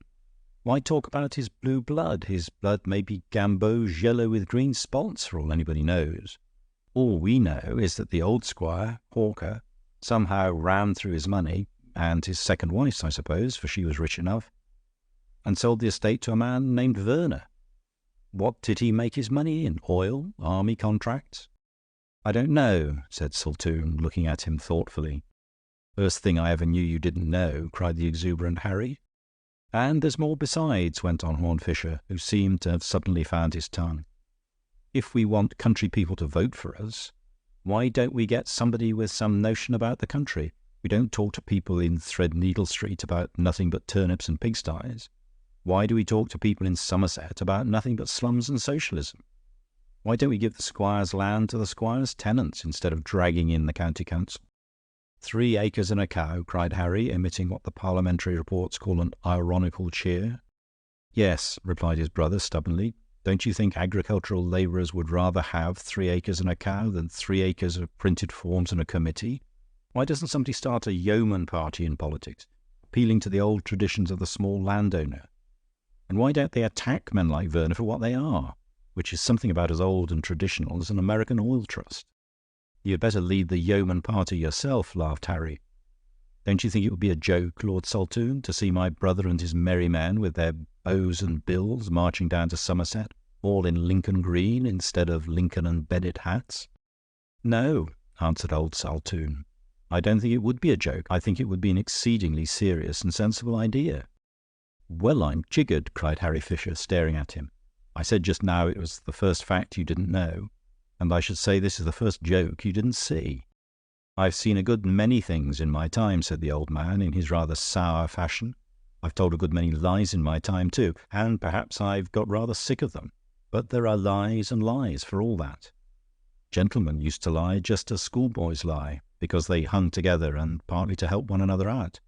But I'm damned if I can see why we should lie for these cosmopolitan cads who only help themselves. They're not backing us up any more, they're simply crowding us out. If a man like your brother likes to go into Parliament as a yeoman or a gentleman or a Jacobite or an ancient Briton, I should say it would be a jolly good thing." In the rather startled silence that followed, Horne Fisher sprang to his feet and all his dreary manner dropped off him. "I'm ready to do it tomorrow," he cried. "I suppose none of you fellows would back me up." Then Harry Fisher showed the finer side of his impetuosity. He made a sudden movement as if to shake hands. "You're a sport," he said, "and I'll back you up if nobody else will. But we can all back you up, can't we? I see what Lord Saltoun means, and of course he's right. He's always right." "So I will go down to Somerset," said Horne Fisher. "Yes, it is on the way to Westminster," said Lord Saltoun with a smile.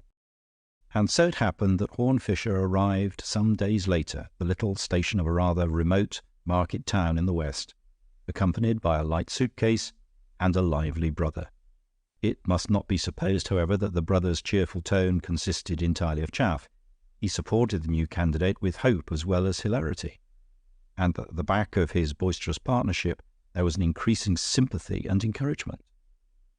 Harry Fisher had always had an affection for his more quiet and eccentric brother, and was now coming more and more to have a respect for him. As the campaign proceeded, the respect increased to ardent admiration, for Harry was still young, and could feel the sort of enthusiasm for his captain in electioneering that a schoolboy can feel for his captain in cricket. Nor was the admiration undeserved. As the new three-cornered contest developed, it became apparent to others besides his devoted kinsman that there was more in Horne Fisher than had ever met the eye. It was clear that his outbreak by the family fireside had been but a culmination of a long course of brooding and studying on the question. The talent he retained through life for studying his subject, and even somebody else's subject, had long been concentrated on this idea of championing a new peasantry against a new plutocracy. He spoke to a crowd with eloquence and replied to an individual with humour, two political arts that seemed to come to him naturally. He certainly knew much more about rural problems than either Hughes, the Reform candidate, or Werner, the constitutional candidate. And he probed those problems with a human curiosity, and went below the surface in a way that neither of them dreamed of doing. He soon became the voice of popular feelings that are never found in the popular press. New angles of criticism, arguments that had never before been uttered by an educated voice, tests and comparisons that had been made only in dialect by men drinking in the little local public houses, crafts half forgotten that had come down by a sign of hand and tongue from remote ages when their fathers were free, all this created a curious and double excitement. It startled the well-informed by being a new and fantastic idea they had never encountered. It startled the ignorant by being an old and familiar idea they never thought to have seen revived. Men saw things in a new light, and knew not even whether it was the sunset or the dawn. Practical grievances were there to make the movement formidable. As Fisher went to and fro among the cottages and country inns, it was borne in on him without difficulty that Sir Francis Werner was a very bad landlord. Nor was the story of his acquisition of the land any more ancient and dignified than he had supposed. The story was well known in the county, and in most respects was obvious enough.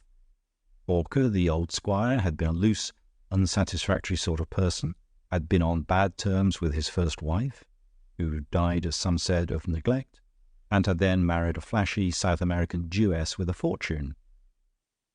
But he must have worked his way through this fortune also with marvellous rapidity, for he had been compelled to sell the estate to Werner, and had gone to live in South America, possibly on his wife's estates. But Fisher noticed that the laxity of the old squire was far less hated than the efficiency of the new squire. Werner's history seemed to be full of smart bargains and financial flutters that left other people short of money and temper. But though he heard a great deal about Werner, there was one thing that continually eluded him, something that nobody knew, that even Saltoun had not known. He could not find out how Werner had originally made his money. He must have kept it specially dark, said Horne Fisher to himself. It must be something he's really ashamed of. Hang it all, what is a man ashamed of nowadays? And as he pondered on the possibilities, they grew darker and more distorted in his mind. He thought vaguely of things remote and repulsive, strange forms of slavery or sorcery, and then of ugly things yet more unnatural but nearer home. The figure of Werner seemed to be blackened and transfigured in his imagination, and to stand against varied backgrounds and strange skies. As he strode up a village street, brooding thus, his eyes encountered a complete contrast in the face of his other rival, the Reform candidate. Eric Hughes, with his blown blonde hair and eager undergraduate face, was just getting into his motor car and saying a few final words to his agent, a sturdy, grizzled man named Grice. Eric Hughes waved his hand in a friendly fashion, but Grice eyed him with some hostility. Eric Hughes was a young man with genuine political enthusiasms, but he knew that political opponents are people with whom one may have to dine any day. But Mr. Grice was a grim little local radical, a champion of the chapel, and one of those happy people whose work is also their hobby. He turned his back as the motor car drove away, and walked briskly up the sunlit high street of the little town, whistling, with political papers sticking out of his pocket. Fisher looked pensively after the resolute figure for a moment, and then, as if by an impulse, began to follow it, through the busy marketplace, amid the baskets and barrows of market day, under the painted wooden sign of the Green Dragon, up a dark side entry under an arch, and through a tangle of crooked cobbled streets, the two threaded their way, the square, strutting figure in front, and the lean, lounging figure behind him, like his shadow in the sunshine. At length they came to a brown brick house with a brass plate, on which was Mr. Gryce's name, and that individual turned and beheld his pursuer with a stare. "Could I have a word with you, sir?" asked Horne Fisher politely. The agent stared still more, but assented civilly, and led the other into an office, littered with leaflets and hung all around with highly coloured posters which linked the name of Hughes with all the higher interests of humanity. "Mr. Horne Fisher, I believe," said Mr. Gryce. "Much honoured by the call, of course. Can't pretend to congratulate you on entering the contest, I'm afraid. You won't expect that. Here we've been keeping the old flag flying for freedom and reform, and you come in and break the battle line." For Mr. Elijah Gryce abounded in military metaphors and in denunciations of militarism. He was a square-jawed, blunt-featured man with a pugnacious cock of the eyebrow. He had been pickled in the politics of that countryside from boyhood. He knew everybody's secrets, and electioneering was the romance of his life. "I suppose you think I'm devoured with ambition," said Horne Fisher in his rather listless voice, "aiming at a dictatorship and all that. Well, I think I can clear myself of the charge of mere selfish ambition. I only want certain things done. I don't want to do them. I very seldom want to do anything. And I've come here to say that I'm quite willing to retire from the contest, if you can convince me that we really want to do the same thing." The agent of the Reform Party looked at him with an odd and slightly puzzled expression, and before he could reply, Fisher went on in the same level tone. "You'd hardly believe it, but I keep a conscience concealed about me, and I am in doubt about several things. For instance, we both want to turn Werner out of Parliament, but what weapon are we to use? I've heard a lot of gossip against him, but is it right to act on mere gossip? Just as I want to be fair to you, so I want to be fair to him. If some of the things I've heard are true, he ought to be turned out of Parliament and every other club in London. But I don't want to turn him out of Parliament if they aren't true."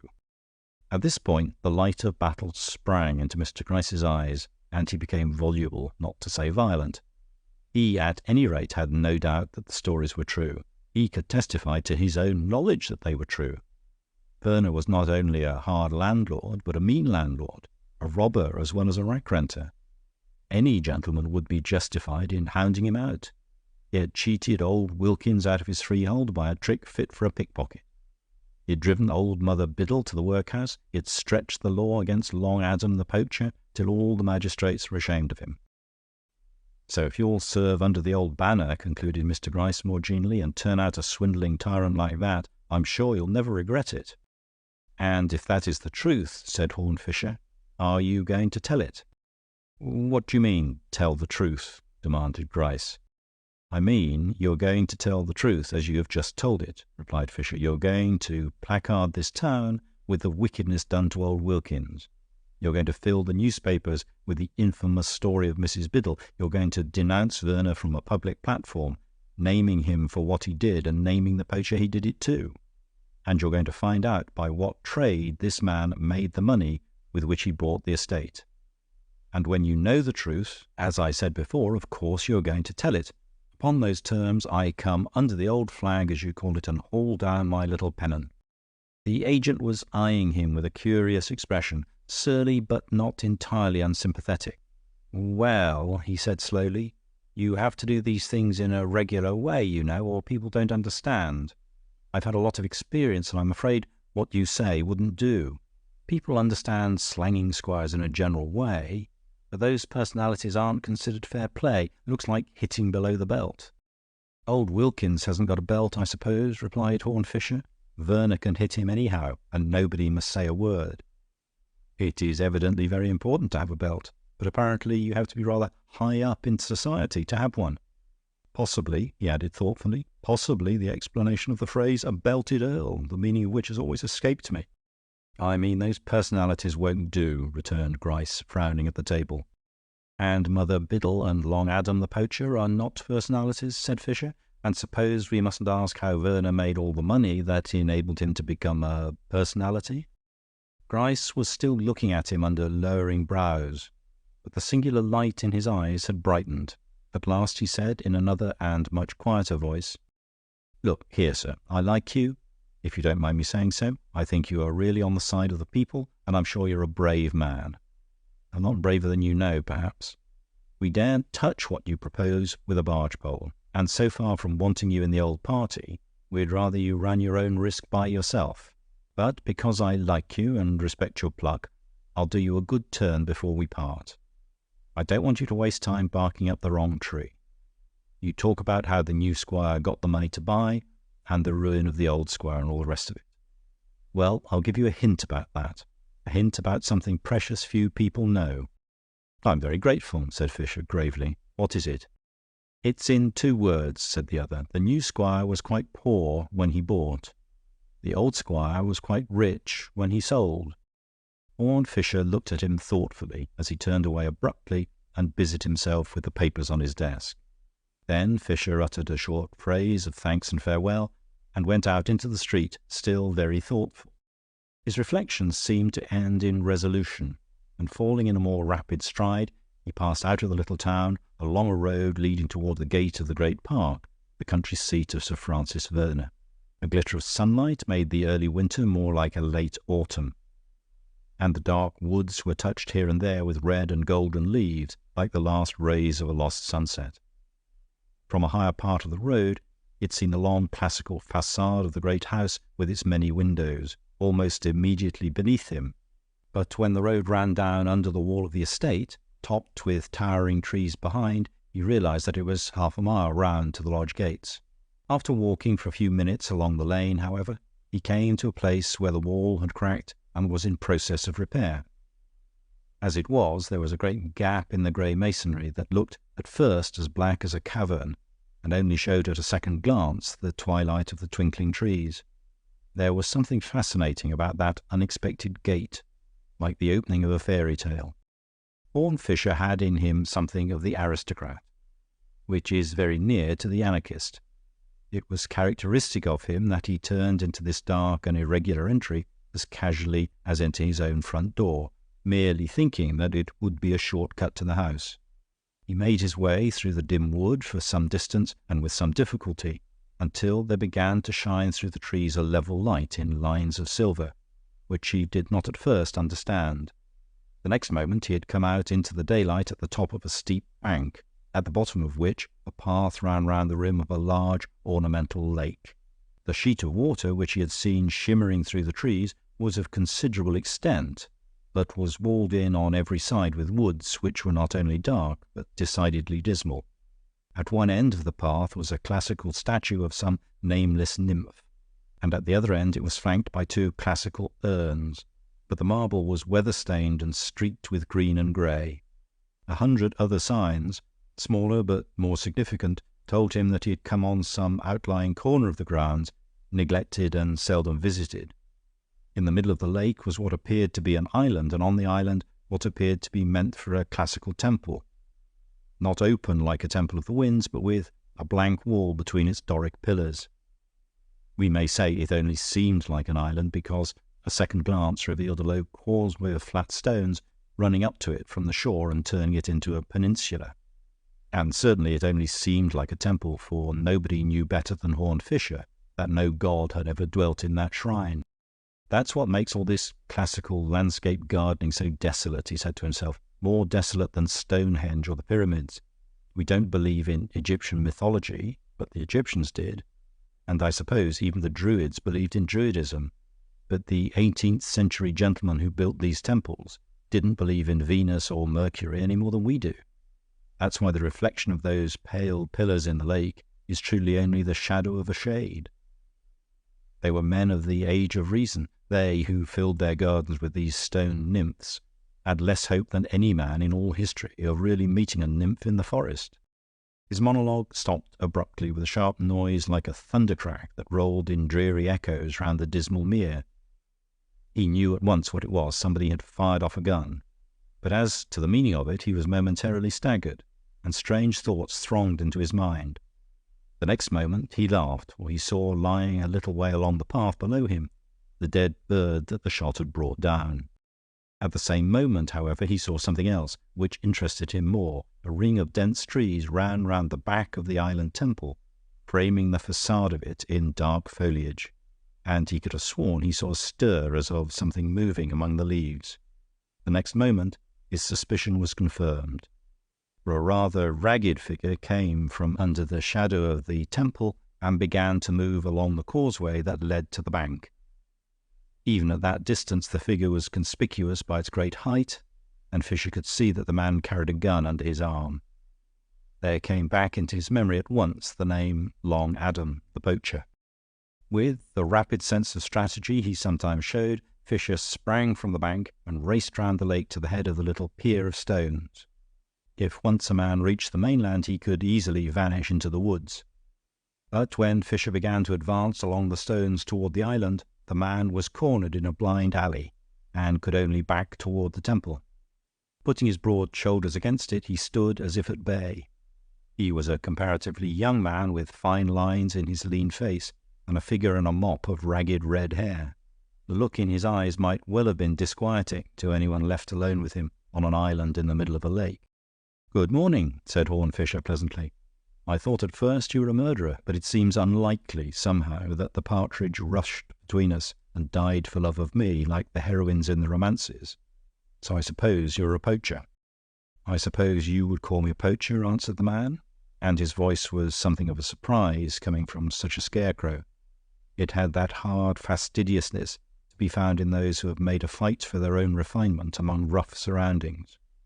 "I consider I have a perfect right to shoot game in this place, but I am well aware that people of your sort take me for a thief, and I suppose you will try to land me in jail." "There are preliminary difficulties," replied Fisher. "To begin with, the mistake is flattering, but I am not a gamekeeper. Still less am I 3 gamekeepers who would be, I imagine, about your fighting weight. But I confess I have another reason for not wanting to jail you." "And what is that?" asked the other. "Only that I quite agree with you," answered Fisher. "I don't exactly say you have a right to poach, but I never could see that it was as wrong as being a thief. It seems to me against the whole normal notion of property that a man should own something because it flies across his garden. He might as well own the wind or think he could write his name on a morning cloud. Besides, if we want poor people to respect property, we must give them some property to respect. You ought to have land of your own, and I'm going to give you some if I can." "Going to give me some land?" repeated Long Adam.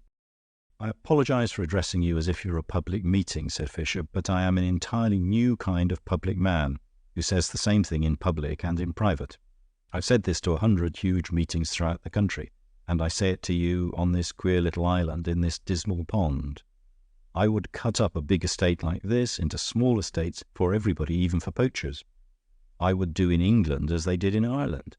Buy the big men out, if possible, get them out anyhow. A man like you ought to have a little place of his own. I don't say you could keep pheasants, but you might keep chickens." The man stiffened suddenly, and he seemed at once to blanch and flame at the promise as if it were a threat. "Chickens?" he repeated with a passion of contempt. "Why do you object?" asked the placid candidate. "Because keeping hens is rather a mild amusement for a poacher? What about poaching eggs?"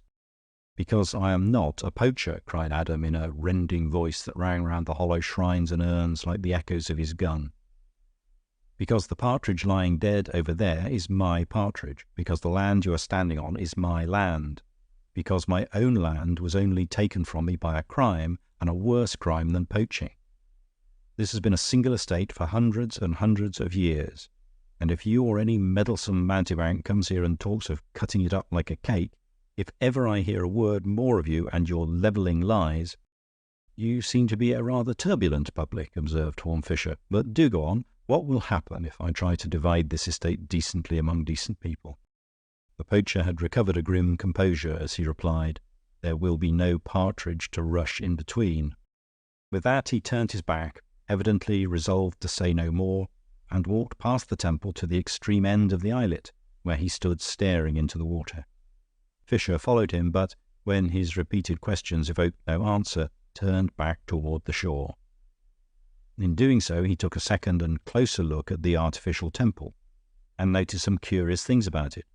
Most of these theatrical things were as thin as theatrical scenery, and he expected the classic shrine to be a shallow thing, a mere shell or mask. But there was some substantial bulk of it behind, buried in the trees, which had a grey labyrinthian look like serpents of stone, and lifted a load of leafy towers to the sky. But what arrested Fisher's eye was that in this bulk of grey and white stone behind there was a single door with great rusty bolts outside. The bolts, however, were not shot across so as to secure it. Then he walked round the small building and found no other opening except one small grating like a ventilator, high up in the wall. He retraced his steps thoughtfully along the causeway to the banks of the lake, and sat down on the stone steps between the two sculptured funeral urns. Then he lit a cigarette and smoked it in ruminant manner. Eventually, he took out a notebook and wrote down various phrases, numbering and renumbering them till they stood in the following order. 1. Squire Hawker disliked his first wife.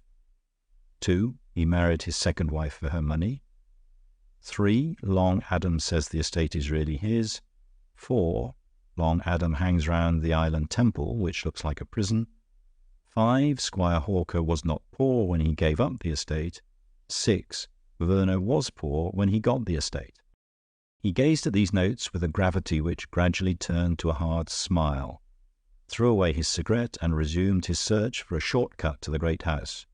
He soon picked up the path, which, winding among clipped hedges and flower beds, brought him in front of its long Palladian façade. It had the usual appearance of being not a private house, but a sort of public building sent into exile in the provinces.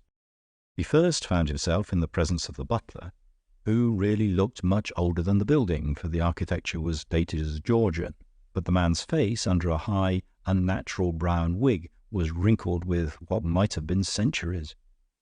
Only his prominent eyes were alive and alert, as if with protest. Fisher glanced at him and then stopped and said, "Excuse me, weren't you with the late Squire Mr. Hawker?" "Yes, sir," said the man gravely. "Usher is my name. What can I do for you?" "Only take me into Sir Francis Verner," replied the visitor. Sir Francis Verner was sitting in an easy chair beside a small table in a large room hung with tapestries. On the table were a small flask and glass with the green glimmer of a liqueur and a cup of black coffee. He was clad in a quiet grey suit with a moderately harmonious purple tie. But Fisher saw something about the turn of his fair moustache and the lie of his flat hair. It suddenly revealed that his name was Franz Verner. "You're Mr. Horne Fisher," he said. "Won't you sit down?" "No, thank you," replied Fisher. "I fear this is not a friendly occasion, and I shall remain standing." "Possibly you know that I am already standing for Parliament, in fact." "I am aware we're political opponents," replied Verner, raising his eyebrows, "but I think it would be better if we fought in a sporting spirit, in a spirit of English fair play." "Much better," assented Fisher. "It would be much better if you were English, and very much better if you had ever played fair. But what I've come to say can be said very shortly. I don't quite know how we stand with the law about that old Hawker story, but my chief object is to prevent England being entirely ruled by people like you. So whatever the law would say, I will say no more if you will retire from the election at once." "You are evidently a lunatic," said Verner. "My psychology may be a little abnormal," replied Horne Fisher in a rather hazy manner. "I am subject to dreams, especially daydreams. Sometimes what is happening to me grows vivid in a curious double way, as if it had happened before. Have you ever had that mystical feeling that things have happened before?" "I hope you're a harmless lunatic," said Verner. But Fisher was still staring in an absent fashion at the golden, gigantic figures and traceries of brown and red in the tapestries on the wall. Then he looked again at Verner and resumed, "I have a feeling that this interview has happened before, here in this tapestried room, and we are two ghosts revisiting a haunted chamber. But it was Squire Hawker who sat where you sit, and it was you who stood where I stand." He paused a moment and then added with simplicity, "I suppose I am a blackmailer too." "If you are," said Sir Francis, "I promise you shall go to jail. but his face had a shade on it that looked like the reflection of the green wine gleaming on the table. Horne Fisher regarded him steadily, and answered, quietly enough, "Blackmailers do not always go to jail. Sometimes they go to Parliament.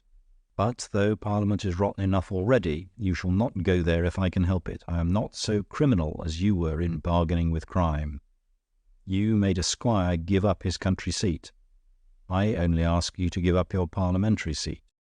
Sir Francis Verner sprang to his feet and looked about for one of the bell-ropes of the old-fashioned curtained room. "Where is Usher?" he cried with a livid face. "And who is Usher?" said Fisher softly. "I wonder how much Usher knows of the truth." Verner's hand fell from the bell-rope, and, after standing for a moment with rolling eyes, he strode abruptly from the room. Fisher went out by the other door, by which he had entered, and, seeing no sign of Usher, let himself out and betook himself again toward the town. That night he put an electric torch in his pocket and set out alone in the darkness to add the last links to his argument. There was much that he did not know yet, but he thought he knew where he could find the knowledge. The night closed dark and stormy, and the black gap in the wall looked blacker than ever. The woods seemed to have grown thicker and darker in a day. If the deserted lake with its black woods and grey urns and images looked desolate even by daylight, under the night and the growing storm it seemed still more like the pool of Acheron in the land of lost souls.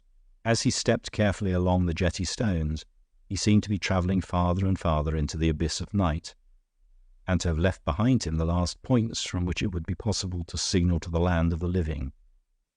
The lake seemed to have grown larger than a sea, but a sea of black and slimy waters that slept with abominable serenity, as if they had washed out the world. There was so much of this nightmare sense of extension and expansion that he was strangely surprised to come to his desert island so soon. But he knew it for a place of inhuman silence and solitude, and he felt as if he had been walking for years. Nerving himself to a more normal mood, he paused under one of the dark dragon trees that branched out above him, and, taking out his torch, turned in the direction of the door at the back of the temple. It was unbolted as before, and the thought stirred faintly in him that it was slightly open, though only by a crack.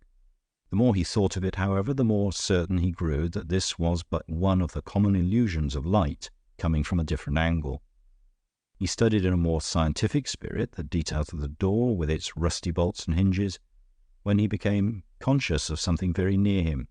Indeed, nearly above his head, something was dangling from the tree that was not a broken branch. For some seconds he stood as still as a stone, and as cold. What he saw above him were the legs of a man hanging, presumably a dead man hanged. But the next moment he knew better. The man was literally alive and kicking, and an instant after he had dropped to the ground and turned on the intruder. Simultaneously 3 or 4 other trees seemed to come to life in the same fashion. 5 or 6 other figures had fallen on their feet from these unnatural nests. It was as if the place were an island of monkeys. But a moment after they had made a stampede toward him, and when they laid their hands on him, he knew that they were men. With the electric torch in his hand, he struck the foremost of them so furiously in the face that the man stumbled and rolled over on the slimy grass. But the torch was broken and extinguished, leaving everything in a denser obscurity. He flung another man against the temple wall so that he slid to the ground. But a third and fourth carried Fisher off his feet and began to bear him, struggling toward the doorway. Even in the bewilderment of the battle, he was conscious that the door was standing open. Someone was summoning the roughs from inside. The moment they were within, they hurled him upon a sort of bench or bed with violence but no damage, for the settee, or whatever it was, seemed to be comfortably cushioned for his reception. Their violence had in it a great element of haste, and before he could rise, they had all rushed from the door to escape. Whatever bandits they were that infested this desert island, they were obviously uneasy about their job and very anxious to be quit of it. He had the flying fancy that regular criminals would hardly be in such a panic. The next moment the great door crashed to, and he could hear the bolts shriek as they shot into place, and the feet of the retreating men scampering and stumbling along the causeway. But, rapidly as it happened, it did not happen before Fisher had done something that he wanted to do. Unable to rise from his sprawling attitude in that flash of time, he had shot out one of his long legs and hooked it round the ankle of the last man disappearing through the door.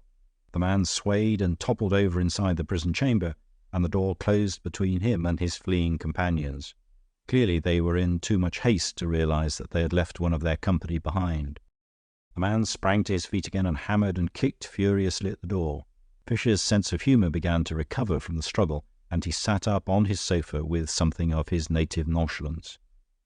But as he listened to the captive captor beating on the door of the prison, a new and curious reflection came to him.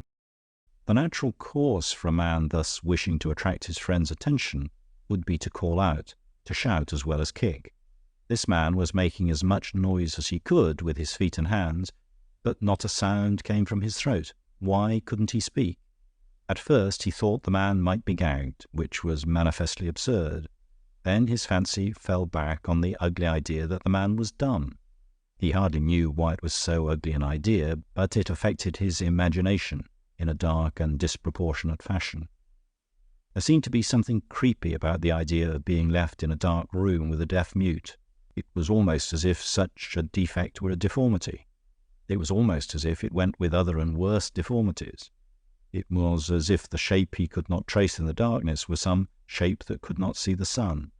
Then he had a flash of sanity and also of insight.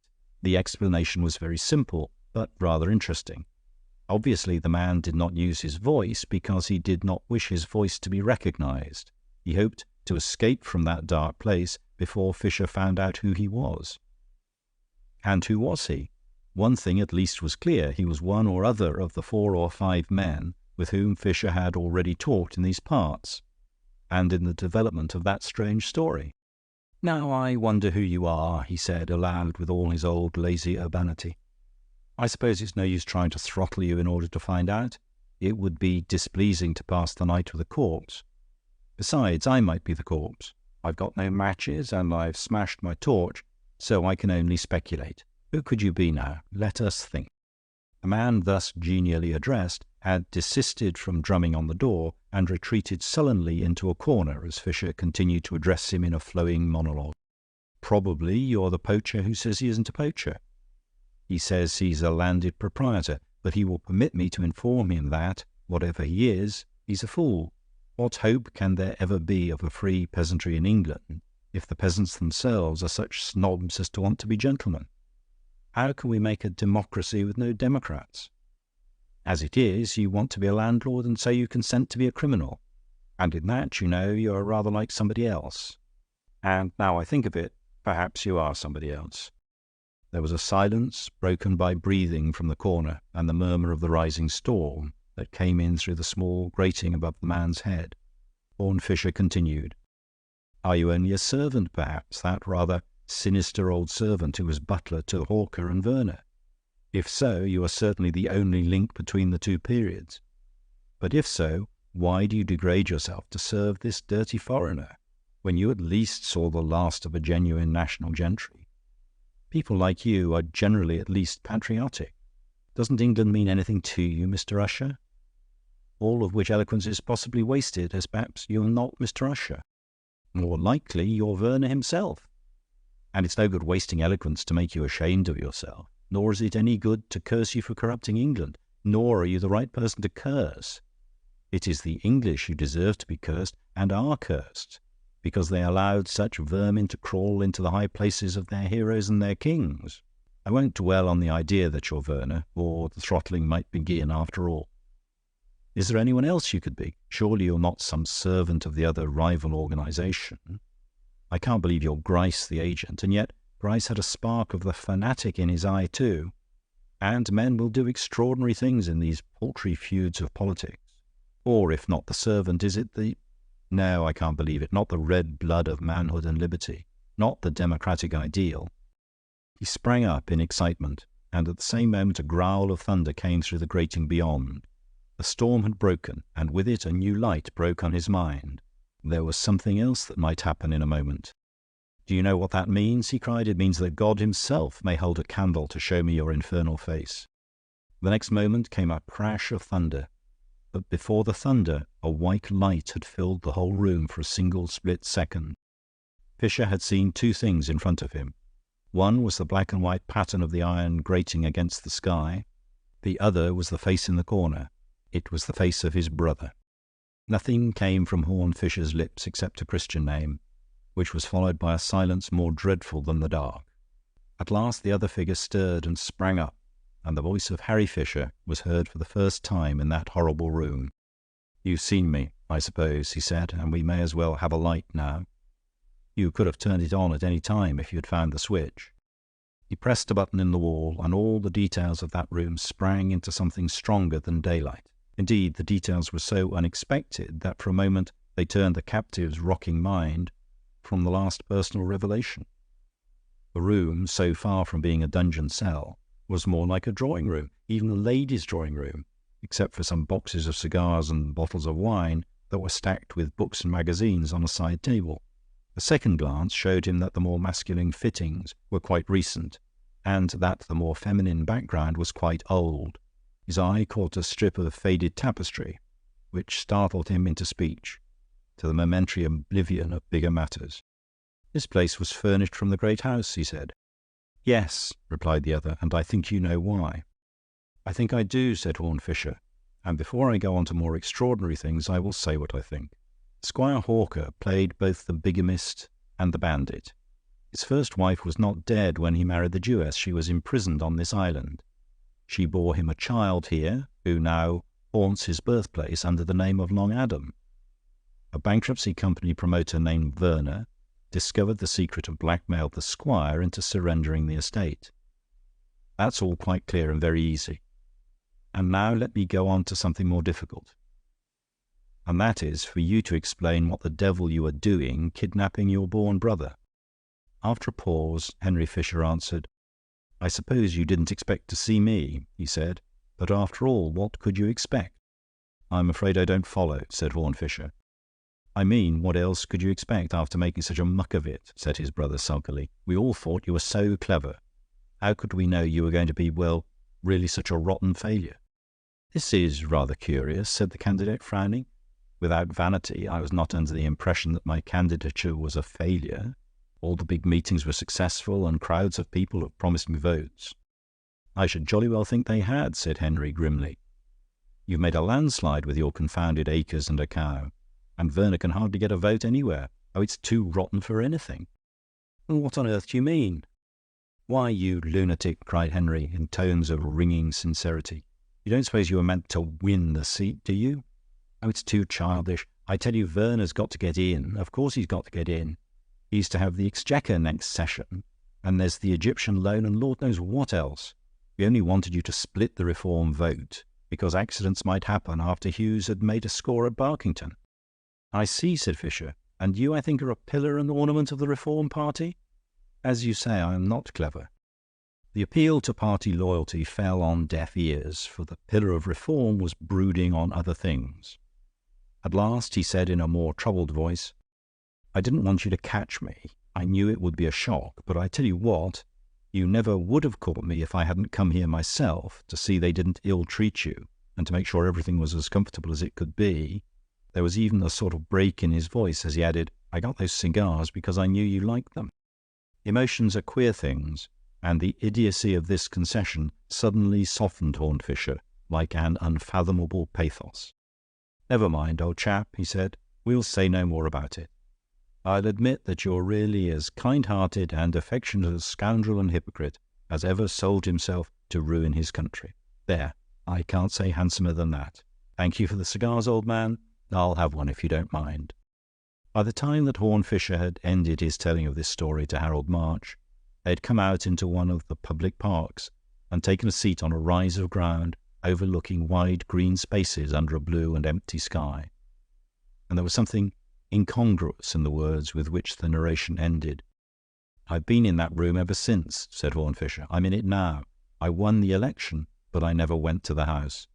My life has been a life in that little room on that lonely island.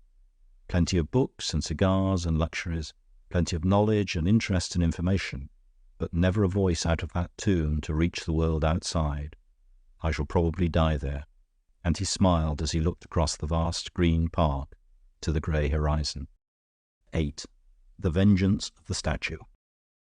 It was on the sunny veranda of a seaside hotel, overlooking a pattern of flower beds and a strip of blue sea, that Horne Fisher and Harold March had their final explanation, which might be called an explosion. Harold March had come to the little table and sat down at it with a subdued excitement smouldering in his somewhat cloudy and dreamy blue eyes. In the newspapers which he tossed from him onto the table, there was enough to explain some, if not all, of his emotion. Public affairs in every department had reached a crisis.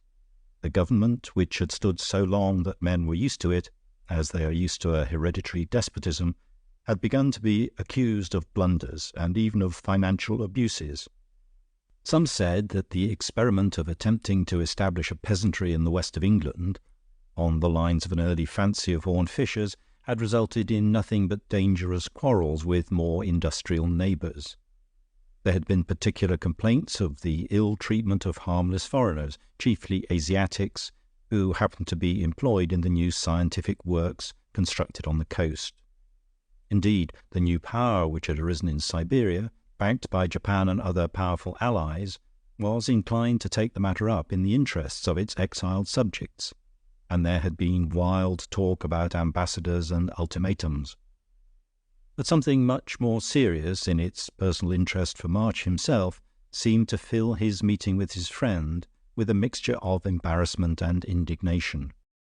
Perhaps it increased his annoyance that there was a certain unusual liveliness about the usually languid figure of Fisher.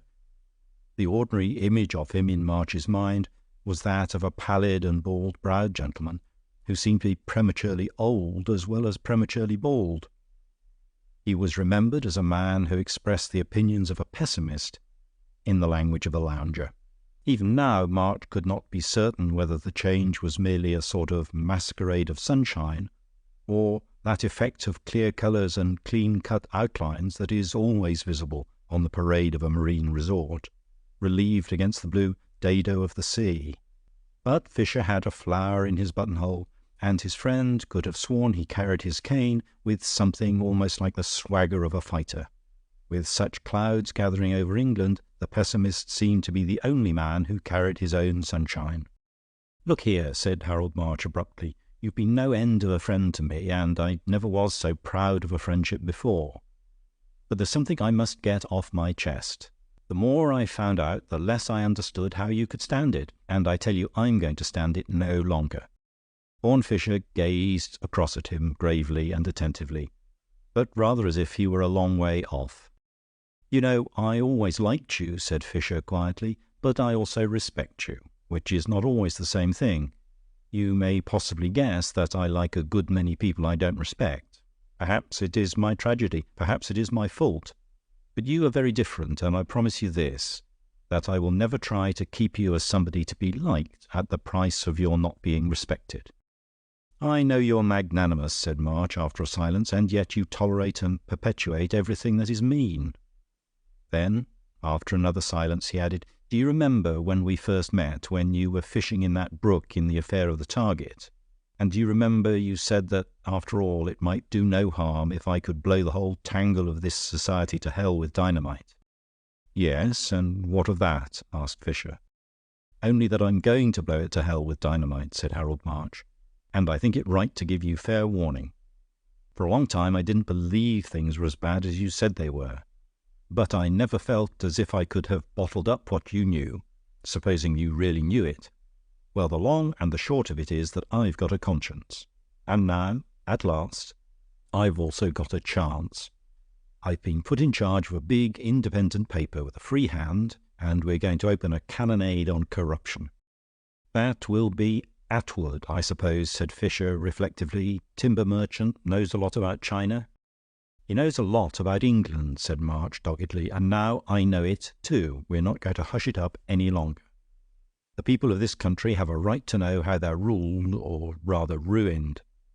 The Chancellor is in the pocket of the money-lenders and has to do as he is told, otherwise he's bankrupt, and a bad sort of bankruptcy too, with nothing but cards and actresses behind it. The Prime Minister was in the petrol contract business, and deep in it too. The Foreign Minister is a wreck of drink and drugs. When you say that plainly about a man who may send thousands of Englishmen to die for nothing, you're called personal. If a poor engine driver gets drunk and sends 30 or 40 people to death, nobody complains of the exposure being personal. The engine driver is not a person. I quite agree with you, said Fisher calmly. You're perfectly right. If you agree with us, why the devil don't you act with us? Demanded his friend. If you think it's right, why don't you do what's right? It's awful to think of a man of your abilities simply blocking the road to reform. We have often talked about that, replied Fisher with the same composure. The Prime Minister is my father's friend, the Foreign Minister married my sister, the Chancellor of the Exchequer is my first cousin. I mentioned the genealogy in some detail just now for a particular reason. The truth is, I have a curious kind of cheerfulness at the moment. It isn't altogether the sun and the sea, sir. I'm enjoying an emotion that is entirely new to me, a happy sensation I never remember having had before. What the devil do you mean? I'm feeling proud of my family, said Horne Fisher. Harold March stared at him with round blue eyes, and seemed too much mystified even to ask a question. Fisher leaned back in his chair in his lazy fashion, and smiled as he continued. Look here, my dear fellow, let me ask a question in turn. You imply that I have always known these things about my unfortunate kinsman. So I have. Do you suppose that Atwood hasn't always known them? Do you suppose he hasn't always known you as an honest man who would say these things when he got a chance? Why does Atwood unmuzzle you like a dog at this moment, after all these years? I know why he does. I know a good many things, far too many things. And therefore, as I have the honour to remark, I am proud of my family at last. But why? Repeated March, rather feebly. I am proud of the Chancellor because he gambled, and the Foreign Minister because he drank, and the Prime Minister because he took a commission on a contract, said Fisher firmly. I am proud of them because they did these things, and can be denounced for them, and know they can be denounced for them, and are standing firm for all that. I take off my hat to them because they are defying blackmail, and refusing to smash their country to save themselves. I salute them as if they were going to die on the battlefield. After a pause, he continued, and it will be a battlefield too, and not a metaphorical one. We have yielded to foreign financiers so long that now it is war or ruin. Even the people, even the country people, are beginning to suspect that they are being ruined. That is the meaning of the regrettable incidents in the newspaper. The meaning of the outrages on Orientals? Asked March. The meaning of the outrages on Orientals, replied Fisher, is that the financiers have introduced Chinese labour into this country with the deliberate intention of reducing workmen and peasants to starvation. Our unhappy politicians have made concession after concession, and now they're asking concessions which amount to our ordering a massacre of our own poor. If we do not fight now, we shall never fight again. They will have put England in an economic position of starving in a week. But we are going to fight now. I shouldn't wonder if there were an ultimatum in a week and an invasion in a fortnight. All the past corruption and cowardice is hampering us, of course. The West Country is pretty stormy and doubtful, even in a military sense, and the Irish regiments there that are supposed to support us by the new treaty are pretty well in mutiny. For, of course, this infernal coolie capitalism is being pushed in Ireland too. But it's to stop now, and if the government message of reassurance gets through to them in time, they may turn up after all by the time the enemy lands. For my poor old gang is going to stand to its guns at last.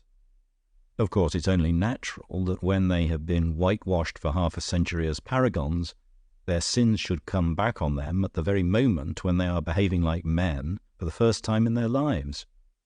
Well, I tell you, March, I know them inside out, and I know they are behaving like heroes. Every man of them ought to have a statue, and on the pedestal words like those of the noblest ruffian of the Revolution. Que mon nom soit flétri, que la France soit libre.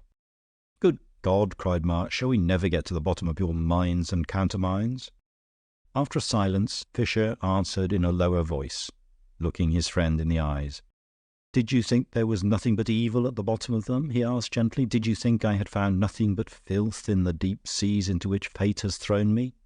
Believe me, you never know the best about men till you know the worst about them.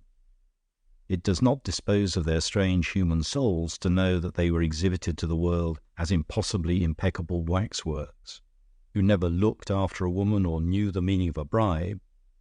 Even in a palace, life can be lived well, and even in Parliament, life can be lived with occasional efforts to live it well. I tell you, it is as true of these rich fools and rascals as it is true of every poor footpad and pickpocket, that only God knows how good they have tried to be. God alone knows what the conscience can survive, or how a man who has lost his honour will still try to save his soul. There was another silence, and March sat staring at the table and Fisher at the sea. Then Fisher suddenly sprang to his feet and caught up his hat and stick with all his new alertness and even pugnacity. "Look here, old fellow," he cried, "let us make a bargain. Before you open your campaign for Atwood, come down and stay with us for 1 week to hear what we're really doing. I mean with the faithful few formerly known as the old gang, occasionally to be described as the low lot. There are really only 5 of us that are quite fixed and organising the national defence. And we're living like a garrison in a sort of broken-down hotel in Kent. Come and see what we're really doing and what there is to be done, and do us justice. And after that, with unalterable love and affection for you, publish and be damned."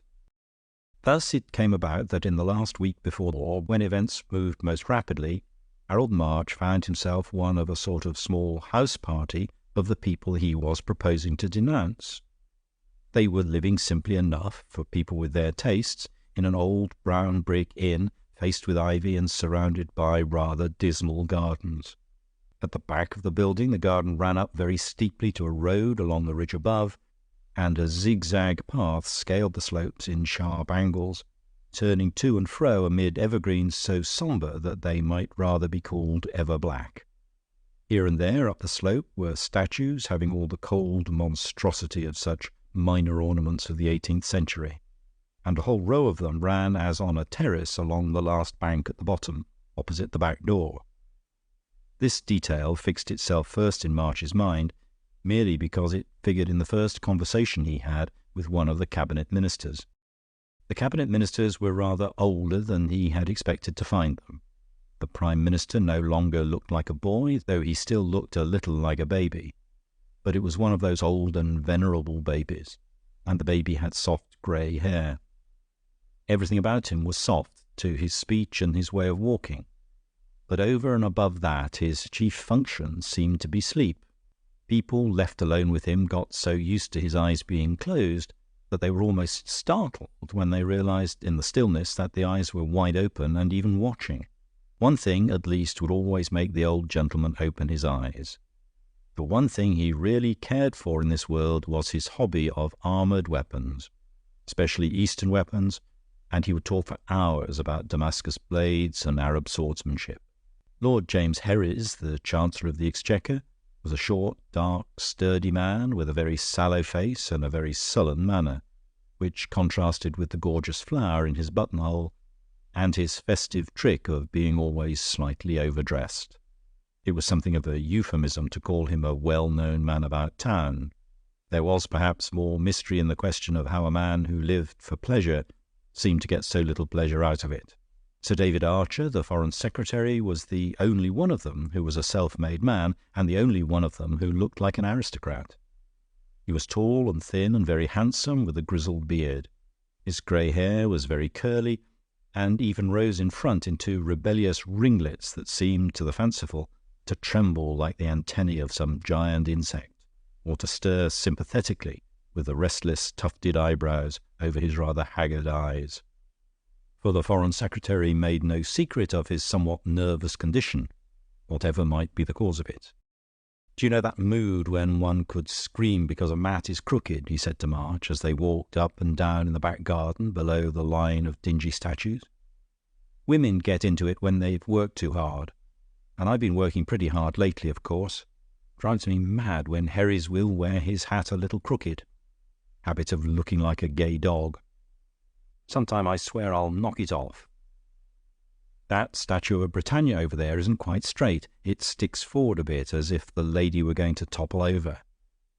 The damned thing is that it doesn't topple over and be done with it. See, it's clamped with an iron prop. Don't be surprised if I get up in the middle of the night to hike it down." They paced the path for a few moments in silence, and then he continued, "It's odd those little things seem specially big when there are bigger things to worry about. We'd better go in and do some work." Horne Fisher evidently allowed for all the neurotic possibilities of Archer and the dissipated habits of Herries, and whatever his faith in their present firmness, did not unduly tax their time and attention, even in the case of the Prime Minister. He had got the consent of the latter, finally, to the committing of the important documents, with the orders to the Western armies, to the care of a less conspicuous and more solid person, an uncle of his named Horne Hewitt, a rather colourless country squire who had been a good soldier and was the military adviser of the committee. He was charged with expediting the government pledge, along with the concerted military plans, to the half-mutinous command in the West, and the still more urgent task of seeing that it did not fall into the hands of the enemy, who might appear at any moment from the east. Over and above this military official, the only other person present was a police official, a certain Dr. Prince, originally a police surgeon and now a distinguished detective, sent to be a bodyguard to the group. He was a square-faced man with big spectacles and a grimace that expressed the intention of keeping his mouth shut. Nobody else shared their captivity except the hotel proprietor, a crusty Kentish man with a crab-apple face, one or two of his servants, and another servant privately attached to Lord James Herries. He was a young Scotchman named Campbell, who looked much more distinguished than his bilious-looking master, having chestnut hair and a long saturnine face, with large but fine features. He was probably the only really efficient person in the house. After about 4 days of the informal council, March had come to feel a sort of grotesque sublimity about these dubious figures, defiant in the twilight of danger, as if they were hunchbacks and cripples left alone to defend a town. All were working hard, and he himself looked up from writing a page of memoranda in a private room to see Horne Fisher standing in the doorway, accoutred as if for travel.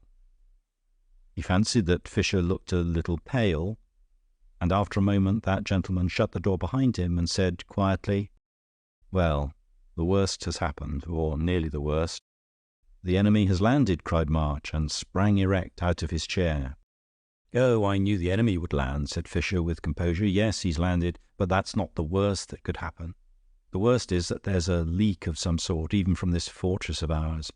It's been a bit of a shock to me, I can tell you, though I suppose it's illogical. After all, I was full of admiration at finding 3 honest men in politics. I ought not to be full of astonishment if I find only 2. He ruminated a moment and then said in such a fashion that March could hardly tell if he were changing the subject or no, "It's hard at first to believe that a fellow like Herries, who had pickled himself in vice like vinegar, can have any scruple left. But about that I've noticed a curious thing. Patriotism is not the first virtue. Patriotism rots into Prussianism when you pretend it is the first virtue. But patriotism is sometimes the last virtue. A man will swindle or seduce who will not sell his country. But who knows?" "But what is to be done?" cried March indignantly. "My uncle has the papers safe enough," replied Fisher, "and is sending them west tonight. But somebody is trying to get at them from outside, I fear with the assistance of somebody inside. All I can do at present is to try to head off the man outside, and I must get away now and do it. I shall be back in about 24 hours. While I'm away, I want you to keep an eye on these people and find out what you can. Au revoir." He vanished down the stairs, and from the window March could see him mount a motorcycle and trail away toward the neighbouring town. On the following morning March was sitting in the window seat of the old inn parlour, which was oak-panelled and ordinarily rather dark, but on that occasion it was full of the white light of a curiously clear morning. The moon had shone brilliantly for the last 2 or 3 nights. He was himself somewhat in shadow in the corner of the window-seat, and Lord James Herries, coming in hastily from the garden behind, did not see him. Lord James clutched the back of a chair as if to steady himself, and, sitting down abruptly at the table littered with the last meal, poured himself out a tumbler of brandy and drank it. He sat with his back to March, but his yellow face appeared in a round mirror beyond, and the tinge of it was like that of some horrible malady. As March moved, he started violently and faced round. "My God," he cried, "have you seen what's outside?" "Outside," repeated the other, glancing over his shoulder at the garden. "Oh, go and look for yourself," cried Herries in a sort of fury. "Hewitt's murdered and his papers stolen, that's all." He turned his back again and sat down with a thud. His square shoulders were shaking. Harold March darted out of the doorway into the back garden with its steep slope of statue. The first thing he saw was Dr. Prince, the detective, peering through his spectacles at something on the ground. The second was the thing he was peering at. Even after the sensational news he had heard inside, the sight was something of a sensation. The monstrous stone image of Britannia was lying prone and face downward on the garden path, and there stuck out at random from underneath it, like the legs of a smashed fly, an arm clad in a white shirt-sleeve, and a leg clad in a khaki trouser, and hair of the unmistakable sandy grey that belonged to Horne Fisher's unfortunate uncle. There were pools of blood, and the limbs were quite stiff in death. "Couldn't this have been an accident?" said March, finding words at last. "Look for yourself, I say," repeated the harsh voice of Herries, who had followed him with restless movements out of the door. "The papers are gone, I tell you. The fellow tore the coat off the corpse and cut the papers out of the inner pocket. There's the coat over there on the bank, with a great slash in it." "But wait a minute," said the detective, Prince, quietly. "In that case there seems to be something of a mystery. A murderer might somehow have managed to throw the statue down on him, as he seems to have done, but I bet he couldn't easily have lifted it up again. I've tried, and I'm sure it would want 3 men at least. Yet we must suppose, on that theory, that the murderer first knocked him down as he walked past, using the statue as a stone club, then lifted it up again, took him out and deprived him of his coat, then put him back again in the posture of death, and neatly replaced the statue. I tell you it's physically impossible. And how else could he have unclothed a man covered with that stone monument? It's worse than the conjurer's trick when a man shuffles a coat off with his wrists tied. Could he have thrown down the statue after he'd stripped the corpse?" asked March. "And why?" asked Prince sharply. "If he'd killed this man and got his papers, he'd be away like the wind. He wouldn't potter about in a garden excavating pedestals of statues. Besides, hello, who's that up there?"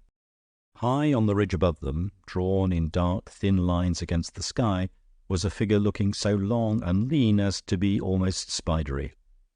The dark silhouette of the head showed 2 small tufts like horns, and they could almost have sworn that the horns moved. "Archer!" shouted Herries with sudden passion, and called to him with curses to come down.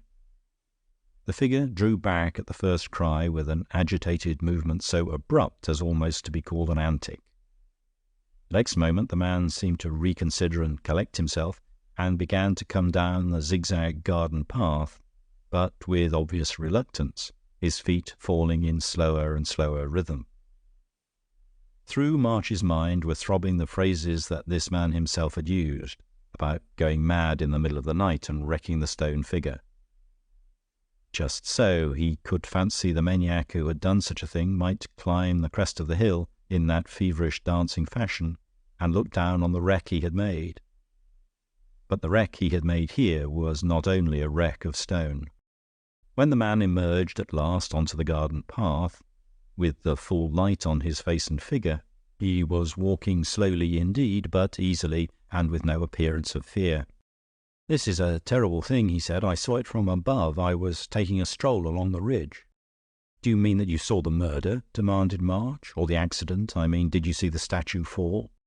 "No," said Archer. "I mean, I saw the statue fallen." Prince seemed to be paying but little attention. His eye was riveted on an object lying on the path a yard or 2 from the corpse. It seemed to be a rusty iron bar, bent crooked at one end. "One thing I don't understand," he said, "is all this blood. The poor fellow's skull isn't smashed. Most likely his neck is broken, but blood seems to have spouted as if all his arteries were severed. I was wondering if some other instrument, that iron thing, for instance. But I don't see that even that is sharp enough. I suppose nobody knows what it is." "I know what it is," said Archer, in his deep but somewhat shaky voice. "I've seen it in my nightmares. It was the iron clamp or prop on the pedestal, stuck on to keep the wretched image upright when it began to wobble, I suppose. Anyhow, it was always stuck in the stonework there, and I suppose it came out when the thing collapsed." Dr. Prince nodded, but he continued to look down at the pools of blood and the bar of iron. "I'm certain there's something more underneath all this," he said at last. "Perhaps something more underneath the statue. I have a huge sort of hunch that there is. We are 4 men now, and between us we can lift that great tombstone there." They all bent their strength to the business. There was a silence, save for heavy breathing, and then, after an instant of the tottering and staggering of 8 legs, the great carven column of rock was rolled away, and the body lying in its shirt and trousers was fully revealed. The spectacles of Dr. Prince seemed almost to enlarge with a restrained radiance like great eyes, for other things were revealed also. One was that the unfortunate Hewitt had a deep gash across the jugular, which the triumphant doctor instantly identified as having been made with a sharp steel edge like a razor. The other was that immediately under the bank lay littered 3 shining scraps of steel, each nearly a foot long, one pointed and another fitted into a gorgeously jewelled hilt or handle. It was evidently a sort of long oriental knife, long enough to be called a sword, but with a curious wavy edge, and there was a touch or two of blood on the point.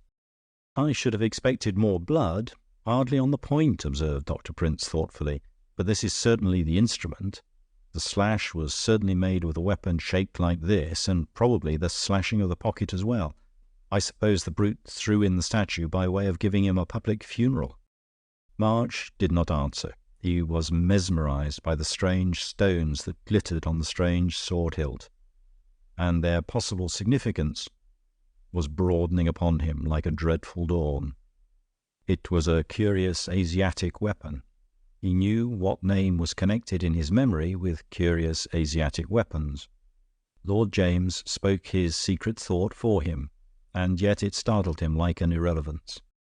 "Where is the Prime Minister?" Herries had cried suddenly, and somehow like the bark of a dog at some discovery. Dr. Prince turned on him his goggles and his grim face, and it was grimmer than ever. "I cannot find him anywhere," he said. "I looked for him at once, as soon as I found the papers were gone. That servant of yours, Campbell, made a most efficient search, but there are no traces." There was a long silence, at the end of which Herries uttered another cry, but upon an entirely new note. "Well, you needn't look for him any longer," he said, "for here he comes, along with your friend Fisher. They look as if they'd been for a little walking tour." The 2 figures approaching up the path were, indeed, those of Fisher, splashed with the mire of travel, and carrying a scratch like that of a bramble across one side of his bald forehead, and of the great grey-haired statesman, who looked like a baby and was interested in Eastern swords and swordsmanship.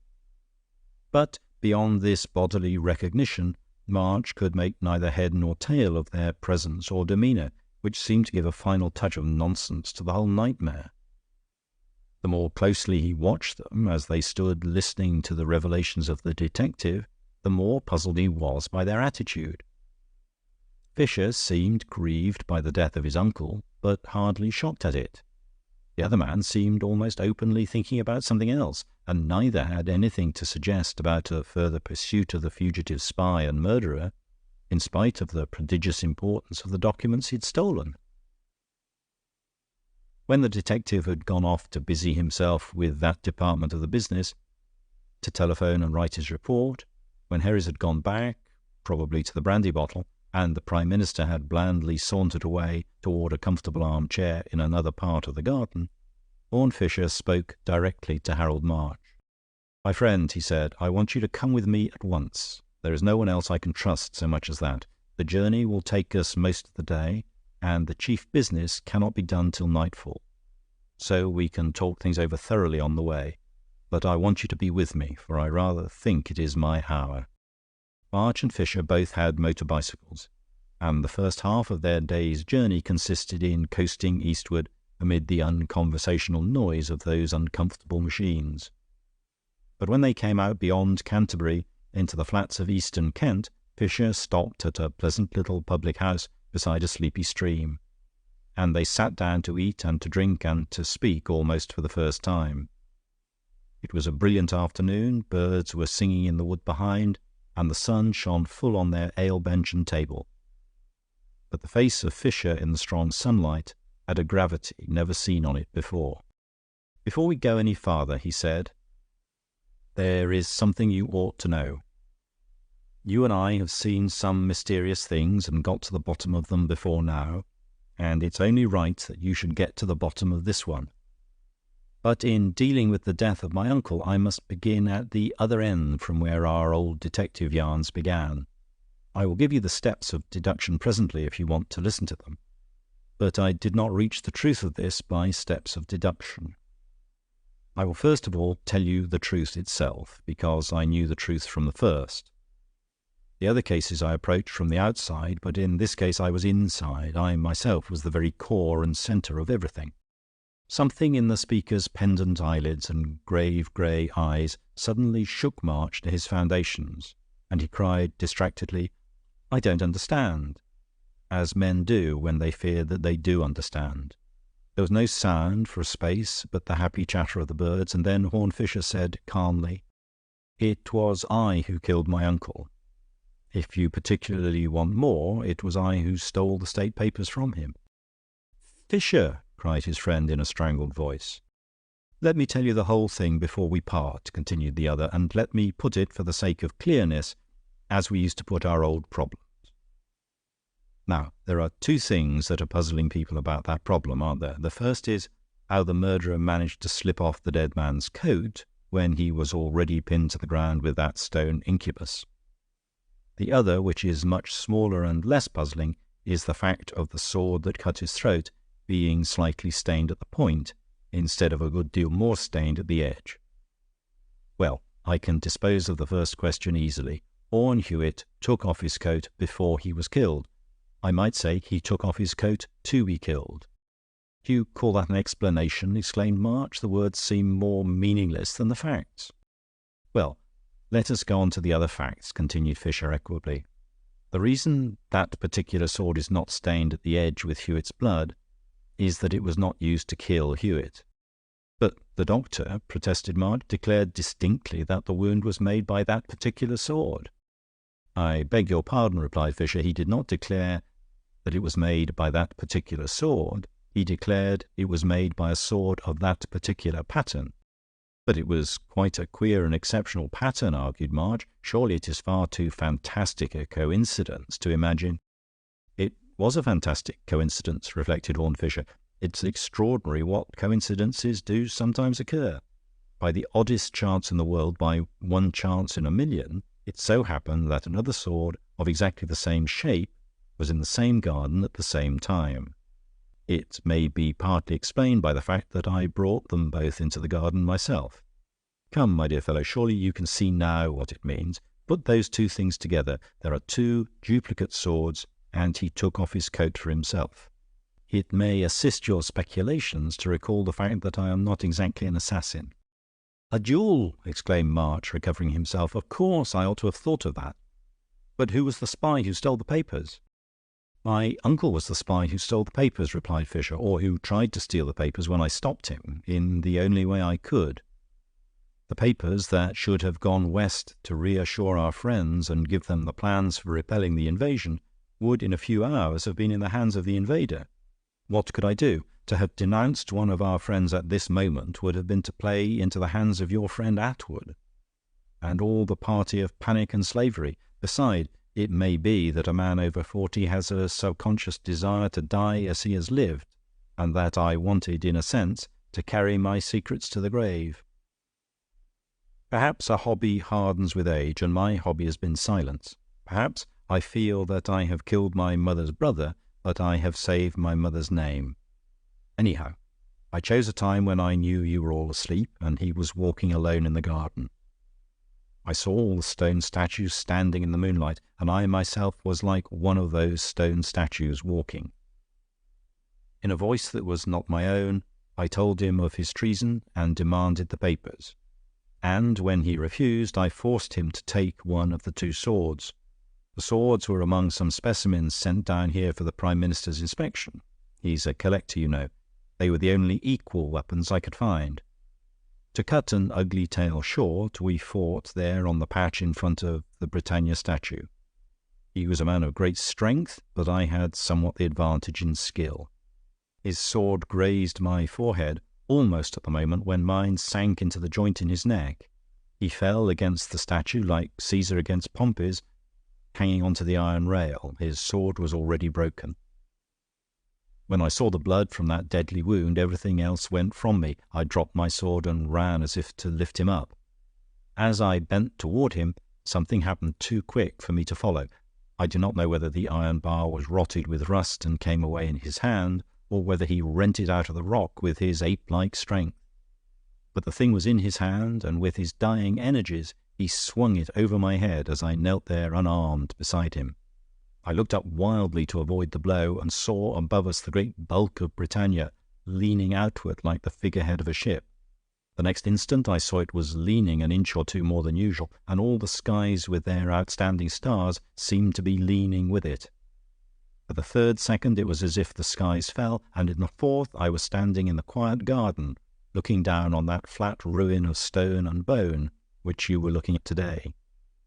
He had plucked out the last prop that held up the British goddess, and she had fallen and crushed the traitor in her fall. I turned and darted for the coat which I knew to contain the package, ripped it up with my sword, and raced up the garden path to where my motorbike was waiting on the road above. I had every reason for haste, but I fled without looking back at the statue and the body. And I think the thing I fled from was the sight of that appalling allegory. Then I did the rest of what I had to do. All through the night and into the daybreak and the daylight, I went humming through the villages and markets of South England like a travelling bullet, till I came to the headquarters in the west where the trouble was. I was just in time. I was able to placard the place, so to speak, with the news that the government had not betrayed them, and that they would find supports if they would push eastward against the enemy. There's no time to tell you all that happened, but I tell you it was the day of my life, a triumph like a torchlight procession, with torchlights that might have been firebrands.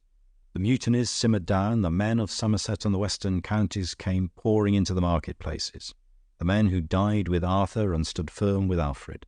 The Irish regiments rallied to them after a scene like a riot, and marched eastward out of the town singing Fenian songs.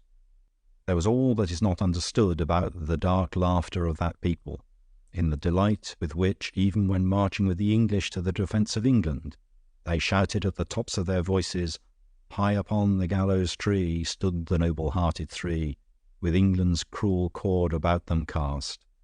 However, the chorus was "God Save Ireland," and we could all have sung that just then in one sense or another. But there was another side to my mission. I carried the plans of the defence, and to a great extent, luckily, the plans of the invasion also. I won't worry you with strategics, but we knew where the enemy had pushed forward the great battery that covered all his movements. And though our friends from the west could hardly arrive in time to intercept the main movement, they might get within long artillery range of the battery and shell it if they only knew exactly where it was. They could hardly tell that unless somebody round about here sent up some sort of signal. But somehow I rather fancy that somebody will. With that he got up from the table, and they remounted their machines and went eastward into the advancing twilight of evening. The levels of the landscape were repeated in flat strips of floating cloud, and the last colours of day clung to the circle of the horizon. Receding farther and farther behind them was the semicircle of the last hills, and it was quite suddenly that they saw afar off the dim line of the sea.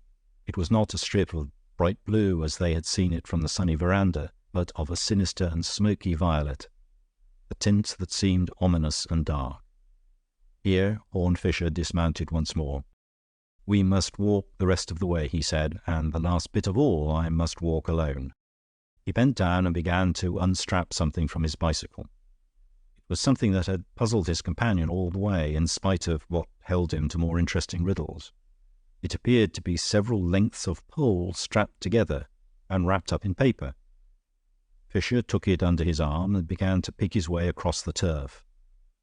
The ground was growing more tumbled and irregular as he was walking toward a mass of thickets and small woods. Night grew darker every moment.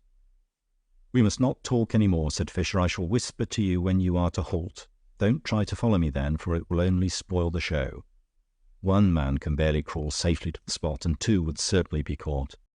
"I would follow you anywhere," replied March, "but I would halt too, if that is better." "I know you would," said his friend in a low voice. "Perhaps you're the only man I ever quite trusted in this world." A few paces farther on they came to the end of a great ridge or mound looking monstrous against the dim sky, and Fisher stopped with a gesture. He caught his companion's hand and wrung it with a violent tenderness, and then darted forward into the darkness. March could faintly see his figure crawling along under the shadow of the ridge. Then he lost sight of it, and then he saw it again standing on another mound 200 yards away. Beside him stood a singular erection made apparently of two rods. He bent over it, and there was the flare of a light. All March's schoolboy memories woke in him, and he knew what it was. It was the stand of a rocket. The confused, incongruous memories still possessed him up to the very moment of a fierce but familiar sound. And an instant after, the rocket left its perch and went up into endless space like a starry arrow aimed at the stars. March thought suddenly of the signs of the last days, and he knew he was looking at the apocalyptic meteor of something like a day of judgment. Far up in the infinite heavens the rocket drooped and sprang into scarlet stars. For a moment the whole landscape out to the sea and back to the crescent of the wooded hills was like a lake of ruby light, of a red strangely rich and glorious, as if the world were steeped in wine rather than blood, or the earth were an earthly paradise over which paused forever the sanguine moment of morning. "God save England," cried Fisher, with a tongue like the peal of a trumpet, "and now it is for God to save." As darkness sank over land and sea, there came another sound. Far away in the passes of the hills behind them, the guns spoke like the baying of great hounds. Something that was not a rocket, that came not hissing but screaming, went over Harold March's head and expanded beyond the mound into light and deafening din, staggering the brain with unbearable brutalities of noise. Another came, and then another, and the world was full of uproar and volcanic vapour and chaotic light. The artillery of the West Country and the Irish had located the great enemy battery and were pounding it to pieces. In the mad excitement of that moment, March peered through the storm, looking again for the long, lean figure that stood beside the stand of the rocket. Then another flash lit up the whole ridge. The figure was not there. Before the fires of the rocket had faded from the sky, long before the first gun had sounded from the distant hills, a splutter of rifle fire had flashed and flickered all around from the hidden trenches of the enemy. Something lay in the shadow at the foot of the ridge, as stiff as the stick of the fallen rocket, and the man who knew too much knew what is worth knowing. If you liked the video, put a like, subscribe to the channel and click on the bell to not miss our new videos.